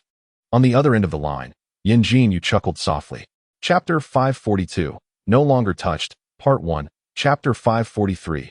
A Family Reunion, Part 2. Has you arrived? It was Qin Jianjia who first spotted Yin Jinyu, exclaiming in delight. Subsequently, the attention of others was drawn towards her. Chapter 544. She is that one, Part 3. The two had already risen at the moment Yin Jiujin appeared, 2nd Young Master Yin. You two are little Yuer's aunt and uncle. There is no need for formality, simply address me by my name. Chapter 545. Awareness of Identity, Part 1. Yin Jinyu hoped she had misheard, but deep down, she knew she had not. She had contemplated that Yin Jinyu had not fared well over the past 16 years, otherwise, Yin Jinyu would not. Chapter 546. On the day of engagement, Part 2. In the hotel lounge, Yin Jinyu gazed at her reflection in the mirror, adorned in a gown and makeup. A hint of helplessness flickering in her eyes. Truly, it was befitting of Yin. Chapter 547. Labeling, Part 3. This kiss was both lingering and poignant. As it concluded, both wore a slight blush upon their cheeks, their makeup slightly askew. Yin Jinyu glared at him. Chapter 548. Min Ting Pursues, Part 1. After the engagement ceremony, the couple descended hand in hand to greet the guests, each holding a glass of champagne. Chapter 549. An Invitation from Jin Yun, Part 2. The first to arrive was Ling Jones. It is noteworthy that Ling Jones had come to attend her. Chapter 550. Summoning 2 Individuals, Part 1. 2 hours later, Yin Jinyu drove alone to the location agreed upon with Yin Jinyun. Upon her arrival, Yin Jinyun was already seated at a window-side table. Chapter 551. Jin Yun's Interrogation, Part 2. Pray tell, who sought my presence? There stood a villa not far behind the Yin family's main residence, where Fuya resided alone. She had sent for a man of approximately 40 years. Chapter 552. Struck dumb, Part 3. Observing her parents' reactions, it seemed they were familiar with Ghost Island. To have fallen to such a place was almost preferable to death. In comparison to learning of her sister's misfortune on Ghost Island, I found myself hoping even more. Chapter 553. The Importance of Self, Part 4. Yin Jiujin regarded him with a scornful gaze. Yin Jinyu suddenly felt a wave of embarrassment wash over him. Even if his sister faced danger, even if her adversaries did not. Chapter 554, Summer Outing, Part 1. In the end, both Yin Jinyu and Fu Ye found themselves too ashamed to reach out to Yin Jinyu. However, after Yin Jiujin revealed the truth to them, they remained uncertain whether it was fear or guilt that held them back. Chapter 555, Reunion with Old Classmates, Part 2. The flight experienced a slight delay, taking nearly an hour and a half to land. Zhao Linlin had prearranged a ride, directly fetching them from the airport to the bus station. Chapter 556, Mo Qian's frustration. Qian. It was that same boy again. Mo Qian pouted and stomped her foot, thinking, what is the big deal about sharing a table? Such a miser. Chapter 557, Hitchhiking. Beep beep beep. Hello? Hello? It was evident that the call had been disconnected. Mo Qian, in a fit of anger, nearly tossed her phone aside, only to remember that it was. Chapter 558, The Exemplary Individual. After approximately 10 minutes of travel, the passengers truly experienced what it meant to be jostled about.